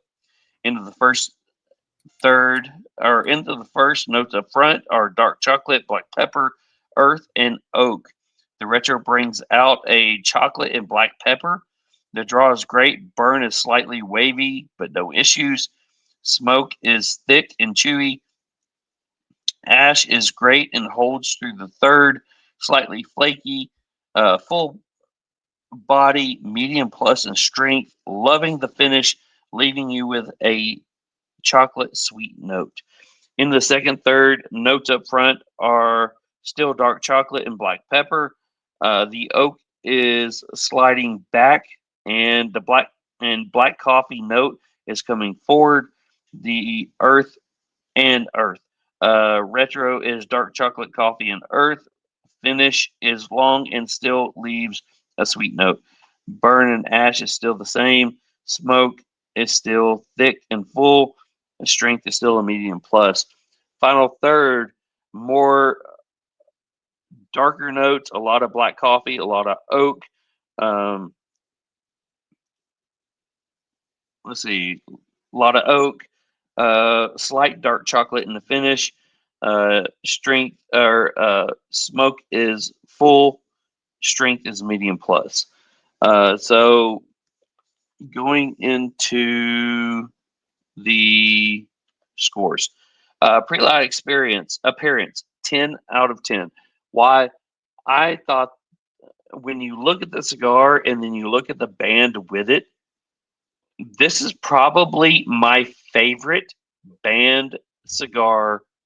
Like if you look at the cigar and you look at the band with the cigar, it's probably my favorite of the year. It is gorgeous. Aroma and cold draw, 9 out of 10. Flavor enjoyment, I gave it a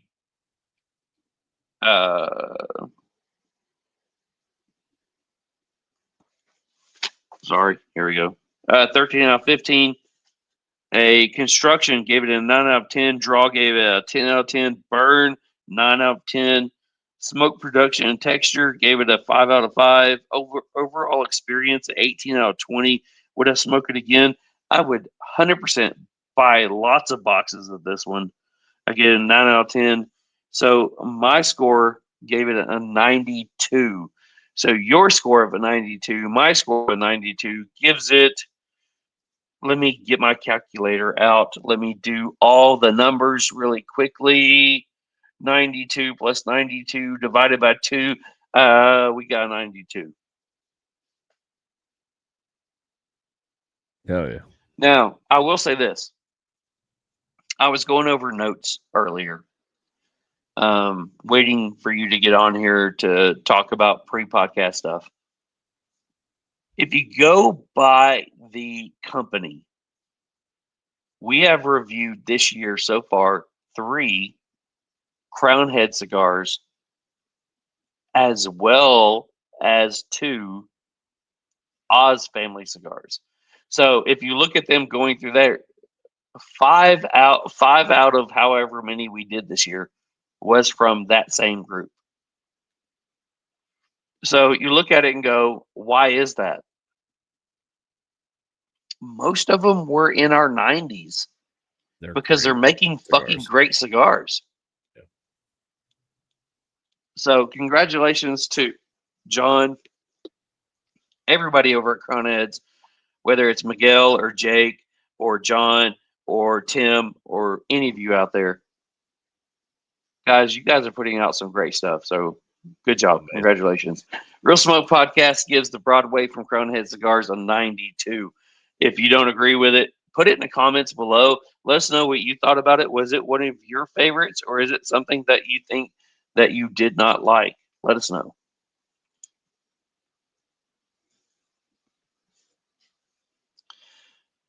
So we do have 2 prizes to give away, 2 gift cards from Cigar Vault Oakdale. I know you thought I was going to say Beard Apothecary, so suck it.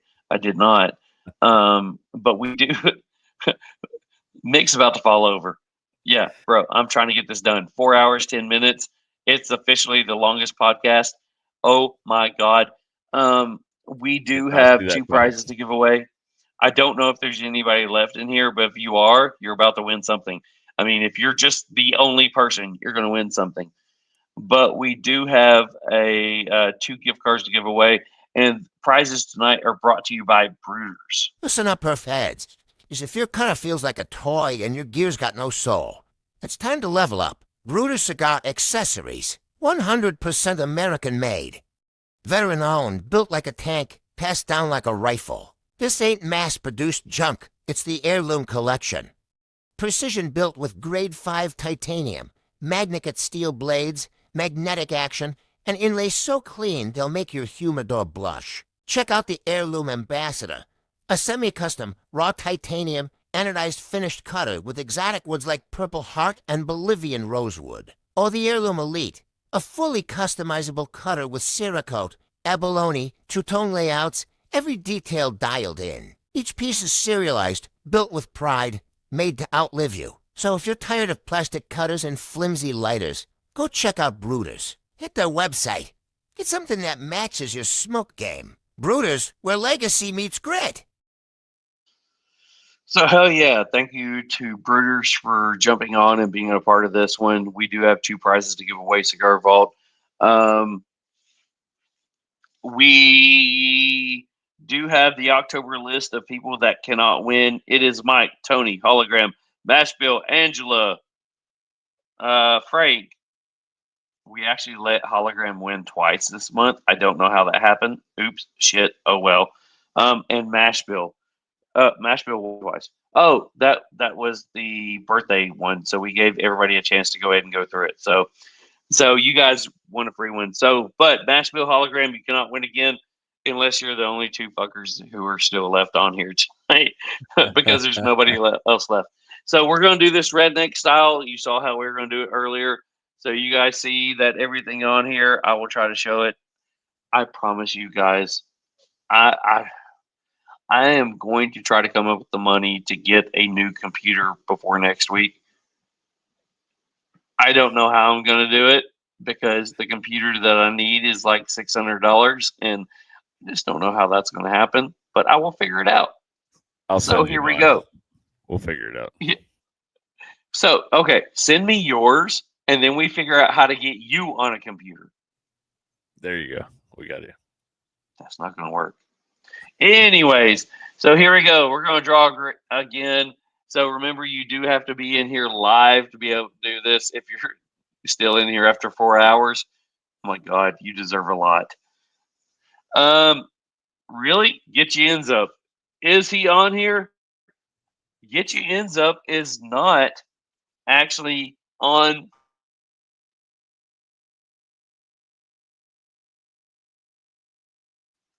Really? Did I just leave? So No. Get you ends up. No. We may have nobody left on here.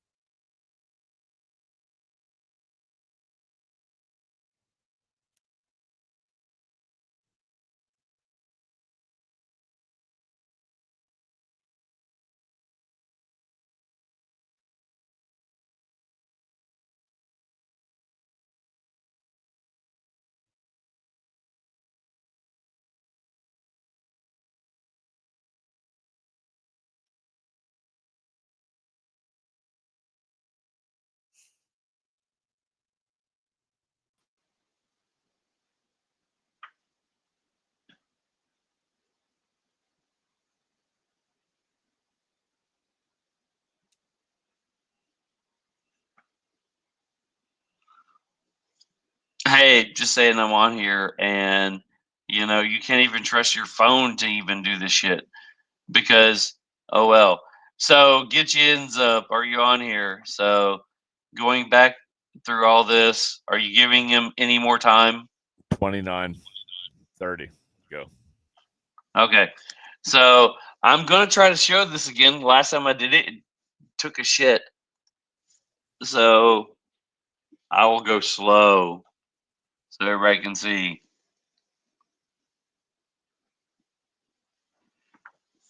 Josephus, are you freaking on here? He's on here because he just posted like Let's 3 go. seconds ago. Let's go. I'm already writing it down. Yep, so am I. He says, all right, Josephus, you're on here. So we got to do one more. Dear God, please let this hold up again. All right, so here it goes again. You guys can see that it's going. I'm sorry for the redneck version, but I will do my best to get a computer. Rob, are you on here? Please, Rob, be on here. Don't let me go through this again. Oh shit, Rob's actually eligible. Cool. Rob is on here. So, Josephus, Rob, you guys know what to do. And this is the last week of the month. So everybody is eligible again after this week. So Rob's Josephus, send Mick your mailing name, address, phone number, and email address. Go ahead and do that. Get that done. All right. So prizes are done.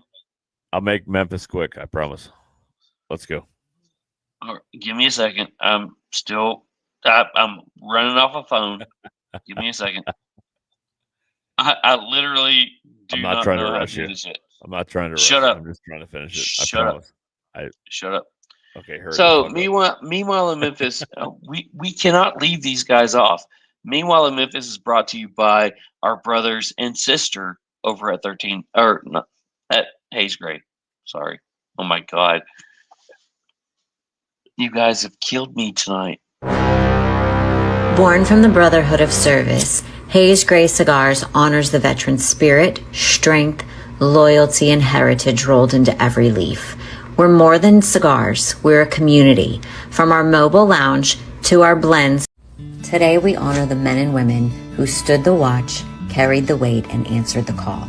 From the flight decks to the front lines, your courage, sacrifice, and brotherhood built the very freedom we enjoy. At Haze Gray Cigars, we're proud to be veteran-owned, forged by service, and fueled by loyalty. This day isn't just remembrance, it's respect, it's gratitude, and it's family. To all who serve and still serve, we salute you. At Haze Gray Cigars, we proudly support our veterans and all who serve, past, present, and future. Your strength, sacrifice, and dedication inspire everything we do. From Haze Gray Cigars, thank you for your service.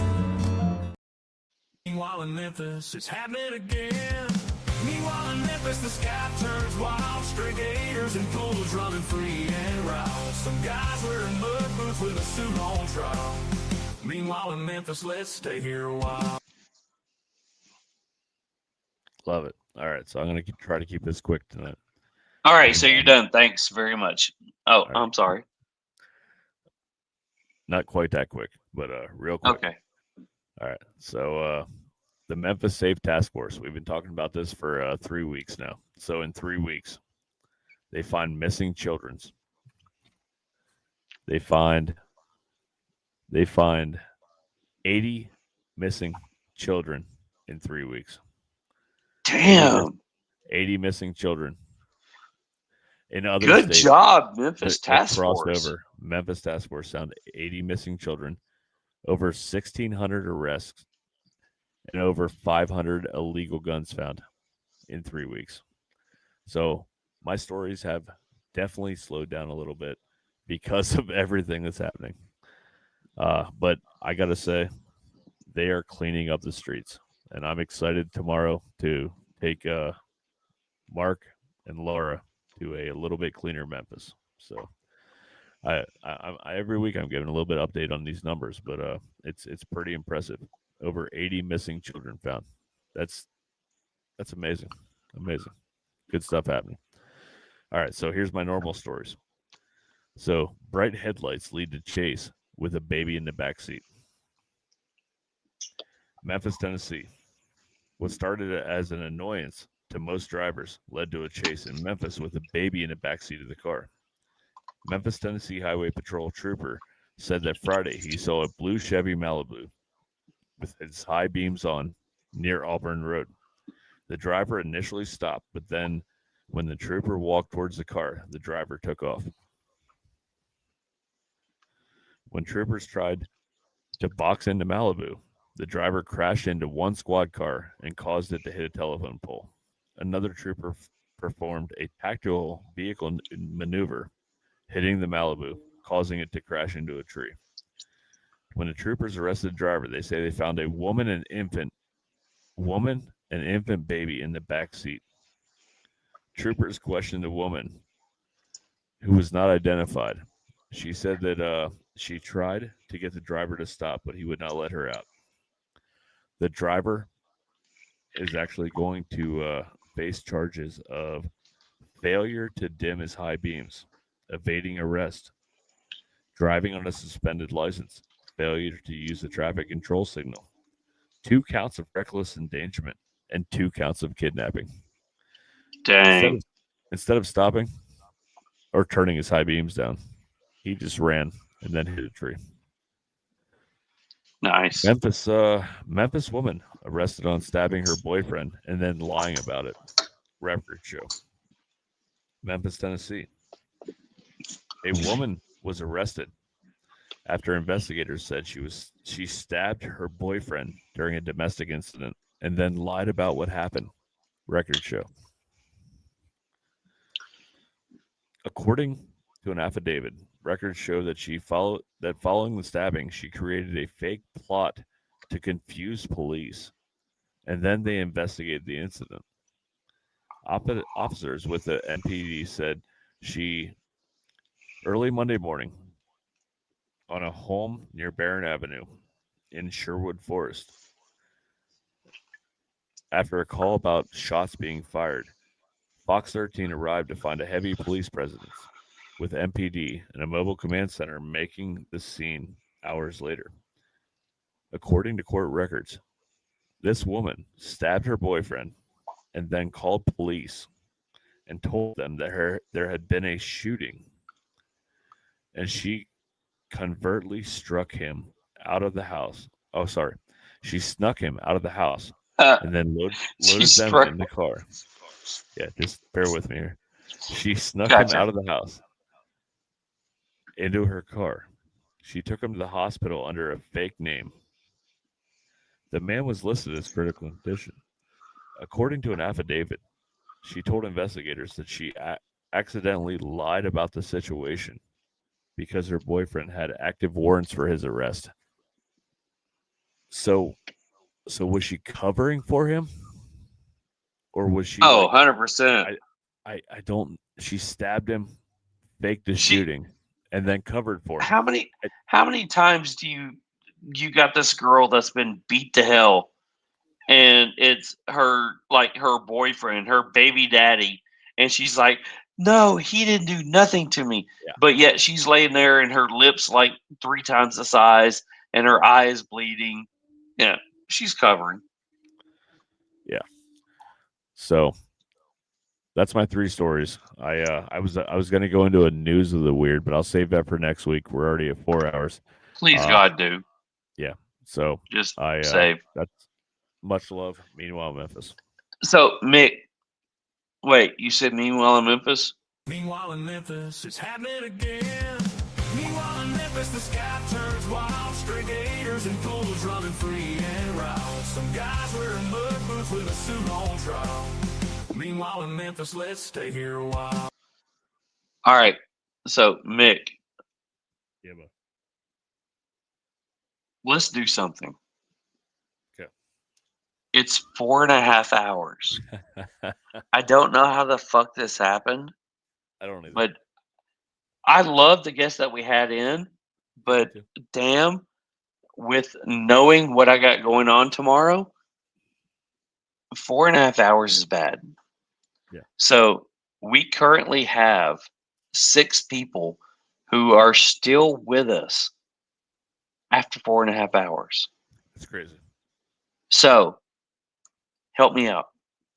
Okay. I don't know if you have them or if I have them, but we'll do it. We'll get together. The 6 people who are on here, you have 20. You have 10 hours. 10 hours. By the time that we wake up in the morning, you have 10 hours to message Mick on the Real Smoke podcast channel and say who you are. Only 6 people. We're going to give you a couple of stickers of some kind just to say thanks. Yeah. I've got a couple left. You've got some left. If you need some more, I'll send them to you. But if you are the 6 people that's on here, message Mick in the next 10 hours. Mick, whenever you wake up in the morning, the moment you wake up, it ends. Nobody else. So I don't care if 2 people message you. Oh, yeah. Give them some stickers with a handwritten note that says thank you. Oh, wait. We just had 7 people jump on here. Holy fuck. So, once again, Message me. Let's go. you have 10 hours. By the time that Mick wakes up in the morning, you have to message him and say, I was on the podcast live when you ended. That's all you got to say. We will send you a thank you sticker and a thank you note. Hey, can I give one shout out real quick? And then Yeah, I'm yeah, done. yeah. This is my end. This is my end of the night. But I want to say, I just got a text message from Frank, who is from the Memphis Brewers Association. One of my boys from here in Memphis, man. He just messaged and said, I'm one of the 6. Laugh out loud. Frank, you know we love you, man. I don't know why the fuck you're still here. But Frank, oh we'll my see you God. in a few weeks, man. We'll see you in a few weeks, brother. January, it's going to be a great show. Frank is a great dude. Let's give a shout out to the Black Hammer. So yeah, I'm just saying. But I will end this by saying, like I always do, man, great night. You know how much I love you, bro. And it's been way too long of a night. I don't know how this happened. We thought we'd be done in 2.5 hours tonight. I thought we'd be done in an hour. I actually told my wife that we would be done within hour and a half. Yeah, the wife's not real. Because she was like, you have medical stuff that you got to do in the morning. And it was like, you're not supposed to drink. And I went in and got something to drink. So, yeah, we both bailed tonight. But I'm going to bail right now. This is the end of our show. But I will say, take a moment this week. Have a drink and smoke a cigar, a great cigar with someone you love. And just slow down, enjoy that moment. And I appreciate everyone that stayed with us and anyone who watches this later. Much love. Thank you. So to all the ashtray Illuminati out there, peace. The smoke is thick, the air is tight, cigars are lit, oh what a sight. Pour the whiskey, tequila too, this one for Mick and Charles and you. Thank you for tuning in. The Real Smoke Podcast makes us all grin. You light us up.